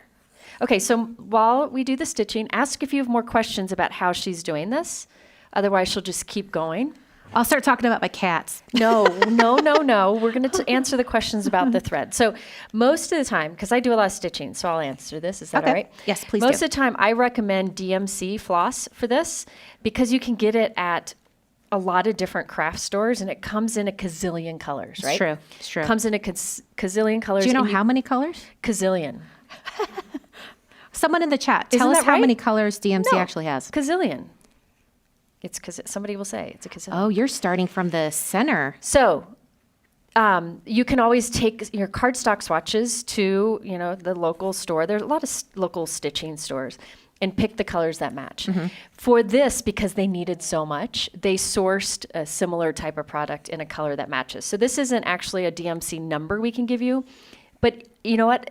I have a DMC swatch book at home. I could find out what color this is. I wonder if anybody out there has DMC swatch book that could look and see what's close to this. I don't have mine with me, but You mean you don't travel with it? no.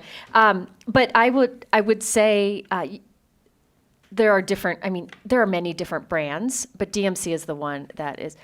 They have around 500 solid colors. Thank you, Michelle. A million, bazillion, gazillion. That's it. It is. Yeah, and all of their colors are numbered. And I know in past. And the numbering system makes no sense to me.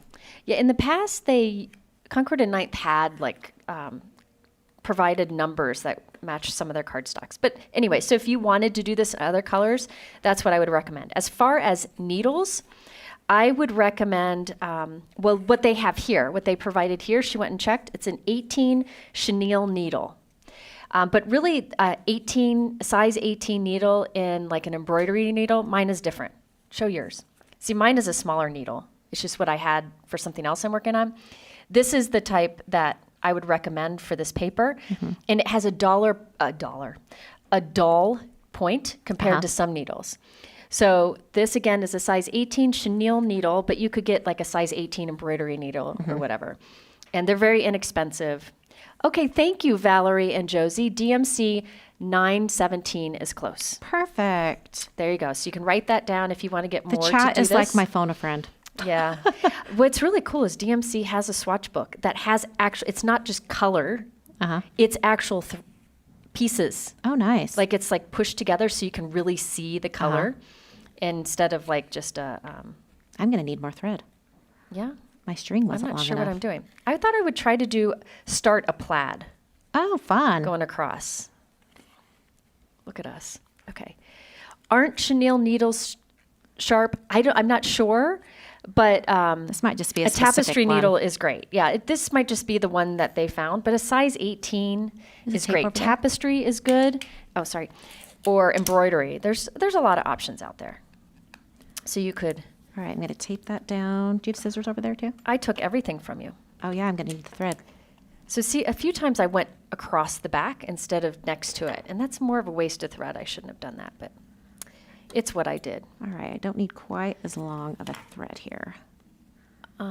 If you're really uncertain about what size needle you want, you could always go to a store that sells the DMC floss or something like that and look at the different needles, and you can get an idea of if it would work. The DMC book, I think you can buy it on the DMC website. Yeah, I'd start there. Get it directly from them. If you're going to do a lot of stitching and you have cardstocks or inks you want to match, it's a good investment. Otherwise, you're going to be a guessing game because, you can't just go look on a website and Yeah, it won't look right. try to match. There you go. So see, what I would probably do is I would do this pattern this way and then do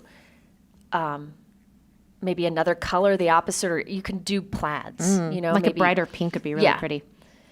So you don't have to just do diagonal. You could also, with this, just stitch around the outside edge and then stamp something or put something. And so it'd just be like a little frame. Yeah, if a you were going to stitch use it by frame. yourself. Yeah. We're going to put our greeting over top so you wouldn't see that in this case, but we just want a pattern. What in do the we do background. with the corner holes that we skipped? They're not going to be shown on the final card, so just leave them empty. Another thing you could do, if you're an over stitcher like me, is you could do this, what she's done here. Then, go ahead. And then come back with a lighter pink and go the opposite direction on top. Ooh, that'd be cute. And that would cover up that hole too, but it would just be sure. another. So there's different patterns that you can do. Okay, so I'm going to zoom out here. We need to stamp the greeting on our little high piece. There you go. The Cards by Ingrid said the Concord and Ninth Threads of Kindness die product page has a link to a DMC color match chart. So there you go. My Misty ran away. Hey, I just stretched to get it really hard. Okay, so I'm going to quickly stamp this in Rainforest. What greeting do we want? Okay, I'm loving these dainty greetings. They're nice. I really love them. I do a lot of dainty greetings in my I stamp want sets you to too. give this to me, so put "You mean the world to me." Okay. Seems to work. Easy decision. What color are you going to use? Rainforest. And this rainforest ink pad is very juicy, so I'm going to... Tell us your tips to keep this dainty stamp from being a globby Well- sentiment. Nobody wants a globby sentiment. No, no one wants that. Do you have a little piece of cardstock over there, Robin, that I could just stamp off on it? Robin has everything over here. We should play a game like they do on, is that The Price is Right or something where they... It's almost see- like a scavenger hunt. Yeah, what you have in your purse. Not The Price is Right. Wait, show us that. Oh, I can't remember. There I am just tearing things again. All right, I'm just going to give this a quick test just to make sure it's not too globby. Oh, it's not too bad. I think I'll be Not bad. fine. Okay, Yeah. so what was your tip? Well, I'm testing it Okay. and giving it a good test here and just let it barely touch the stamp and then barely let the stamp touch the Nailed paper. it. So she just like very Very lightly lightly. just went across with her finger. Not much pressure. It's Nothing. better to go light, and if you don't get it all the way, do it again. Yeah, that's the joy of the Misty. Yes. Let's make a deal. That's the show. Where they would say like, we'll give you $100 if you find a small child in your purse or something, you know? And then they go out in the audience and try to find it. Yeah. So Nice. we could do that with Robin because she's got it all over here. Mary You're Poppins. allergic to stitching.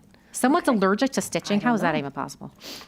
Where's the white Misty from? This is an older Misty that it's the pink version, but Had they stickers. sold white stickers that went over it. Now they make it a little different. All right, so we're doing some foam. So of the two cards in this class, this is the one that's a little bit more time consuming. The second card is very Super fast easy, and yeah. quick. So don't be concerned that we're taking up a good portion of the class time here. And just to let you know, we're going to have a 10-minute break before we come back. Yeah. We still have another card to go. Yep. But there will be 10 minutes in between before our final check-in. But we'll let you know about that at the end. Just when Yeah. this class is over, we're not done. You can't kick us out just yet. No. Now, another thing, I really like the square with the high. And it would also be wonderful to create a shaker window. Ooh, So you yes. could do this exact same card Uh-huh. and skip this The stitching. stitching and just put little sparkly gemstones in there It's so cute. and put it right onto the front of your panel. Yeah, that'd be really cute. And then wait till you see one of her bonus cards. See, I'm here to pick this up too. That's what, Thank you, lovely assistant. see, at my house, I peel it off and I throw it on the floor. That's perfect. That's what you got to do, you know? Gives your vacuum a good workout. Okay, so now I'm going to take some liquid glue. Just kidding, we have to put our panel on our card base first. Wonderful. Really fast. You want to put some glue on the back of that one? Sure. She's going to show me the proper amount of glue. Let me see. I make noises when I glue. All right, I'm going to double check where my fold is. There you go. And then I'm just going to put that panel right there. Let's put a little on the tips here because this is smaller than the other side. Just put some there. There you go. All right, and then right on there. Ta-da! Okay. All right. The wonderful people at Concord and Ninth have checked, and when they sourced this color, this kind of wild berry color, they found DMC 3350 to be this color, right? And then for sea glass color, they did 3817, which I use all the time. Go figure when I do stitching on paper. And then the metallic champagne, is it? It's just a metallic champagne. Okay, great. Perfect. There you go. All right, so this is the first card. Let's head right into the video for the second card. Yes. Are we ready for our second card? I promise that there is no sewing involved on this card. It's going to go rather quickly, actually, which is really great, so that we had plenty of time for the sewing on the previous card. The only thing you need to have prepped is your folded card front or note card, an A2 card front, and then the die cut high out of Rainforest cardstock. In fact, if you want to work directly on your card front, and skip the step where you need to adhere it to the card front, you're welcome to do that. We are only using stencil 5 for this card. So it's the stencil with the little 5-petaled flowers. And I'm going to place it centered over my card front, over the panel. Or if you're working directly on your folded card, you can do this too. And we're going to be skipping these 3 little groupings of flowers in the center because we want our greeting to go in the center. So I've taken some tape and marked them off. They're far enough away from the other flowers that if you want to just remember to not stencil over those, you definitely can. You don't have to mask them off. I just wanted to definitely in the video show you which ones we are not using so that you can make sure that you skip over those when you do your ink blending. I'm using Rainforest ink and kind of going over each one of these flowers to make sure that I have a nice coating, making sure I stencil in both directions, just like I told you on the previous card, to make sure I get all of those edges. So after I had all of the flowers ink blended, I'm going to go ahead and take a microfiber cloth and wipe down this stencil.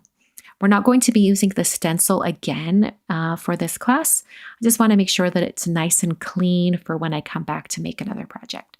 So I like to wipe it off with the cloth first, and then I can spray the stencil with some rubbing alcohol and wipe that down.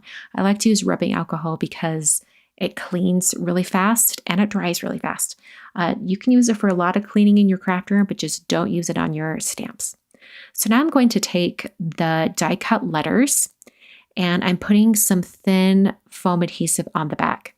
Once again, if you don't have narrow foam adhesive like this, you can definitely cut down your foam tape, or even if you want to, you could cut out some additional die cuts for the word and stack them instead. That's another option if you'd like to do that. In the homework, I only advise you to cut out one set of this word. So unless you want to pause the video and cut out some additional die cuts, you will need to use the foam adhesive.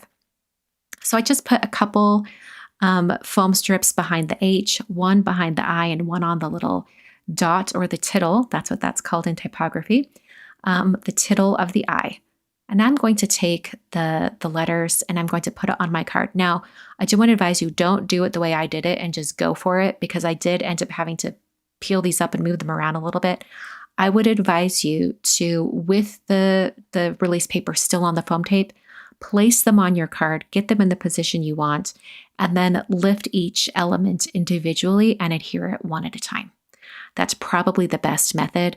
When I create this card live with you, I will use that method. Now I'm going to be stamping right underneath the word hi, and the height of the stamp should be sufficient so that you can stamp over that foam tape adhered greeting. So I'm using Rainforest ink once again, and just stamping that down right beneath the word hi.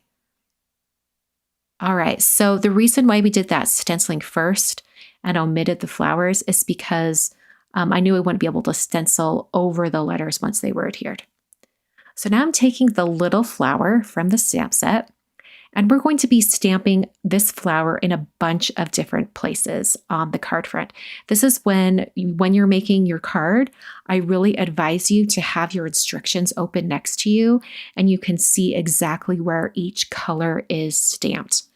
So you definitely don't have to have it match. In fact, it probably won't match exactly. When I did this for the second time filming this card, my flowers were in a little bit of a different place, as well as my greeting. So it doesn't have to be perfect, but if you want to make sure you have a nice kind of arrangement of the flowers across your card front, I really do advise you to have your instructions open next to you so you can see the finished card. So I first stamped in watermelon. In fact, I forgot one flower. If you've clocked it, it's over on the left side. I'll fill that in later. I then went to sea glass, and using that card image as a reference, I was able to fill in the sea glass flowers in all the different areas where they need to be, kind of filling those areas on the card. I cleaned off my stamp, and then I went to the color Clementine. I'm going to fill in any of these flowers, just adding those little spots. Once again, I'm going to speed up the video just so we can get going here. And then I realized I forgot my watermelon flower, so I came back and stamped that one last time. Now I'm taking the leaves from the stamp set, and with pistachio ink, I'm going to be adding the leaves to, I think, nearly every single flower. This is going to fill in some of the white cardstock so it looks a little bit more not so sparse. And it's also going to give a little pop of color all the way across. So if you were referencing the finished card, you'll just be rotating the card like I am here and kind of adding those leaves kind of above and below and around each one of the flowers. Takes a little bit of time. I think this is the most time-consuming part of this card, just adhering all of the flowers or all of the leaves, not adhering, stamping all of the leaves to each one of these flowers. I think it looks so cute, and they look very random when they're stamped like this as well. So this is a great way to extend our stencil. We can add the little flowers to some areas we've already stenciled, and it kind of stretches the use of that stencil set. All right, I think I've got one more leaf to add here, and then we're pretty much finished actually with the entire card.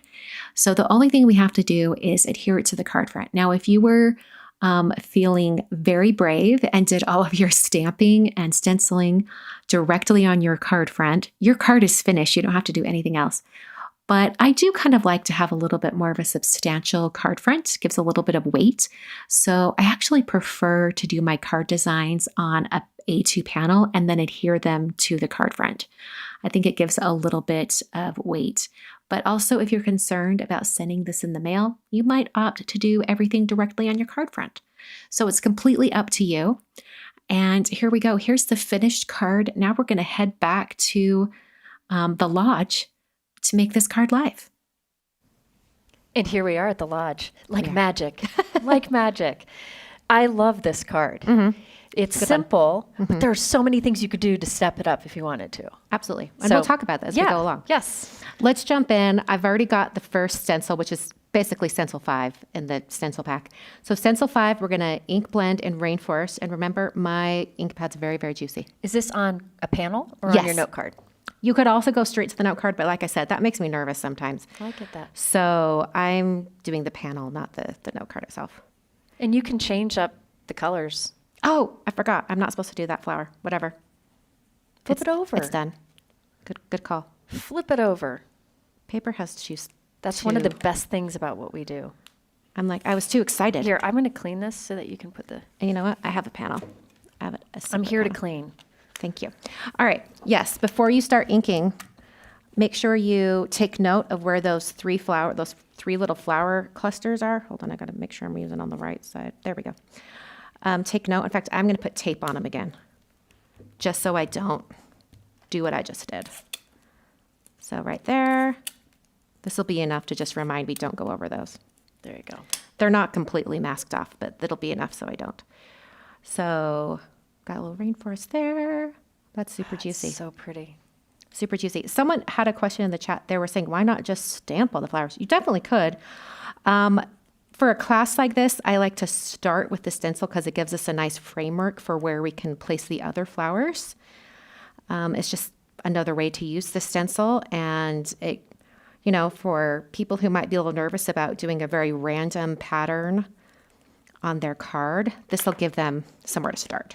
So there we go. Cute. That's our beginning. And now, now, hold on. I want to show something real quick. what are you going to show Let me us? clean this. She's cleaning the stencil. Hold on. I'm wondering. It may not work, but it's. Oh, just rotate it? I'm wondering if you could rotate it or flip it. I have no over. clue. Let's just look. I want to say I tried that. I'm guessing you And they did. overlapped. It's still wet underneath. Is it? Yeah. See about rotating or flipping. Okay, so that's where it was. So you want to rotate it? You could Yeah, get it a few more. overlapped. You could get a few more. Yeah, Try you could. flipping it too. So just flipping it?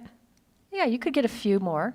Yeah. So you could do some rotating or just moving the stencil around because some people are talking about rogue stamping freaks them out. So you could just take the stencil right here, put it right here and ink up just this flower, then move it over here. Oh, and so yeah. you could ink up wherever you want. Yeah. Some people are more comfortable with stencils and some people are more comfortable with stamps. I'm more comfortable with stencils.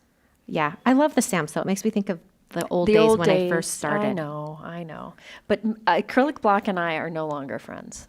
Really? You don't ever just use an acrylic block? No. I don't even know where my acrylic blocks are. What? If I need to do like one little thing, I'll use one of my crystal blocks that I use for weight, but I don't know where my acrylic blocks are anymore. I am that Wow. dependent on a Misty. Oh my gosh. Totally. My word. So you're on a desert island and the only one crafting item you can take, you're going to take a Misty. Yeah. I guess it's not useful without stamps though. Yeah. Well, probably not. Okay.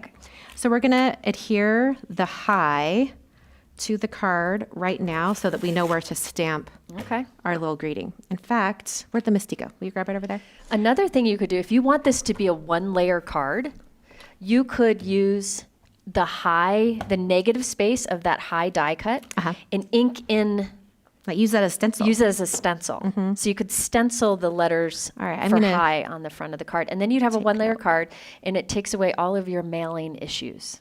There you go. Okay, so I'm just placing these on here. The release paper is still on my foam. And I happen to have this finished card over here where I like the spacing. So I'm just going to try to get those kind of lined up just right. Think of all, you know what this would also be good for? What? A card set. Oh, yeah. Like a gift set of note cards. You could do one where all the flowers are blues, another where all the flowers are yellow, and do like a rainbow cute. set of cards. I was thinking, I meant to mention that in JC's class. He had so many different plants in his set. You could do a set of note cards, and each one had a different potted plant on the front of it. For sure. A lot of these would be great for. This would also be really fun if you wanted to use some like strips of cardstock and then cut the letters out so they're striped. Oh, yeah. That would be really cute. You're going to show a little variation later, too. Yeah. Okay, so there's my little high. Wonderful. So now I'm going to take the stamp set. I'm putting You're Just Lovely This is so dainty, too. right under. It is very dainty. I was blown away that that was stamped.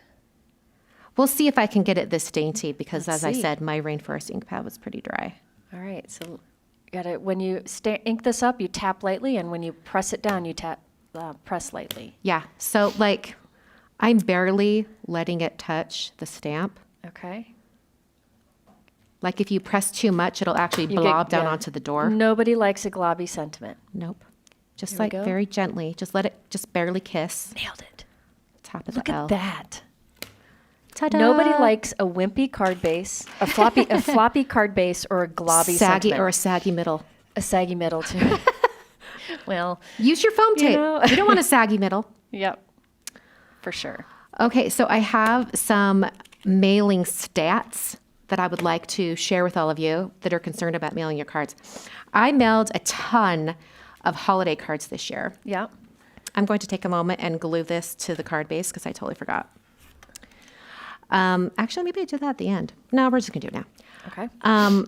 So I mailed out like 120 cards. I would probably say 90 of them were A2, and then 30 of them were A7. So they were 5x7. And the thing that I noticed, I almost put it on upside down. Double check your card base. Look at that. It's a top folder. I noticed that with the exception of just a few cards, every single A2 card did not need extra postage. There was nothing crazy. The 5x7 cards, every single one needed one more additional stamp. Was it the weight? It was the thickness and the weight. Yeah. The 5x7 is just bigger. It just had a lot of stuff on it. But it wasn't because it was a 5x7 sized envelope. No, That's not it what was. changed it was it. because I had multiple layers Yes, of yes, cardstock. yes, yes. I did do some 5x7 cards that were one layer cards, and those are perfectly fine with no Yeah, extra of postage. course. Well, the way I like to think about it, a lot of people ask, does it cost the same to mail a regular card? Does it cost the same to mail a 5x7 card versus an A2? The way to remember, it's the same because think about it. When you go to the store to buy a store-bought card, most of those are big. Most of those are 5x7 cards, and you just put a regular postage on it. So it's the same. It's more about the thickness and weight. A square envelope is different, though. Square costs more because it doesn't go through their machines right. It's true. And I haven't updated it in a little bit, but at my blog, I do have a postage chart, like a little flow chart that will ask you some questions, and it will take you through the process of determining how much postage you need on your card. Yes. If you have a kitchen scale, like if you bake and need like grams and all sorts of things, you can just use your kitchen scale to weigh your cards. And you just want to weigh them after you have everything in the envelope. And then just weigh it, because you don't want to weigh it without Gotcha. the envelope included. Somebody, you answered, somebody in look, Concord 9th answered Got a that little, right. got a little ink right there. That's okay. You can hardly see it. It'll dry. Hardly see it. I think it must have been on my block. Handmade. Handmade. All right, what was my next color? Sea glass, your favorite. I also, Krista, I agree with you. She said, I find it depends on who I get at the post office. One guy is pretty lenient, another person is super strict, and everything is perceived as non-machinable. It's true. It is true. I find that the person who's usually at the desk at one of our post offices, I end up paying for more for postage than at the other. So I tend to go to the other. That's why and they I all don't, arrive. That's So why I don't go there. You I still just go. I measure them and weigh them at home. And I love postage stamps, so I'm Yes, not we afraid to know. put some extra postage on. there you go. Okay. Okay, so sea glass. Now I'm going to move on to clementine, and then we'll do some leaves. Yeah, And Michelle we're says gonna she be uses done her really kitchen quick. scale. Yes, kitchen scale is perfect for this. All right. There's clementine. See? It's such a good color. I love it. It would be neat to do this so that it's like pink flowers up here, orange flowers, yellow flowers, and kind of a cascade rainbow of flowers. That'd be really pretty. Me trying to make everything rainbow, I guess. Because rainbow's excellent. Yeah, All right. I like it. Moving on to the leaves. We're doing those in pistachio. And for this one, I'm just going to, like I showed on the video, I'm going to be rotating my card to get it at the right angle to stamp all of Look at these that. leaves. They're so cute. Another thing you could do with this card, if you wanted to add more to it, is remember the class die set comes with little dies that look like these little flowers. So you could die cut a few cardstock flowers and add it in the spaces. You could do little vellum flowers like I did in my video. You could do little glitter cardstock flowers and add that into some of the spaces or layer them with the flowers you've already done. For sure.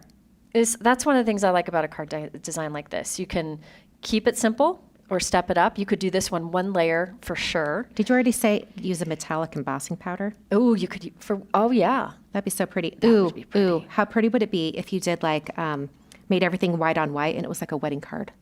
Oh Yeah, yeah. like layers, like cut your die cut flowers and then just make it like what you showed with your fish card for the. Oh yeah, yeah. This would also be pretty if you did all in die cut flowers. It could be stamping. You could heat emboss all your flowers in gold and all your leaves in silver. And that would be Ooh, like that'd be a so pretty. metallic. That could be great for a wedding card. Look at that. Change You're out the done with like centerpiece. 10 minutes to spare. Well, what are some things? What about the center of the flowers? What are some things you would do? Would you leave it this way? Would you add a yellow dot with a marker? I like the Enamel white. dots. Enamel dots or gems or even Yeah. sequins, like small little sequins. I think those would be really pretty. Yeah, because as I mentioned before, Concord and Ninth has enamel dots to match all of their inks. Yep, So if that'd you be really wanted to, cute. you could have a sea glass flower with the sea glass enamel dot I'm thinking center. of even like mix up the colors. You definitely could. Or do buttercup enamel dots on all of them. Another thing that would be fun here is Uh-huh. in JC's stamp set, the plant stamp set, there was a splatter stamp. Oh yeah, You adds could some do texture. little splatter in the background. For sure. Now, truth be told, when I initially designed this card, I actually had the letters in white, and we were going to ink blend with Rainforest from the bottom. Oh. It looked really nice, but I felt like it was a little bit too busy, and it might detract from how simple the card is, and I wanted Gotcha. something a little bit easier for the last card. Okay. Ended up being the last card of the whole weekend. So worked out great. But yeah, just to finish it off. But look how vibrant, I don't even see it on camera, but the inks really are lots darker on this one that I just did. And they will dry back and just be nice and soft. That's just I beautiful. love it. But there's one thing that would make this card better. Wait, let me guess. Well, you do like to stitch. Are you going to add more thread? No. No. I know. Make something pop out at you? Sloppy on the face. That's what Yeah. Laura said. These should be sea glass. Oh, High should be in sea glass. you think? No, Rainforest is best. What but I was about just what gonna say about that. die cut and sea glass and then ink blended from the bottom in Rainforest? Now we're talking. Now we're talking. There you but there are go. so many things you could do with this design. I just love those sweet little flowers. Yeah. Sarah says, "Wow, the leaves really bring this card together." I noticed that too. I was like, it looked really empty, and then once you add the leaves, it Yep. fills all those little gaps in. For sure. I love little tiny stamps and stamp sets. So just take up space, just to fill in some space when I'm designing a stamp set. So like little hearts, little leaves, little flowers. And if you ever have a card where you're like, it looks empty, you can just fill fill those it in. Yeah. And some of those little images you could stamp repeatedly on the cardstock, Oh, like yeah, tone that'd on be cute. tone to add some more. That'd be cute. I just love these. And I love taking nice, big, bold letters like this and just taking a white gel pen, adding some little dots on it Yeah. or add a little edge or something. I think it looks really great. It's gorgeous. It's gorgeous. Ooh, a stylus tip dipped in ink would make a nice center for the flowers. I agree, A little gold gel pen dot. for sure. Should we show my bonus Yes, cards? because I'm gonna take one home I with did me. do some flower centers. I want to keep these cards. that are Okay. coming. So Oh, do the bottom one first. you want this one first? Yes. Okay. Oh, look at this. Hold on. I got to zoom in for you This guys. is so good. Okay, here we go. Look at that. Let me zoom in some more so you can see all the details. Okay, here we Oh go. my goodness. I love it. All right, so you're going to see in the instructions that are available on the event website that the way I did this little embossed square is that when you use the die, let me grab it. When you use the die, especially if your die cutting machine has a lot of pressure, it will most likely impress that metal edge into your cardstock. So you're going to see a little edge. So all I did was use a scoreboard to emphasize that edge that was already there. And I did it from the underside so that it pressed the little bumped line, the little score line. It bumped it up so Okay. that you had to have a little raised line. Okay. So that's what I did. As far as the little strips of cardstock underneath, I just took the stitching piece that we did and I just used little tiny strips of cardstock and filled that in. The stitching piece that you did. This guy. I did the, Oh, the gotcha. same I panel. see what you're saying. I thought Yeah, you yeah. meant you cut the strips with that. And then I don't So know. you like to strip just like Laura. Yeah. Okay. And then I don't know if you can even see it on camera, maybe, I don't know. But these are not all little strips of cardstock just butted up against each other. I took a wider strip of plumberry and then put a slightly smaller strip of briar rose and then finish it off with a ballet slipper on top. Yeah. So there's So there's a little bit of dimension there. It's probably a little bit hard to see, but it's there. it's not smooth in there. It's got the texture. Yeah, it's got a little bit of a bump in there. And then for the centers of these little tiny flowers, I just alternated the other cardstock color. Do you guys see And that? tell them what those two beautiful colors are there together. This color palette, briar rose, plumberry. Those are the two that work really well together. I think that's grasshopper actually. It probably is. Yeah. Grasshopper, artichoke. Did I say ballet slipper? Anyway, it's Yeah, those five there's some colors. ballet slipper in there. Yeah, just in the stripes. But there's my first card. Isn't that Ta-da! beautiful? I love that. And if you wanted to, you could easily make this a shaker window with some sparkly Exactly. dancing around in there. Exactly. And then the whole panel on top is cut down to be just a little smaller. Beautiful. So you can see that. Okay. Beautiful. My second card, same color palette. Here we go. Love this. Okay, so for these leaves, I did the first stencil. I had like a blend that went from grasshopper to artichoke. Okay. And then the second leaf stencil, it's just plain artichoke. So it differentiates between the two Oh, okay. leaves. Okay. And then ballet slipper is that really pale background. Yeah, in the background. I love And then that. it was briar rose and plumberry on the flowers. This right here, I cheated. I brought in another stamp. It's one of yours. Yeah, this is my Simple Dots background. And then for the high, I just stacked that up so there's quite a bit of dimension on the high. And then I put the little You're Doing Great on a narrow strip. So this you stamped with White pigment ink. Uh-huh. Yep. Oh, I love it. And this is one of my favorite, like, when that stamp came out, I kept all the scraps that I'd stamped, and I've just been waiting for the perfect card to use it on, and this was calling to me. Well, and it looks like pattern paper, right? Yeah. And it adds a little interest, but it's not too distracting. That's the nice thing about tiny little dots. You know, if you had like another floral stamp here, it'd be too much. But that little dot or stripe is perfect for that kind of just add a little interest. It's nice and open. It's not a really busy dot. Yeah. Okay, so those are my 2 cards. And then we have another card from, I think this is from Callie. Yeah, it's beautiful too. Yeah, this one's from Callie. Look at that. So she used really bright, springy colors. I love this. What are these colors? I'm Do we guessing know? that's watermelon. Yeah, definitely And watermelon. maybe lakefront for the blue. Ooh, yeah, maybe lakefront? that feels right. Yeah. Lakefront, and then the leaves look like they're probably avocado, maybe? I think so. And Or pistachio? pistachio. Yeah. Maybe for the light areas, Yeah. and then, yeah. It looks much more vibrant on the screen. It really but does. It's got a beautiful. These are bright colors, but there's a softness to it that's just gorgeous. And she kept hers really simple. Yeah. She just put some watermelon cardstock behind. She probably used the same, she did. She used the same, like, stitched square. Oh, because it fits perfect behind Yeah, it. fits But perfect. just skip the stitching. Yeah, and this could be a Love it. shaker, or you could add stitching here. Even the stitching, if you wanted to have that stitched, can you grab the stitch card? Yeah. If you wanted to have stitching interest in here, but didn't want it, maybe wanted it to be a little more muted, you could use like one thin gold thread. So it would have these little sparkles, but it wouldn't be as intense on the inside. So there's a lot there you sure. could do. Yeah. Wonderful. And we have giveaways now. We do. We do. Let's figure out who's getting these bonus cards. Okay, so we have 3 cards. So you can draw 3 winners. All right. My first one with my Briar Rose dots is going to Sharon Ellerby. Awesome. Lovely. The high card goes to Carmen Bew. Wonderful. All right. And then Callie's spring card goes to Kathleen Thompson. Kathleen Thompson. Wonderful. So we have those 3 card winners.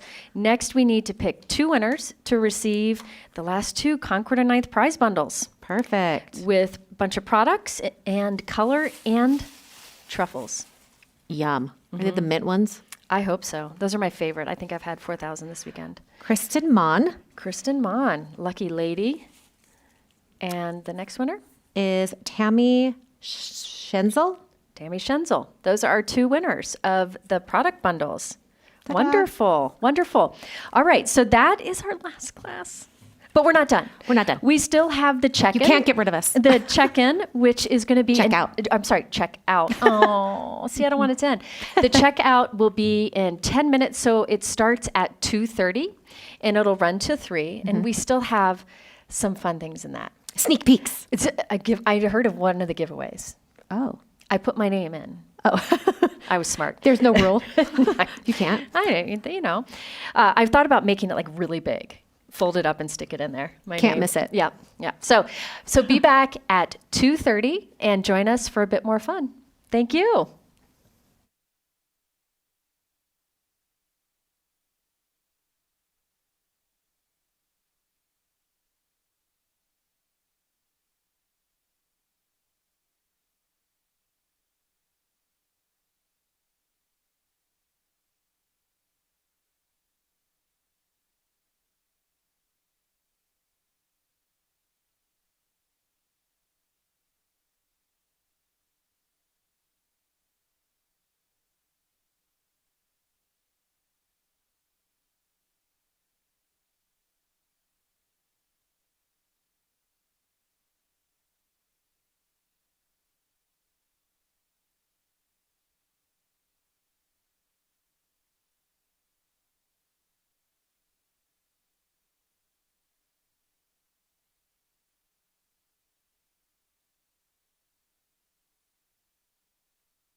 I can't hear you.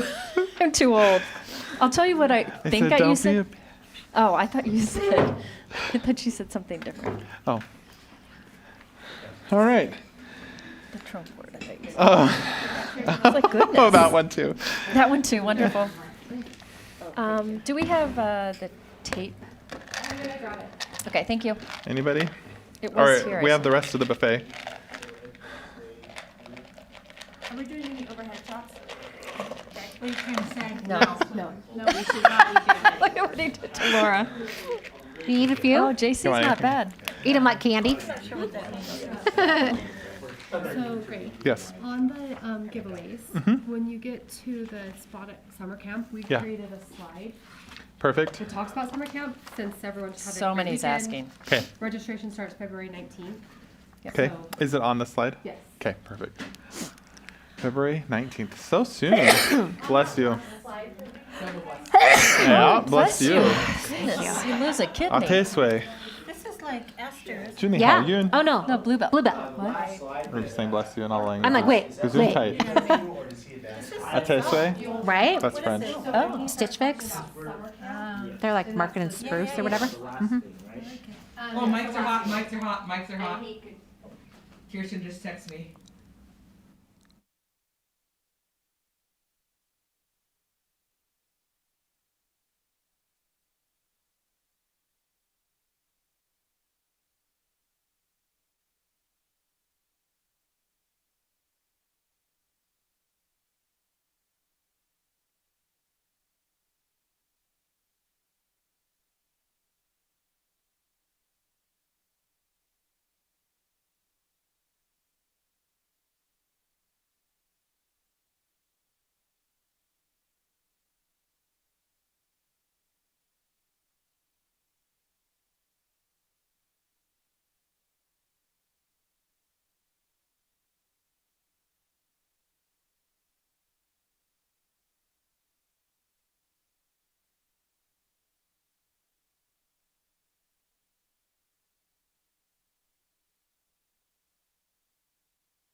What? What is so funny? All right. Welcome back, everybody. Oh, this is that time. This is the time that we never like to talk about. We've come to check out here at the Ski Lodge at Winter Retreat 2026. I'm just reading the chat, and now I'm already like, my emotions are right there. But it looks like everybody's been having a wonderful time, as have we here. These are seriously one of my favorite parts about working in a small business is just like how connective these things can be with all of you here in studio with us, and then all of you that have been joining us over the weekend in the chat and crafting along. Thank you for being here. We love you. Let's go ahead and jump into checkout. We have a few things that we want to go over.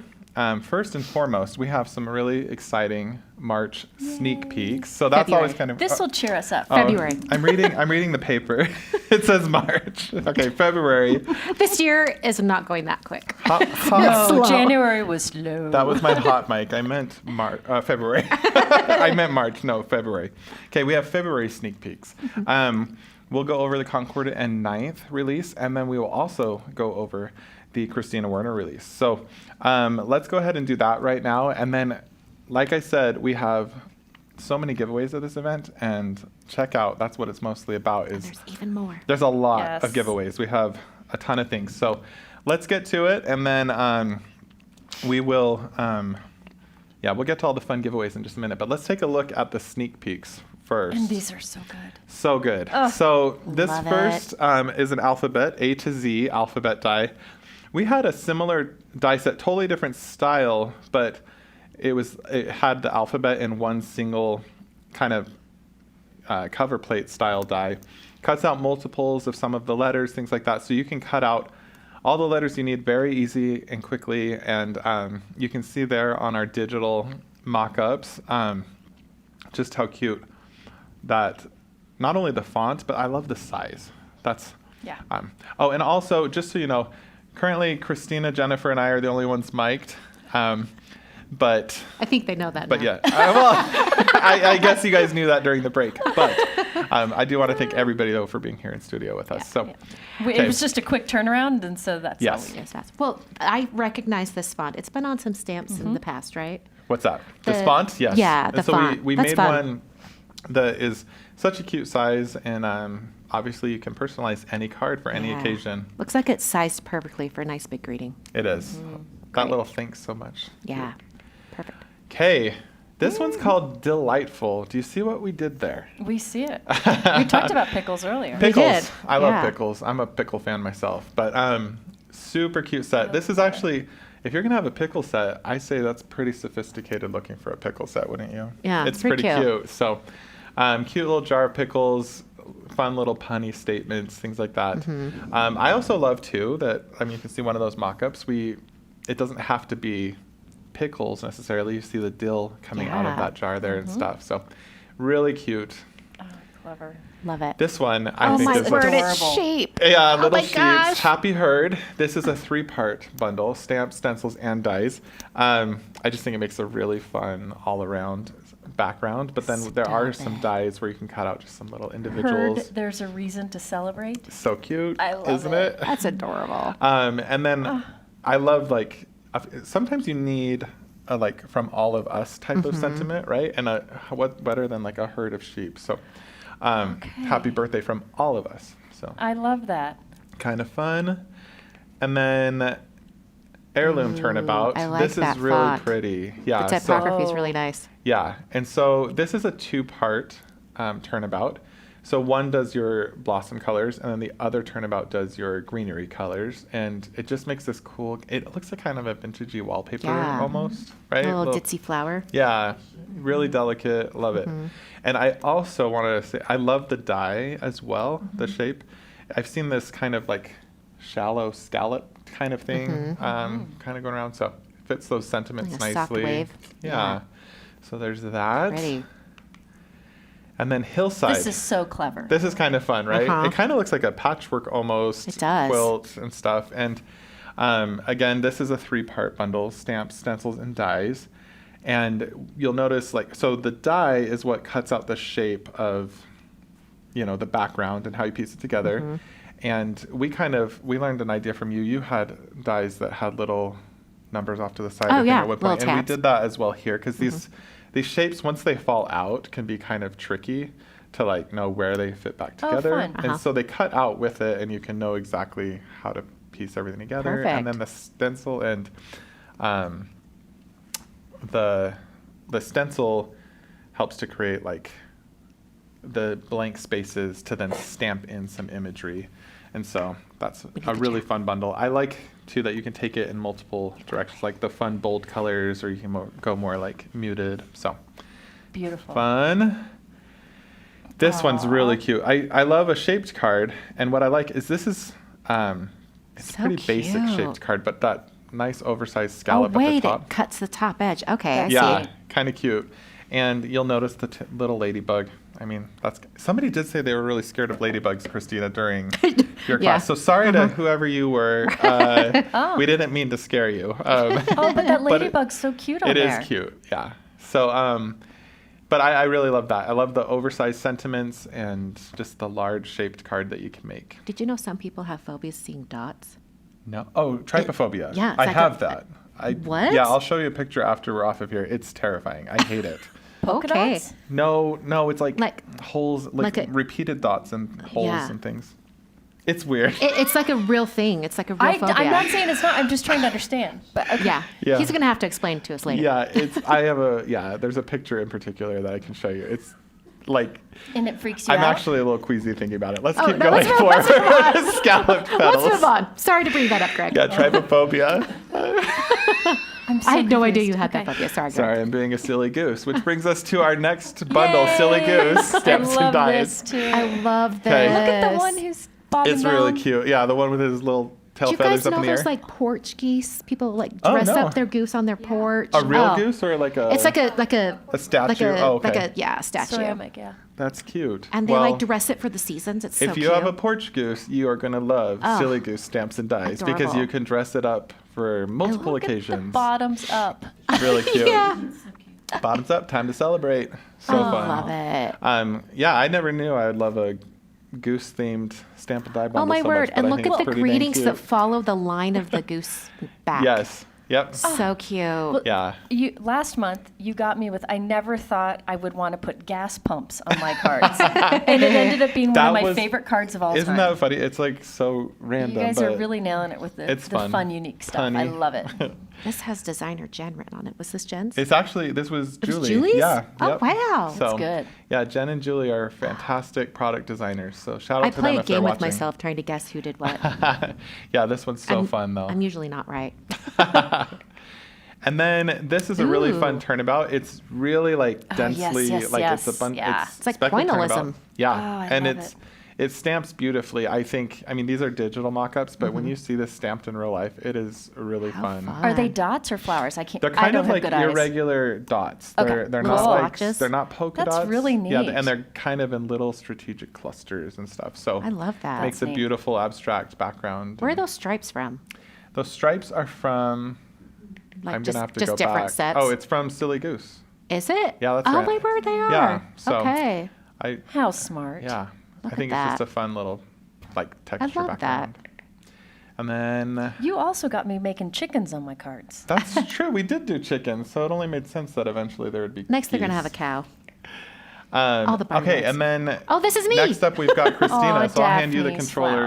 flowers. Okay, so this is Daphne's flowers, named after my cat Daphne. So you know they're probably going to be Sophie's flowers at some point. Cute. But Beautiful. the thing I love about this one is that whenever you do like these inlay, like larger dies, you have to cut the detailed one multiple times to get all the colors for the different flowers.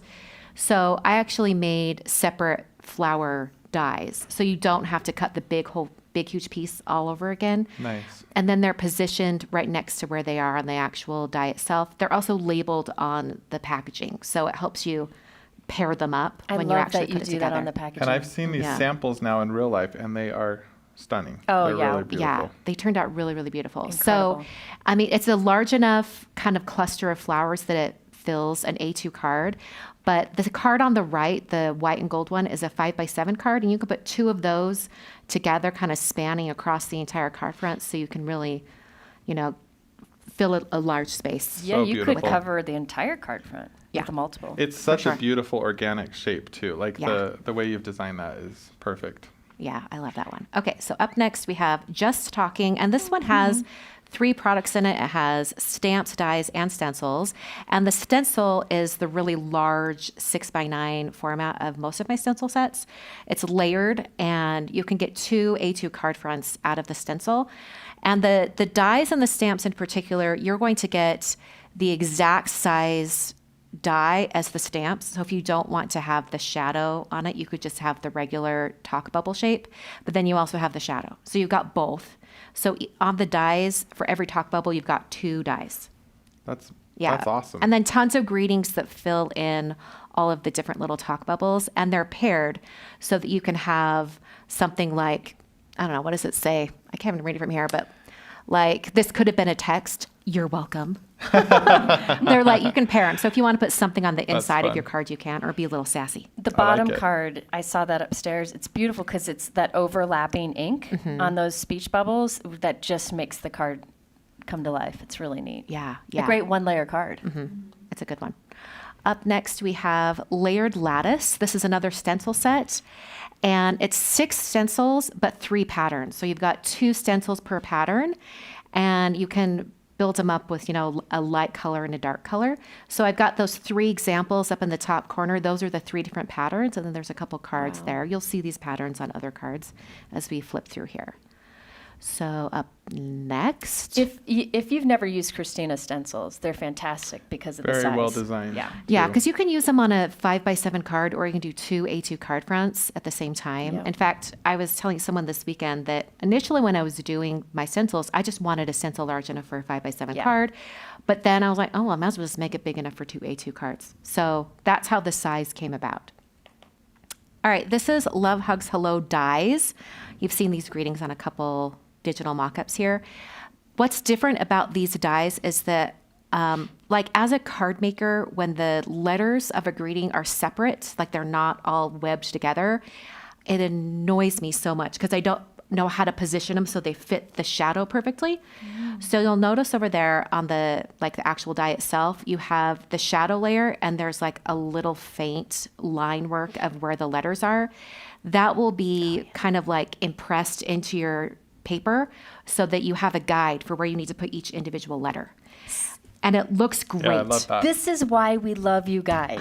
Because you guys think of these things that are like, yes, we need It's that. so really easy. smart. I So like that. good. It makes it so easy. And then there's enough letters here that you can actually make some other greetings. So without the shadow, obviously, but you've Oh, got come you on. could just do hi, you could So do good. hey, Yeah. there's quite a few different greetings you can mix and match with those letters. And I kind of love the font. It's I love I the do font. too. Yeah. So great. Oh, and you can see those Daphne flowers over there on the pink card. There's just Mm-hmm. like 2 of those clusters on that 5x7 card. All right. And then here's more of those lattice patterns. But this is a little tiny die set. It's really like inexpensively priced because it's so small, but you've got 3 different greetings. And so this is just called one-word greetings. You've got the dainty little scripty word, and then you have the shadow as well. And is this Christina's handwriting? It sure is. Oh, And that's this would awesome. look so nice Looks with so any good. little sentiment strip right underneath it, especially that hello. That's a good one. Yeah. Yeah. Love it. so you can see those other examples of the layered lattice stencils. So That's kind a of fun. great add-on die set that Yeah. can go for so many occasions. And I Me think that's too. my last. Okay. Goodness little preview. gracious. So, That's some good stuff. should we talk about summer camp right now? Okay. So summer camp, some of you have been asking in the chat about summer camp. And some of you are first-time attendees of any C9 event. So this has been really, hopefully a good time for you. And we do 2 of these events a year, Winter Retreat, and then summer camp is actually in June. It's June 12th through June 14th. The registration for that begins on February 19th, and it runs for a few weeks. I saw somebody asking like when it closes. I don't have the exact date, but you'll have a few weeks. I believe it goes into March, so early March. So, yeah. And stay tuned for details about summer camp. But it's a similar vibe in that, there's 6 classes similar to Winter Retreat. We do have 6 camp counselors coming out for that. One over, we have 6 different color cabins. And then each of our instructors teaches one class, and they also are kind of the camp counselor for their cabin. And then Jennifer and I will be the camp directors. So you'll get to see us again, and we'll be in the classes and at the campfires in the evening and stuff like that. It's a blast. And so we hope if you had a great time here that you'll want to join us again. Again, we do 2 main events a year, and this and that. So watch your calendars, mark your calendars for February 19th, and we will hope to see you there. Can I say something about this? Yeah. I need to say something about this because we saw the products that will be in the summer camp, and yeah.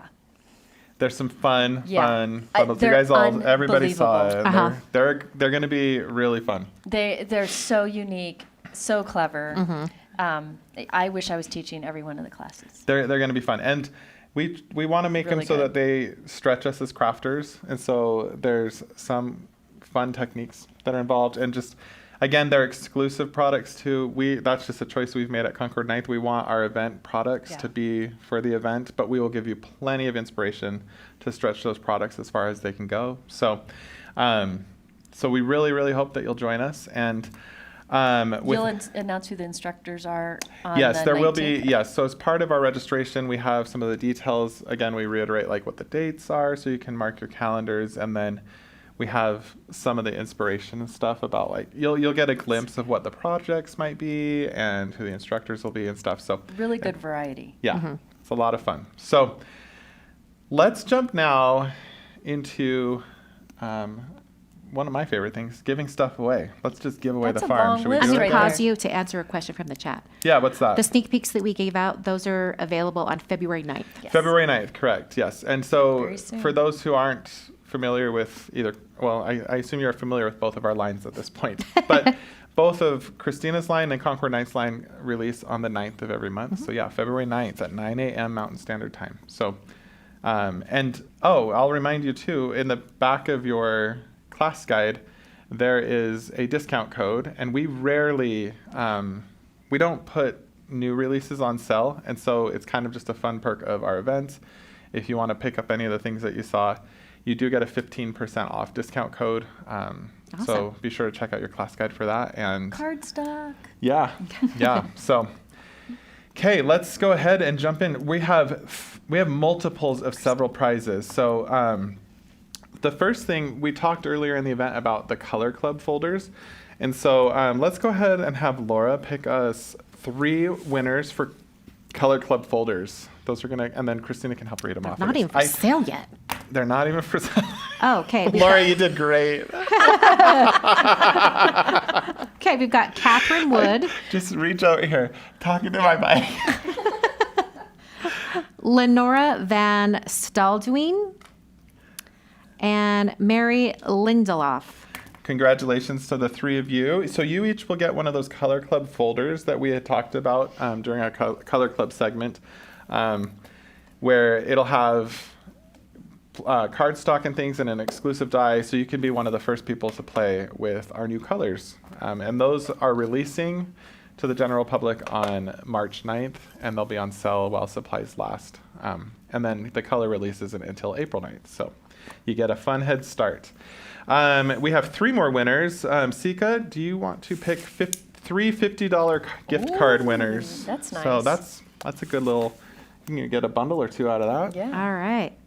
We Especially have with the discount code. Yeah. Suzanne Romero, Congratulations, Suzanne. Christy Grissom. I'm going to say, come on down. Christy. Tanya Carson. Tanya Carson. Congratulations, the 3 of you. Okay, Christina.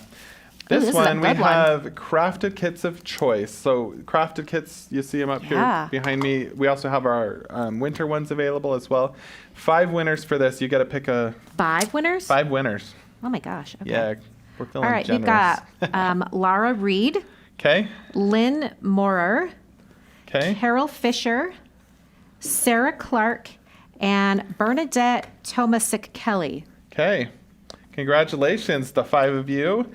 Then we have the C9 March release. I'm going to pull 3 names out for this one. That's a very valuable bundle. February. Sorry, it says March and I just read it. It's all right. It's all right. It's Laura's fault. Nick did it. I mean, I think Nick's just excited for Yeah, true. Christmas. Nick just Christmas has wanted passed. He to- wants Nick- us to get there quicker. Yeah, C9 February release. You can have a March release too, sure. Lisa Young Hallenbeck. Congratulations, Lisa. Phyllis Johnson. Congratulations, Phyllis. And Barbara Snyderman. Okay, the 3 of you will get the Concord and 9th February release. But stay tuned for March. It's going to be good too. Yeah, we saw that too. Yeah. It's good. So, and then we have 3 winners. Jennifer, you want to pick for Sure. Christina's line? Oh, yeah. First, we have Robin Bernier. Robin Bernier? Yeah, Bernier. Or Bernier, You can. if you're French. Ileana. Oh, Bernier. There we are. Ileana Garza. Congratulations, I'm gonna Ileana. reach down here. And then we have Ileana, my sweet potato. Lynn Conlon. Good. Congratulations, Lynn, Ileana, and Robin. And that's you guys will be the- getting Christina's. Christina February Yay. release. Yep. And then, Yep, Callie, and then do you wanna Callie, pick will you? 24? This is a fun one. So there's 2 winners for this, and you get 24 packs of cardstock, the colors of your Yeah. choice. We're talking Oh. 24 12 packs of Please cardstock. get sea glass. Oh my gosh. All right. Please choose sea glass. Oh, look at the winners are Jennifer Emery and Jen Guarino? Guarino. So many gens. I didn't draw it Okay. too. And then we have a grand prize. This is a good We're gonna let Uh-huh. JC pick this one. This is one spot given away for C9 Summer Camp. You are officially going to be our They're jumping. first attendee of C9 Summer Camp 2026. So you're not gonna regret Isn't that this. amazing? Coming to this, it's gonna And be if so you much thought fun. there were shenanigans this weekend, Oh, It's it so only much gets fun. it only gets worse. the shenanigans are happening all the time at summer So camp. fun. Go. Unhinged. All right, Tanya Andonitis. Tanya Andonitis. There you go. Congratulations, Tanya, Tanya. lucky lady. If I said your last name incorrectly, I'm sorry. My last name is Cottrell. Everyone says Cottrell. I get it. So, anyways, congratulations though to all of our winners. So many fun prizes, and I want to say thank you to our panel right here. So fun. Our instructors, Callie and Sika, they really helped us out with the Concord and 9th team with all of your bonus samples for us and things like that. And it's always just fun to have these old friends together that we don't get to see each Called other. you old. Old. I am old. Yeah. My wife could not believe, she couldn't believe that Callie was not 25 yesterday when she came and met That's you. a good way to put that. No, I was about to say your age, and no, you're not old. She has a None of us are 19-year-old. old. We're all fun and young. So, no, this has been such a blast, and I look forward to this every few months when we get to see each other. And yeah, so I'm not. Is this gonna... where we cue the country music? No. Yes, if you want to prevent me from crying, you could cue the country music now. So, no, this is not a cheap emotion that I felt this weekend. It's been a really fun time. I really do love what we do. I'm so grateful for what we get to do. This is, I mean, even on the hardest of days, running a small business in this industry, I'm like, but look at what we get to do, We get to be a part of something really spectacular. And it's been so rewarding to see everybody in the chat just enjoying what you all love to do. And so I just know that there's a lot of other things that I could have done maybe for a career, and I'm just so grateful that this is what I get to do and that I get to meet all of you. So Well, we are thankful that you brought us all here and for the team you've put together. They're like none other. they are pretty awesome. They So are pretty and there's great. some of y'all in the wings here, and there's some at home watching, and a fantastic production crew. Thank you to all of you as well. This has been a blast, and until June when we get to meet each other again at summer camp, take care.